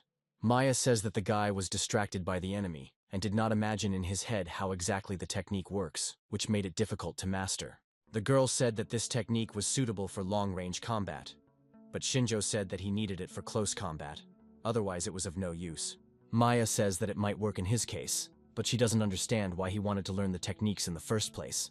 Shinjo replied that he himself did not like all this, but he needed strength in order to defeat the Demon King. The guy believes that with techniques, he will have a better chance of winning, and thanks Maya for her help. The girl gets embarrassed and says that there is no need to thank her. She just knows a lot of things and shares it with the guy. However, the good atmosphere is interrupted in the blink of an eye. Distracted by the conversation, the guys do not notice that they are surrounded by a crowd of orcs. Although Shinjo looks tense, he sees this as a good opportunity to practice. Maya says that in this forest, there is always material for practice, and no matter how much you kill, there will never be less of it. This forest is truly filled with monsters of different sizes and types, which will help the kids hone their skills. The monsters began to approach the boy and girl in a dense stream. Shinjo decided to take advantage of the opportunity and use the thunder technique. The guy concentrated the power in his hand and used the power on the nearby monsters. Lightning ran through the monsters' bodies, causing them to scream in pain. However, other than that, it had no effect, and the monsters soon recovered from the effect. Shinjo has trained for a long time and can now use the technique in combat, but its power is not enough to cause significant damage. On the other hand, an orc began to approach the guy and raised his hand to strike. Shinjo managed to jump to the side in time, causing the mace to hit the ground where the boy had previously stood. The brunette decided to climb higher so that close attacks would not come as a surprise to him. Climbing a tree, Shinjo was able to assess the situation from above. Pushing off from the branch he was sitting on, the guy began to quickly move between the trees. The monsters were confused because the guy was moving too fast. When their guard was down, Shinjo threw several daggers in their direction. Each of them reached their target, killing one monster with one blow. The other monsters that weren't within Shinjo's range watched from the side in shock. This time, the guy used daggers enhanced with magic. Despite the fact that they required Shinjo to form an image right during the fight, the effect was worth it. While the guy was thinking about his next steps, a monster that could also move through trees crept up on him from behind. Shinjo managed to notice him in time, so he began to act immediately. Pushing off from the tree, the guy took out another blade and cut off the monster's head. Grabbing one of the branches with his free hand, Shinjo looked down, assessing the situation. However, he was attracted by a sound coming from above. This monster turned out to be not the only one capable of carrying out attacks in the air. Shinjo realized that he would not be as effective in an airborne battle, so he descended to the ground in preparation for a counterattack. As the monsters approached him, the guy neutralized them with a few precise movements. Having regained the advantage in the air, Shinjo jumped onto a tree branch, but at that very moment, the tree beneath him began to shake, which made the guy look down. Seeing the man climb up the tree, the huge red orc began to hit the tree with his mace, trying to throw Shinjo down. The guy started to get angry about this. Even though he wanted to train, there were too many monsters and he couldn't focus on one thing. Soon, the orc managed to knock down the tree on which Shinjo was sitting. Before this, the guy managed to jump to the ground on the other side, after which he looked around. Other monsters of different sizes began to approach Shinjo. The guy's attention was drawn to the largest monster, which the guy had never seen before. This monster interested Shinjo, and the guy thought that he was most likely their boss. The brunette uses his blessing and wants to use his new powers on this monster. At this time, Maya continued to fight off the attacks of monsters with the help of the spirit of fire, but she got tired of it, and the girl began to complain. The monsters scattered in different directions from her attacks, not having the slightest chance to get closer to the girl. Maya turned to Shinjo and said that it was time for them to leave, since they couldn't go any further anyway. By that time, the guy had already managed to deal with most of the monsters, so he agreed. Shinjo turned around and headed towards Maya to retreat together. The boy and the girl continued on their way, and the girl said that she was very tired. Shinjo says that there are too many monsters here, and they are all strong, so there shouldn't be any people in this area. Maya said that demons can control monsters with low intelligence, so it was not a problem for the Demon King's army. Shinjo came to the conclusion that only demons could live in this area. However, the guys had to stop in front of a cliff that emanated dark energy. This is where the territory of the Demon Kingdom began. Below the cliff, a huge army of the Demon King, consisting of many monsters and demons, was moving. A week after Shinjo's reconnaissance expedition, the Sacred Army set out. They completed the campaign to liberate their lands from the enemy, and began the invasion of the Demon Kingdom. However, everything was not as simple as they expected. On the road, they constantly encountered monsters, which became bigger and stronger day by day. People had to face enormous resistance, for which most of them were not prepared. For the hero candidates, these monsters were not much of a problem. However, the ordinary soldiers in the Demon King's territory became the prey, not the hunters. Amelia fought on the front lines as a commander and urged her soldiers not to panic, as together they could get through this. Henry notices that the monsters are not acting randomly, indicating that they are being controlled by demons. Mito says that if so many monsters are under control, then they are controlled by a greater demon. They were right, because at that moment, far from the battlefield, there was a girl with white hair and dark gray skin. She held a glass of wine in her hands, and used her abilities to send large drops of the drink through the air into her mouth. Standing on the wall of her castle, she said that there was no point in being careless in this matter. The girl is a hired demon, and her name is Elsa. She instructs her army to use monsters to whittle down the humans and then finish them off. Her plan was carried out, and after the attack of the monsters, the people were attacked by the army of the Demon King. Mito jumped on his horse and told Amelia that they needed to retreat, because at this rate the demons would defeat them. The girl agreed with him, so she gave the order to retreat along the same route. The demons did not catch up with them and remained in their places. Elsa's plan worked, but the demons still didn't understand why so many monsters had to be used. Another demon replied that this was an order from Lady Elsa, and she liked to play it safe. The demons were glad that they outnumbered humans, and believed that humans would no longer dare to approach them. They talked about how the Beastmen Alliance would soon be under their control. The demons are confident that the hero candidates will not be able to overcome such an opponent, even if they have already managed to defeat 2 of the 4 heavenly kings. Shinjo and Maya watched their conversation from the bushes. The girl asked what their words about the Beastmen Alliance could mean, because the girl had never heard anything about it before. Shinjo said that this was interesting information, so he asked Maya to help him find out more about it. Sometime later, the Holy Army returned to Neutrath to recuperate. Hano did her best to help the nurses treat the wounded. The knights and squad leaders gathered in the common room to discuss further strategy. Amelia said that they managed to get their lands back, but as soon as they entered enemy territory, they were defeated. They found themselves in a difficult situation, so now they needed to come up with a plan of action. Their main problem is the endless stream of monsters, so they won't be able to move forward until they find a way to overcome this obstacle. The commanders began to comment that they had never seen the enslavement technique work on such powerful monsters before. Henry says that up until now they have simply moved forward without much of a strategy. But now the demons have begun to take them seriously. Mido says that the enemy has a good commander, who is most likely a greater demon and has experience in fighting. One of the commanders sent out reconnaissance and learned that the largest concentration of demons was in the forest near the border, so they should head there. Amelia was against the idea, as the forest was still unknown to them, so the army would not be able to pass through it unnoticed.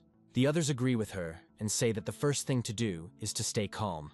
One of the commanders is concerned that they have already lost many soldiers when they were retaking their lands, and because of the retreat, there are even more casualties. Everyone came to the unanimous opinion that at the moment their main goal is to return their lands and maintain their positions. Some people say that they don't necessarily have to move forward even if the morale of the soldiers is high. Hashimoto raises his hand and says that it doesn't make sense since their main goal is to defeat the Demon King. The elders agree with her, but remind her that everything is not so simple. Amelia turns to the girl and asks if she has any ideas. Hashimoto feels uneasy, but says it would be good to increase the troops. Amelia says that it will be very difficult because this way they will create more targets. Mido thinks that the strength of people in this world can vary greatly, so increasing the troops can only lead to more casualties. The elder suggests focusing on increasing the elite troops. Amelia says that this is impossible, because the strongest soldiers are already fighting on the front lines. The only way to increase your troops is to recruit regular soldiers and train them, but this will take a long time. Despite the length of time it takes to implement this plan, it remains the only possible one, so everyone agrees with it. Mido meanwhile realized that they had different goals. The hero candidates wanted to kill the Demon King, and the sacred country had already achieved its goal by reclaiming its territories. This is why the commanders are in no hurry to advance further, and are trying with all their might to stop the war. Heinrich notices Mido's bad mood. The man asks the guy what he thinks about this. Mido says that if they follow their plan, it will take years to kill the Demon King. But the hero candidates want to defeat him as soon as possible. Amelia replies that they need time to recover from losses and build up their troops. The girl says that it will take at least 2 years, which makes Mido even more upset. One of the commanders assures Mido that they also want to kill the Demon King, but the situation is not on their side right now. Everyone is happy that they were able to regain their strength thanks to the help of the hero candidates, and are counting on being able to rest now. Mido realizes that he can't argue with them anymore, so he thanks them for the praise and falls silent. However, he thinks about his classmates, who will definitely not like this plan, because each of them wants to go home. Heinrich understands Mido better than anyone else, but he cannot go against everyone. When the meeting ends, Mido, Hashimoto, and Heinrich leave together. Henry says that he understands the guy's position, but Amelia is right, since they need some kind of force that will turn the situation in their favor.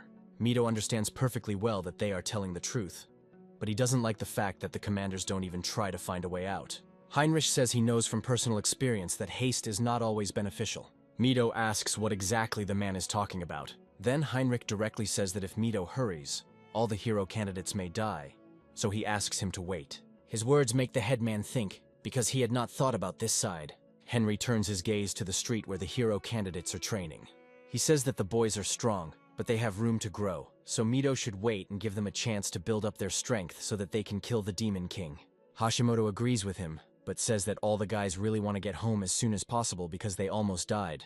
In that battle against Stogai, if Henry had not arrived in time, they would all have been dead. The man says that demons have a clear hierarchy, meaning that the Demon King will be stronger than the 4 heavenly kings combined. Henry didn't want to say it, but he believed that the hero candidates now were not capable of defeating the Demon King.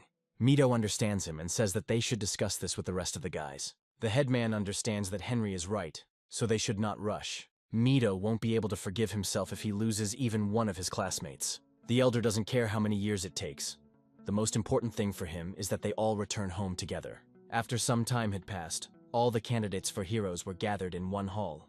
Mido and Hashimoto told them what happened at the meeting. Classmates were upset by the news and could not believe it. Mido said that everything had already been decided, and there was nothing they could do about it. The boys start asking how long it will take them to get home in that case. Hashimoto hangs his head and says that this will not happen for at least 2 years. Her words make all the boys feel despair. Mido tries to calm them down and explains that if they rush, they will only die in vain. Arashi has been sitting with his back to the headman all this time, but he can't stand it any longer. The guy attracts Mito's attention and asks if he's gone crazy. Mito says he also wants to return home as soon as possible. But the military has a different point of view on the situation. The chief asks if Arashi would like to offer to infiltrate the demon lands and fight through the hordes of monsters alone. The guy replies that the Holy State is not their ally, so they have no need to obey their orders. Mito says that if they do this, they will die for nothing, so they need the support of the sacred state. Arashi says they don't necessarily have to attack head-on, as small groups have their advantages too. Their main goal is not to defeat the entire demon army, but to kill only the Demon King himself.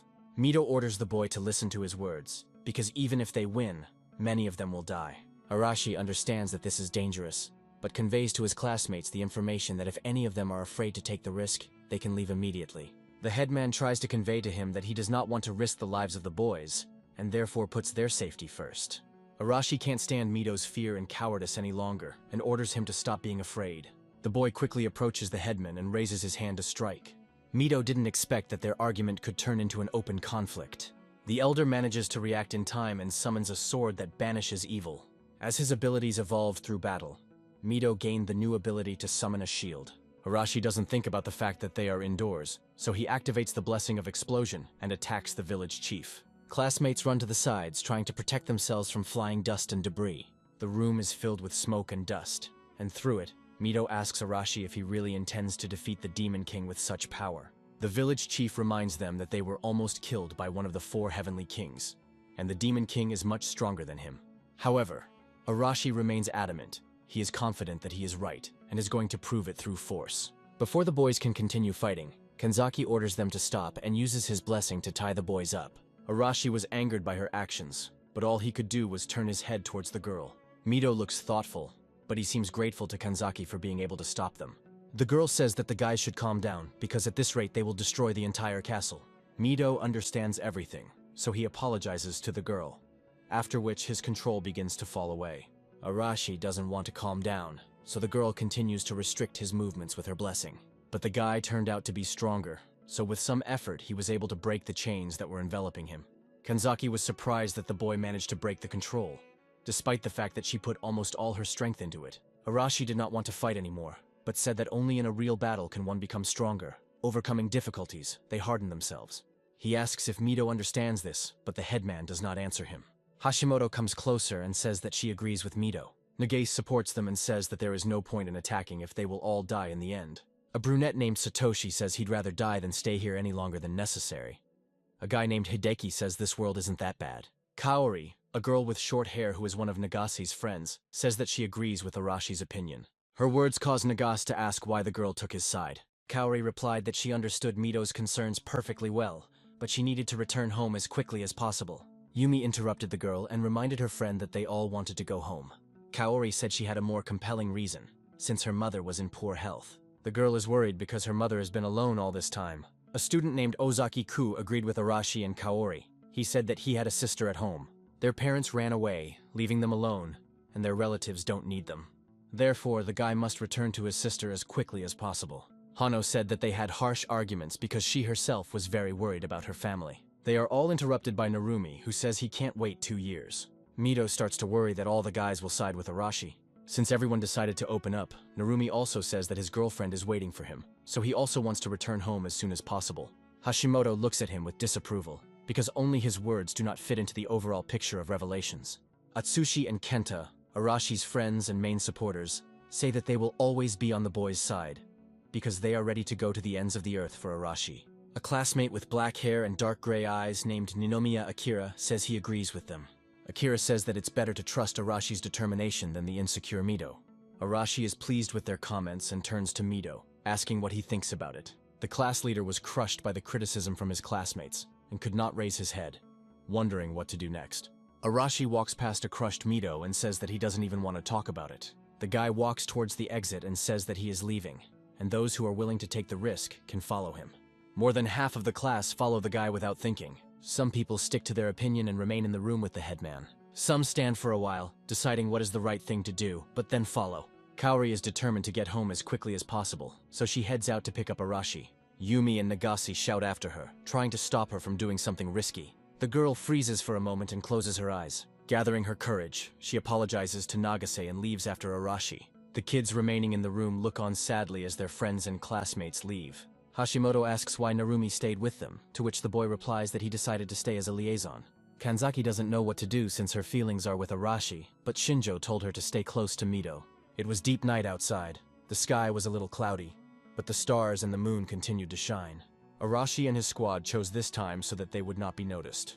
When his squad was fully assembled, the boy asked if everyone was ready, as it was time for them to leave before they were noticed.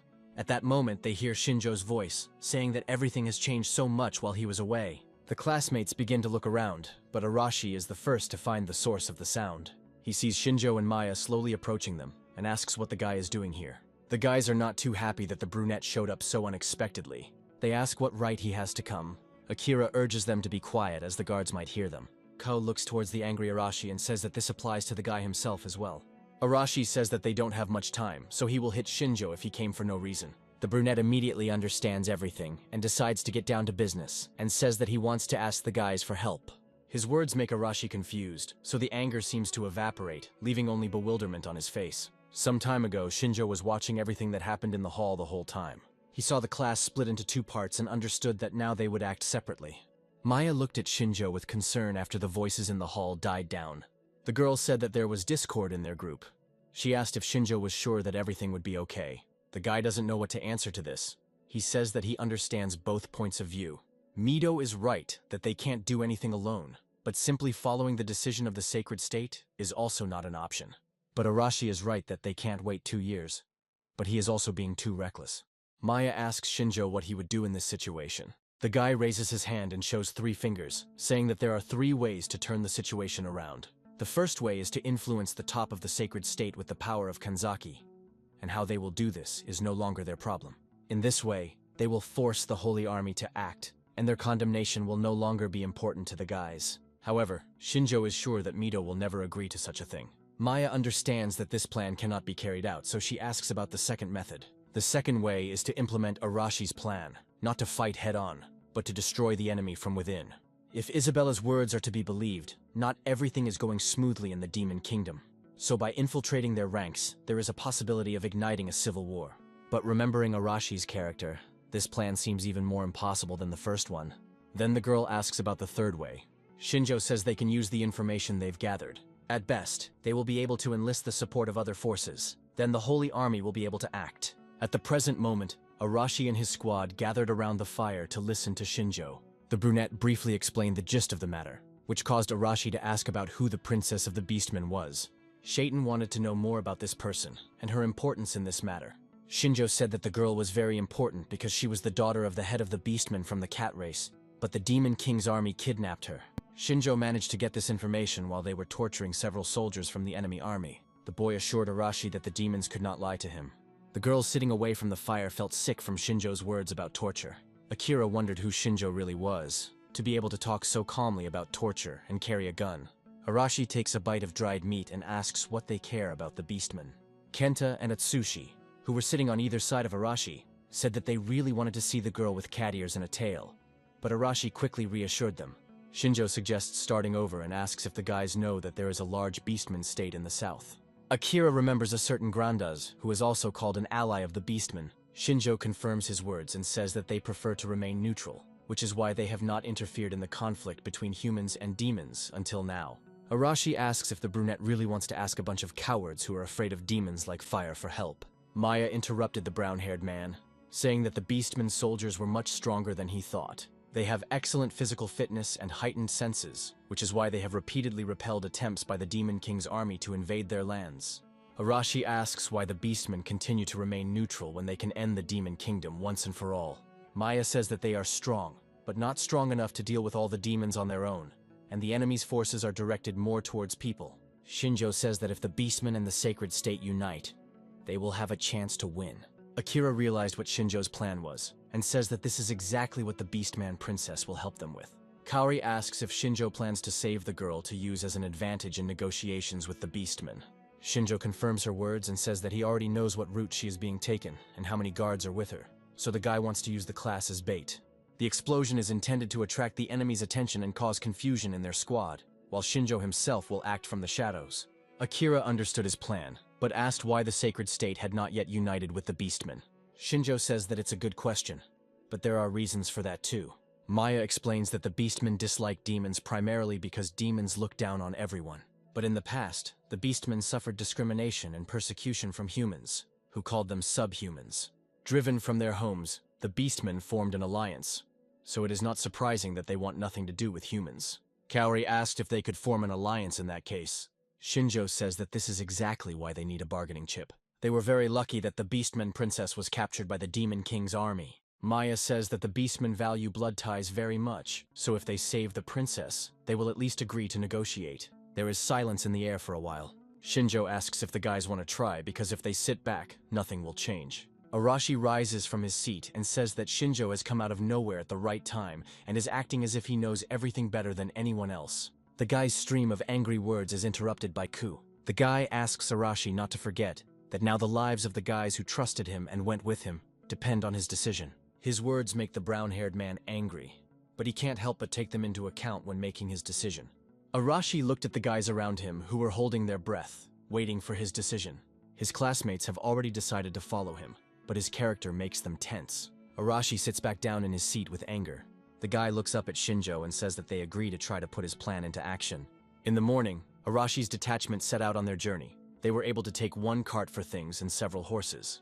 Shinjo led the procession, showing the way. Kaori noted that they had been walking south for quite some time now, and asked if Shinjo had indicated the correct route. The guy said that the Beastmen Alliance is in the south, so they will come out from the south to transport the captive. Their target is a path that runs through the forest near the Demon Kingdom, because Beastmen and demons do not trade with each other. There are very few roads between them, so it is easy to understand which path the demons will choose. Akira points out that they will have to infiltrate the Demon Kingdom's territory. The boy asks Shinjo if he is afraid that they will be caught. Shinjo asks the guy not to worry, because he has already found a way for them to get in unnoticed. Usually animals walk along this road, but there are also many monsters. So Akira asks if a carriage can pass there. Shinjo reassures him by saying that Sorairo will help them with this because the girl has the blessing of space, allowing her to create a pocket space and use it as storage. The girl asks how Shinjo was able to remember her blessing if he had separated from their group a long time ago. The boy replies that her blessing is very useful, and these words make Sorairo happy. Ko asks Shinjo if he has been busy gathering information from within the Demon Kingdom all this time. The brunette replies that this is not entirely true, since he was also looking for an alternative way to return home. Hano excitedly asks if he was able to find anything. Shinjo says that he came to the conclusion that there was only one way out, to kill the Demon King, so he began searching for information. Akira realizes that during the reconnaissance, the guy learned about the kidnapped princess and is now sincerely surprised by the guy. Arashi urges them on, saying that they are moving too slowly and that the convoy with the prisoners will not wait for them. Shinjo agrees with him and asks Sorairo to move the carriage and luggage to the storage facility, to which the girl happily agrees. The boys continue their journey on foot, passing through a path in the forest. Arashi had been on guard the entire time, so he was the first to notice the monsters, informing his classmates about it. Immediately after his words, wolves began to emerge from the bushes surrounding the boys. Hano was walking behind everyone, so the wolf chose her as the first target, causing the girl to become scared. Ku quickly noticed the danger and stood in front of the girl, protecting her from the monster. The wolf bit his hand with his teeth, but they crumbled in an instant when they collided with the steel. With a smirk on his face, Ku apologized, saying that such attacks would not work against his blessing. With a blow from his other hand, the monster was thrown aside.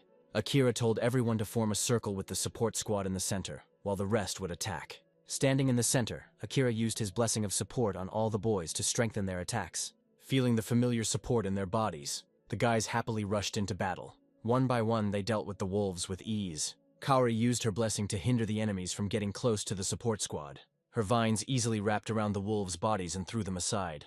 The monsters were confused by such work and did not have time to get their bearings. While one of the wolves lost his balance, a candidate for heroism jumped on top of him and finished him off. One of the wolves attacked the motionless Arashi. However, the guy easily caught the wolf by the neck with one hand. Arashi looked angrily at the monster and ordered him not to get in his eyes. Using the blessing of explosion, the guy finished off the wolf. A moment later, all that was left in Arashi's hand was the charred body of the monster. The guy threw the wolf aside and looked around. Looking around the area, Arashi asks if there are any wounded, and if there are, he orders them to come to the healer. Shinjo watched them from the side, and noticed that the boys were moving well, and that Arashi was showing the makings of a good leader. However, all is not well, so the guy commands Maya, noticing movement to the side. Another wolf jumps out of the bushes. He quickly approaches Arashi from behind, who is distracted. In an instant, Maya summons the spirit of fire. The fire engulfed the wolf before it could injure Arashi. The brown-haired man still hasn't recovered from the shock, looking at the unprecedented firepower that burns the wolf to the ground. Kenta and Atsushi looked at what was happening in surprise, and noted that this flame was much stronger than Nagase's. Arashi seemed to be angry that a girl helped him, so he said that she was wrong to copy Shinjo. His words made the girl blush with embarrassment. The girl asked who Arashi was calling a girl, and Shinjo said that the guy should thank Maya for helping him. The brown-haired man chuckled and turned away from them, not intending to thank or apologize. Maya sheepishly asked Arashi to take his words back. However, Shinjo told her to forget about it, but the girl continued to insist that it was not nonsense. At this time, Kenta and Atsushi were jealous of Shinju for finding such a beauty as an escort. At this time, Maya was distracted by the girls who came closer and asked if it was true that the girl was an elf. Maya seemed afraid to start a conversation with them, so she began to look at Shinjo, but he said that she could do whatever she wanted. After his words, the girl blossomed and happily ran to chat with her new acquaintances. Shinjo stood to the side, smiling as he watched the laughing girls. Night had fallen on the street, and because of the trees surrounding the road, Arashi's squad could not be seen in the pitch darkness. Shinjo took a comfortable position and said that this place offered a good view. Arashi sat down to the side and asked the boy if the prisoners would really come, because a lot of time had passed. Shinjo activated his blessing to see many kilometers ahead. Noticing a moving carriage in the distance, the boy hurried to calm Arashi down. Having taken a better look at the squad of demons, Shinjo reported that he already saw their target. Shinjo used his blessing to assess the enemy's strength. Thanks to this, it was possible to find out that on the enemy side there were 3 lower demons and 15 middle demons. However, these were only the ones Shinjo could see, and there could be other demons hiding in the carriages. The squad was led by the supreme demon Zaganda, who possesses the fire attribute technique and the subjugation technique. After hearing this information from Shinjo, Arashi asked if this demon was their leader. The brunette replies that this is most likely exactly the case, and asks the guys not to lose their vigilance, because the demon is quite strong, although not as strong as Stogai. Arashi said that he would deal with him himself, and ordered Shinjo not to interfere, otherwise the guy would kill him. The brunette looked at the brown-haired man as if he hadn't heard anything surprising. Turning to his classmates, Shinjo said that he had originally planned to leave all of this to them. The brunette attracts attention to himself, and is about to tell what his plan is. Arashi will need to attract the demon's attention with an explosion, while the others will attack in groups of 3, taking advantage of the terrain. 2 boys named Inoue and Yanagi were assigned to protect Motono, to which the boys agreed. Kao will have to help the wounded, treat wounds, and hand over the injured to Motono. Maya was tasked with covering the boys. Shinjo also said to leave the greater demon on Arashi, since only he can fight him. At this time, Shinjo will take advantage of the chaos caused by the attack, sneak into the carriage and rescue the princess, and then give the signal to retreat. Next, the guys must act according to the situation, and if they start to be pushed back, they will have to retreat. Arashi said that there was no need to worry about that, since once he killed their leader, the demons would be too shocked to do anything. Shinjo agrees with him and says that further improvisation will be on Arashi. The brunette once again reminded the brown-haired man that all these guys followed him, so he had to show himself as a leader. The boys supported his words, but began to scold Shinjo for being too bossy and not letting Arashi say a word. At that moment, the brown-haired man came up to them from behind and, hitting them on the heads, ordered them to be silent. Arashi told the boys that they had to be ready at any second and act according to the plan that Shinjo had laid out. It takes some time before the convoy of demons manages to approach the trap site, the greater demon. Zaganda walks ahead of the convoy and looks around. The demons behind him complain that they are coming from the Beastman Alliance itself and have not made a single stop yet. Zaganda heard them, so he shouted that they should hurry, because their final destination was already close. The demon thought to himself that they could be understood, since he himself had already become tired from this long road. The demon's sacrum hurts from riding a horse, but now they won't be able to make a stop. Here an idea appeared in Zagan's head on how to warm up, to check on the captive. Turning to the soldiers, the demon ordered them to show him the captive, while everyone guarded the perimeter. The demons began to carry out the order, but had already guessed that Zaganda himself also wanted to rest. Dismounting from his horse, the higher demon approached one of the carts, throwing back the cloth. A bound princess looked at him from the carriage. The girl had medium-length hair, brown color, and blue eyes, and her name was Sina. Zaganda climbed into the cart and sat in front of the girl, asking how the girl was feeling. Sina didn't answer him, continuing to maintain silence in the carriage. He reports that very soon they will arrive in the city, where she will be put in a dungeon from where no beastman will be able to get her. Sina ignored his words, saying that the carriage made her too seasick and that she would soon throw up. Zaganda did not respond to this and said that the girl had nothing to worry about, because if the beastmen agreed to their conditions, the girl would be released quickly. Sina shook her head and replied that they were in vain, hoping that by kidnapping her they would be able to form an alliance with the Beastman Alliance. The demon said that the girl did not fully understand how valuable she was, being the daughter of the leader of the cat race. The brunette wished him luck, since he so strongly believed that she alone could solve something. Zaganda was angered by her words, and he decided to teach the girl a lesson. Reaching forward, he grabbed the collar of her dress. The demon pulled the fabric with such force that it tore, revealing the girl's chest in her underwear. The horns on the demon's head grew longer, and he said that it wouldn't be a big deal if he had a little fun. Sina blushed with shame and looked angrily at Zagand, not expecting help from anyone. The demon had already extended his hand to touch the girl. Zaganda stopped the bright lights behind, and a loud explosion sound. The demon immediately looked out of the cart and asked what was going on. The soldiers guarding the cart reported that they were attacked by people. Zaganda was taken by surprise by their words because he expected that they might be attacked by beastmen, but people have nothing to do here.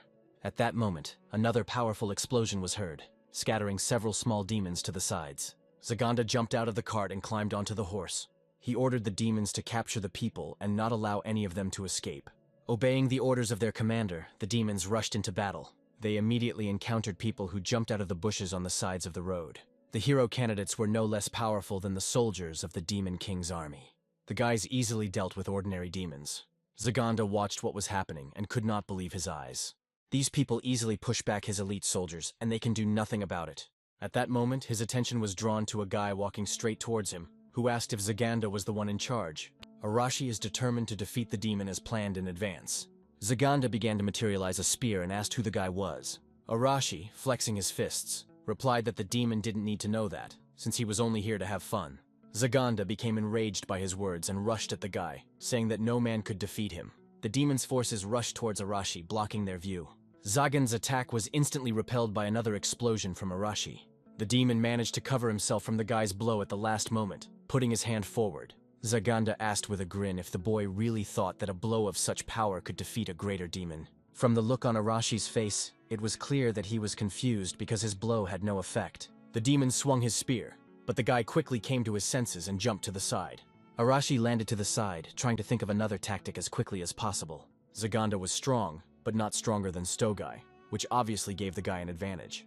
Arashi thought that if he applied more miraculous power, the explosion would be more powerful, but his energy was only enough for 7 explosions. If the miraculous power runs out, then the physical abilities will also decrease, so the only way out is to identify a weak point and hit it as hard as possible.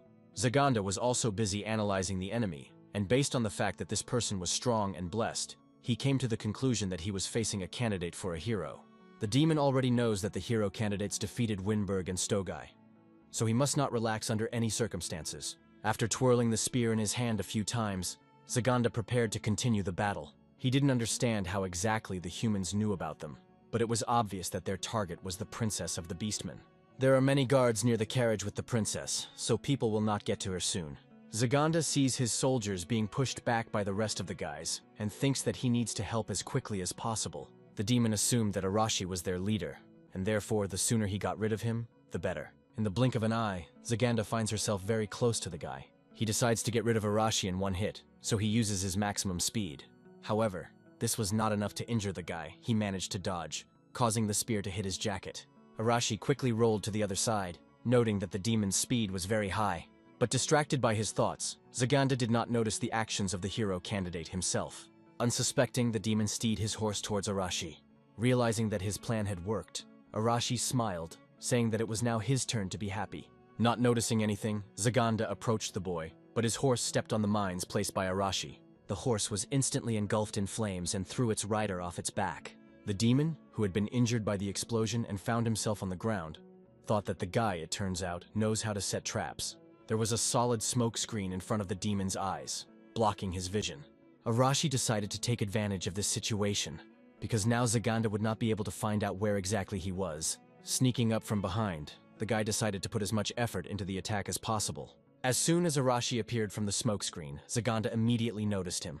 Without turning around, Zaganda struck back. Arashi was too close to avoid the collision. Because of panic, the guy did not attack the enemy, so he took the blow himself. Arashi flew to the side and fell to the ground. This attracted the attention of the worried boys who continued to fight the low-level demons.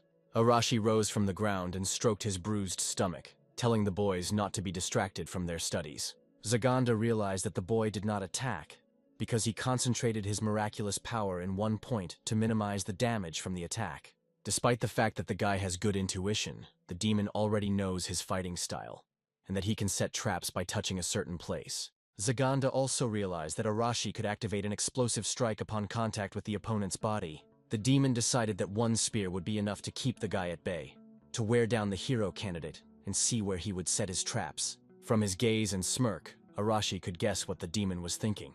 Zaganda quickly approached and began to deliver multiple rapid attacks with his spear. Arashi had a hard time keeping up with his speed, but still hadn't missed a single punch. The demon thought that now the guy would not be able to get closer to him. At some point, Arashi got tired of playing catch-up and changed his position, moving to the side. The guy deliberately said that Zaganda understood how his blessing works. The demon was pleased with his words, and he boasted that, unlike the guy, he had a lot of experience in battles. At that moment, Arashi extended his hand forward and said that this was precisely the demon's main mistake. The guy took advantage of Zagan's confusion and used a new shooting technique. The demon froze in bewilderment, as he thought he had calculated everything in advance. He was so shocked that he didn't have time to come up with another plan. Arashi used maximum power in his shot. The explosion was much stronger than any the guy had ever used. After this, dust from the road and smoke from the explosion rose into the air. When the curtain lifted, the body of the defeated Zagand appeared before everyone. Realizing that his plan had worked, Arashi breathed a sigh of relief. Using the appraisal ability, Shinjo learned that the boy now had 3 blessings: explosion, mine, and shot. Maya turned to the guy and said that he was cool, since he was actually able to defeat a higher demon on his own. Zagan's soldiers were stunned and could not understand how their leader could lose. Akira said that Arashi defeated the supreme demon, and their formation was destroyed, so the guys should make every effort and finish off the remaining demons. The boy used his blessing of support, enhancing the abilities of his classmates. Meanwhile, near the cart, Shinjo had already managed to get rid of the demons guarding it. The guy slowly approached his target, walking around the corpses of the guards. The guy is sure that it is in this carriage that the princess of the beastmen must be. Shinjo carefully pulled back the fabric and looked inside, so as not to frighten the girl with abrupt actions. Inside the cart he saw Sina, who was looking at the stranger with fear and confusion. The girl was surprised to meet a man here and asked if they had come to save her. Shinjo said that was roughly what they had planned. The guy came closer and took a dagger out of his bosom. He approached Sina from behind and quickly cut the ropes binding the girl's hands. Finally, the rope released Sina's hands and fell to the floor of the cart. The girl raised her sore hands to her face and asked what people were planning to do to her. Shinjo replied that they wanted to use her in the same way as the demons. Sina says that's fair enough, and then Shinjo asks if she would believe him if he said they decided to save a damsel in distress. The girl answers negatively, but asks if he really thinks that she will stand and do nothing. In an instant, the girl's hands became like the clawed paws of a beast because the girl used partial conversion. Shinjo didn't expect the girl to rush into attack and be so fast. At the last moment, the guy manages to jump out of the cart, avoiding the blow. Shinjo arms himself with a dagger and prepares for his next attack. The girl doesn't keep you waiting and jumps out of the carriage after him. She strikes with her clawed paw but only hits the air as Shinjo managed to jump. Even without analyzing her abilities, the guy was able to notice that the girl was moving very quickly. By repelling her attacks, Shinjo deduced that the beastman had high physical abilities. The guy got tired of playing cat and mouse, so he used his thundershock technique. Small lightning bolts pierced the girl's body, causing her to freeze in shock. The girl's body was shaking, but she was able to see small lightning bolts and came to the conclusion that it was witchcraft. When the effect of Shinjo's technique wore off, the girl lost her balance. Sina fell right at the guy's feet, unable to move. In the blink of an eye, Shinjo jumped onto the girl's back and pulled her arm behind her back, restricting her ability to move. The thundershock technique is not the most powerful, but it helps to distract the enemy and gain an advantage in close combat. Sina glanced over her shoulder at Shinjo, not understanding why the boy was so strong.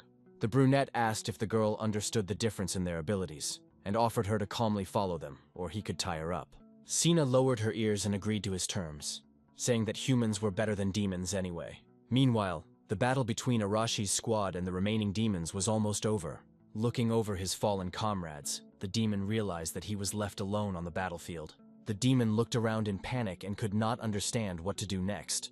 He didn't understand who was standing in front of him, but he knew that he couldn't defeat them because they were real monsters. Arashi ordered Kaori to act, and the girl happily began to conjure vines. Bright green vines first appeared on the branch of a nearby tree, and then rushed downwards. They wrapped tightly around the demon's leg and pulled it towards themselves. Because of this, the demon lost his balance and fell face down on the ground. Before he could do anything, he heard Arashi's voice from the side. The guy came closer and grabbed the demon by the jaw, lifting him off the ground. Arashi ordered the demon to deliver his message to the Demon King. The boy told the Demon King that they were coming to kill him, so he should sit quietly and wait for them to arrive. Sometime later, the hero candidates gathered in a circle near the fire, in the company of the Beastman Princess. Atsushi and Kenta ate and were happy that the demons had food, and everything was edible. Kaori sighed and said that she felt like a bandit, and her classmates said that they were bandits. Sin was given things to cover her nakedness, and hot soup with bread and dried meat was placed before her. Shinjo looked at the thoughtful girl and asked why she didn't start eating. Sina's mouth began to water, and she asked if she could really eat since they had given her such good food. Arashi said that it was barely decent food, and it wasn't even close to the food from their world. Shinjo said that they needed the girl, so if she died of hunger, they would be in big trouble. Besides, they had already given her food. Sina thanked them, and immediately began to eat the bowl of soup. After taking a couple of sips, the girl admired its taste.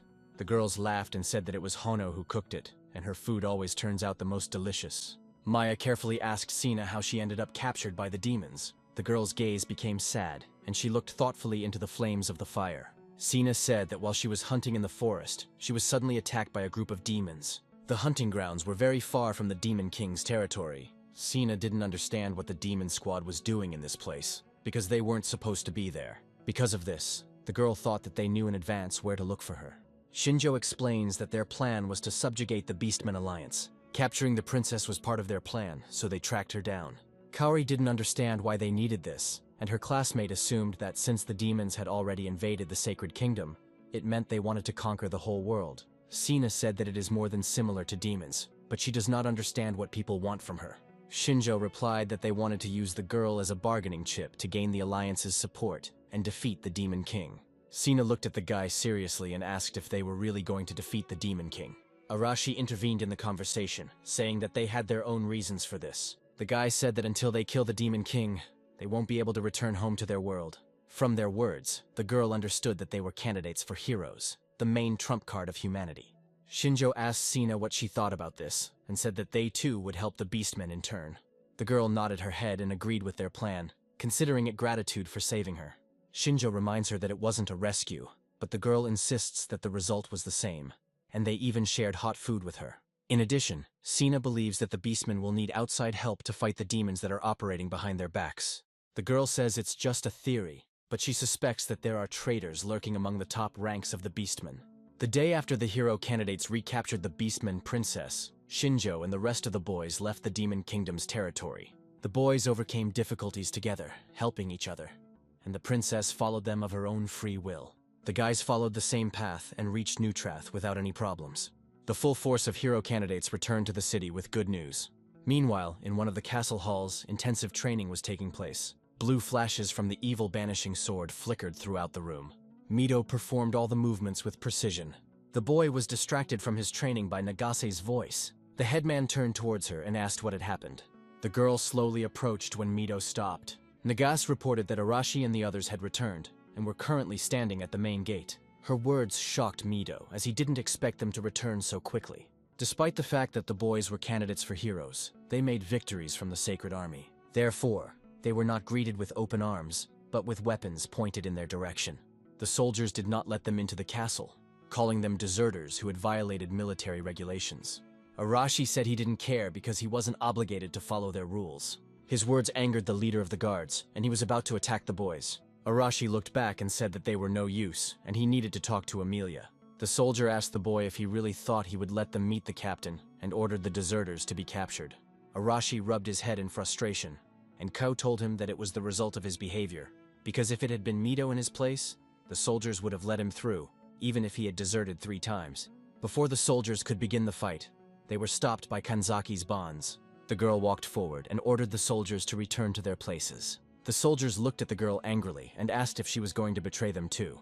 Narumi came up behind him and put his hand on the guard's shoulder, saying that Arashi wasn't going to fight, so they should listen to him. When the soldiers' anger subsided, Kanzaki's shackles fell from their bodies. The man sighed and said that it would be so if the hero candidates themselves wanted it. Arashi was angry that the soldiers listened to the boys and not him. But Akira said that the reason was obvious. Kanzaki and Narumi approached Arashi, and the boy asked what reason made the boys return. Arashi replied that they would talk about this later, but for now, they should leave here. After some time, a council was called to discuss the reasons for the escape and the purpose of the return.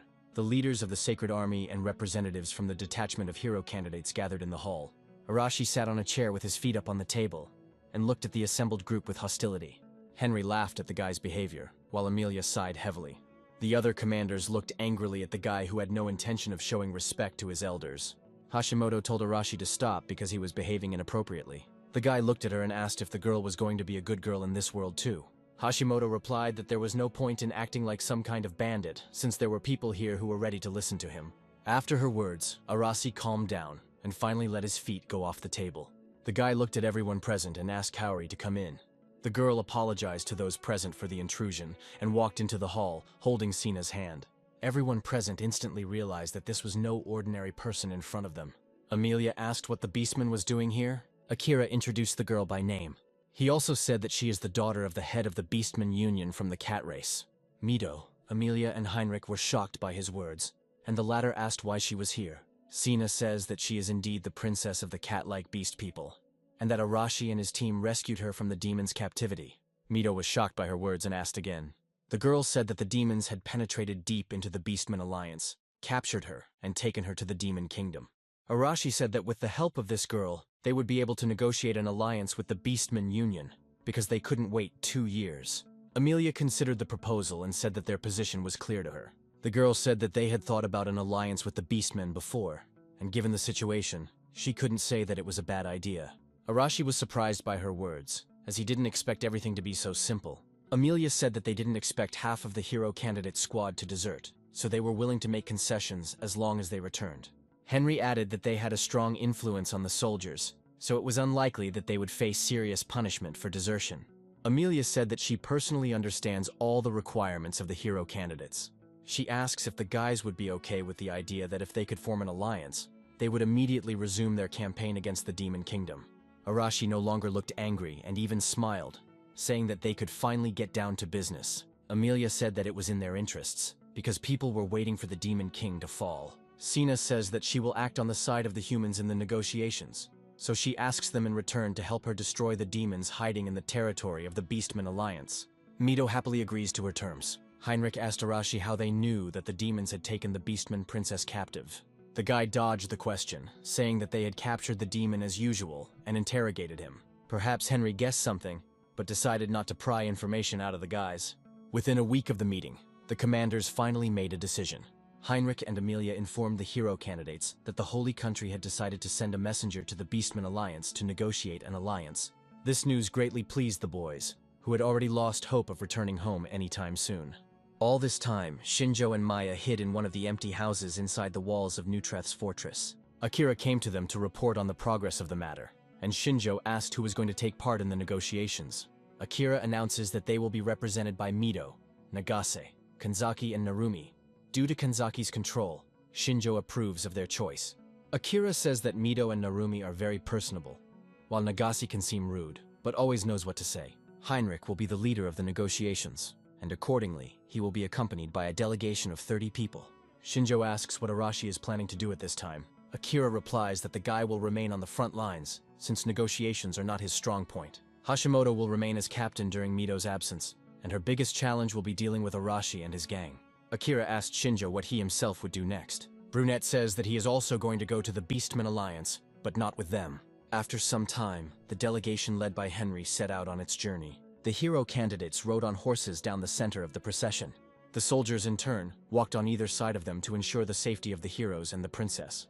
Nagase fixed her hair and said that all this was really annoying to her. Mito turned to her and said that they had a long way to go on horseback. Narumi said he was very surprised to find himself in the negotiating group in Nagase. The girl got angry and asked him why he thought so, and the guy quickly calmed her down, saying that he was glad that she went with them. The guy pointed his finger forward and said that without Nagase, Mito would do something stupid again. The headman realized that they meant him and turned to ask why Narumi was saying that. The blonde turned his gaze back to Nagase and asked if he was right. The girl said that the guy made it sound like Mito couldn't be trusted, and her personal presence wouldn't change anything. Kanzaki walked behind and watched their squabble. The girl sighed, thinking that she would like to be in silence, but the guys were making too much noise. The girl looked around because Shinjo said that he would also go to the Beastman Alliance, so he might be somewhere nearby. Henry noticed her strange behavior, but said nothing. Shinjo and Maya watched the procession from behind the bushes. The guy said that it was time for them to set out, to which the girl agreed. Maya followed Shinjo and asked if they were going to follow the delegation the whole way. The brunette replied that he knew the way to the Beastman Alliance, but was not familiar with the area, so it would be easier to follow them. Some time passes and the delegation enters the forest. During all this time, they never changed their formation, continuing to move forward. Kanzaki began to look around more often, hoping to notice a shadow or some movement. Heinrich couldn't take it anymore and decided to ask Kanzaki directly why she was constantly looking around. The girl was taken by surprise by this question. Kanzaki turned to face Heinrich and said that she was very afraid that they might be attacked by monsters. Narumi winked at her and told her that they had nothing to worry about since Mito and Heinrich were with them. The girl lowered her head and said that the guy was right. After a few moments, Heinrich turned to Mito and asked if he could ask a question. The captain asked if it was true that Arashi and his gang had only left the fort for a few days, to which Mito replied in the affirmative. Henry asked the boy how they knew about Lady Sina's capture in such a short time. Nagase answered for Mito, saying that they had captured the demon soldier and were interrogating him. Henry said they had too little time to gather information, make a plan, put it into action, and then return to the fort. Mito didn't understand what the captain was hinting at, so he asked directly. Henry insisted that these were just his guesses. However, it seems to him that the guys received information from the outside, from someone who operates from the shadows. Heinrich says that Mito is still a bad liar, so the answer is written all over his face. Narumi thought that things were bad for them, because they understood that Arashi helped Shinjo, but he remains nothing more than a murderer of a saint for the holy country. The guys understand that if the fact that the hero candidates are still in contact with Shinjo is revealed, they will not escape punishment. It wasn't that Nagase didn't understand what Heinrich was saying, she just couldn't believe it, so she denied it. Henry decided that some of the hero candidates were still unaware of the secret assistant. Henry said that because the guys are from another world, their social circle is very narrow, and there is only one person they don't want to talk about. The captain openly said that the shadow of the hero candidates is Kai Shinjo, but he also reminded that Shinjo is the killer of the saint. Mito felt threatened by the captain and asked what he would do now. Henry laughed and said that he had guessed correctly, despite the fact that he had simply pointed his finger at the sky. Narumi says that the man poked them well and asked what would happen to them now, since they didn't ask Shinjo for help. Henry replied that the boys had nothing to worry about, because he was not going to punish them for it. The man said he was just curious, and that he was very grateful to Shinjo for killing the woman. Narumi worries that the soldiers heard them, and Heinrich says that if this information reaches the top, he will face the death penalty. Henry turned and looked around. Based on Kanzaki's behavior, the man assumed that Shinjo was nearby and watching them. Mito was surprised by his words and turned his head to Kanzaki, asking if it was true. The girl shuddered and did not know how to respond to this. Kanzaki blames herself for the fact that Shinjo was found out, and she wanted to help him, not put a spoke in his wheel. At that moment, Shinjo came out of the bushes with Maya and said that since they already knew, he had no reason to hide. Mito didn't expect this, and the soldiers were alarmed because the killer of the saint appeared in front of them. Sina finally realized who they were talking about when she saw the man who saved her. Henry said that each of them was right in what they said. As soon as Shinjo and Maya emerged from the forest, soldiers' spears were pointed in their direction. The brunette honestly said that she didn't think that they would get to him so quickly. Heinrich said that he also had his informants, and asked if Shinjo was the same Black Reaper who killed Winberg. The brunette said that he didn't know who called him that, but he didn't kill the Wind King alone. Henry turned his attention to Maya, and said that he had found a powerful elf mage as an ally.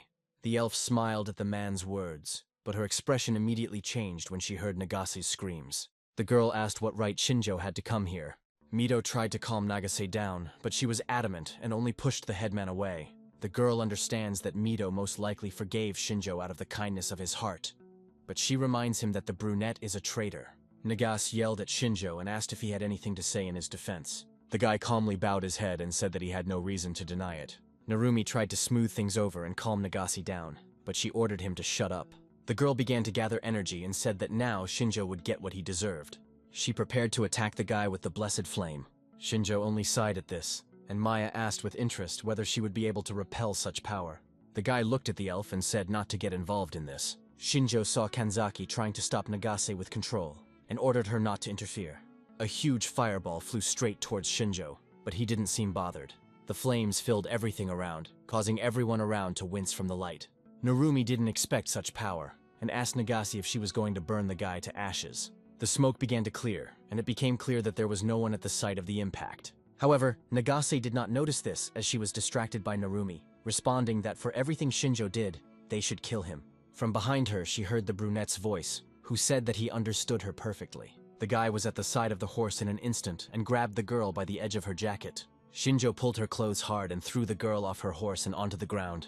Nagase quickly came to her senses and jumped a few steps away from the guy. The girl formed several small fire spheres and directed them towards Shinjo. The guy stood calmly in front of her, not intending to dodge, and used the thunder technique. Numerous small lightning bolts pierced Nagase's body in an instant, causing him to scream in pain. The girl fell to the ground exhausted. Her fire technique vanished in an instant, as if it had never existed. Shinjo did not stop using the technique on the girl, despite the fact that she could no longer move. Shaking in pain, Nagase asked what kind of power it was, since Shinjo had never possessed anything like it before. The guy confirmed that this power is not related to his blessing, but with practice, one can learn this too. The guy also noted that the girl's blessing power was weak, and asked if she had missed training. Narumi was truly amazed that Shinjo was able to defeat Nagase in an instant. Mido thought that Shinjo was very fast, and could find his opponent's weak points. And with his new strength, even he was no match for him. When the brunette stopped his technique, Nagase rose from the ground and said that she would not allow him to return to them. Shinjo says that he doesn't need the girl's approval, and if she wants, she can attack him again, and everything will end exactly the same. Nagase became even more angry at his words, and was about to attack again. However, she was stopped by Kanzaki's voice, which ordered her to stop and calm down. Nagase's movements were now bound by the chains of the blessing of control. Shinjo joined their detachment, and as night fell, a camp was set up. Heinrich, Mido, Narumi, Maya, Shinjo, Kanzaki, and Nagase gathered around the fire to tell the story of what really happened on the day of Leonora's murder. The man listened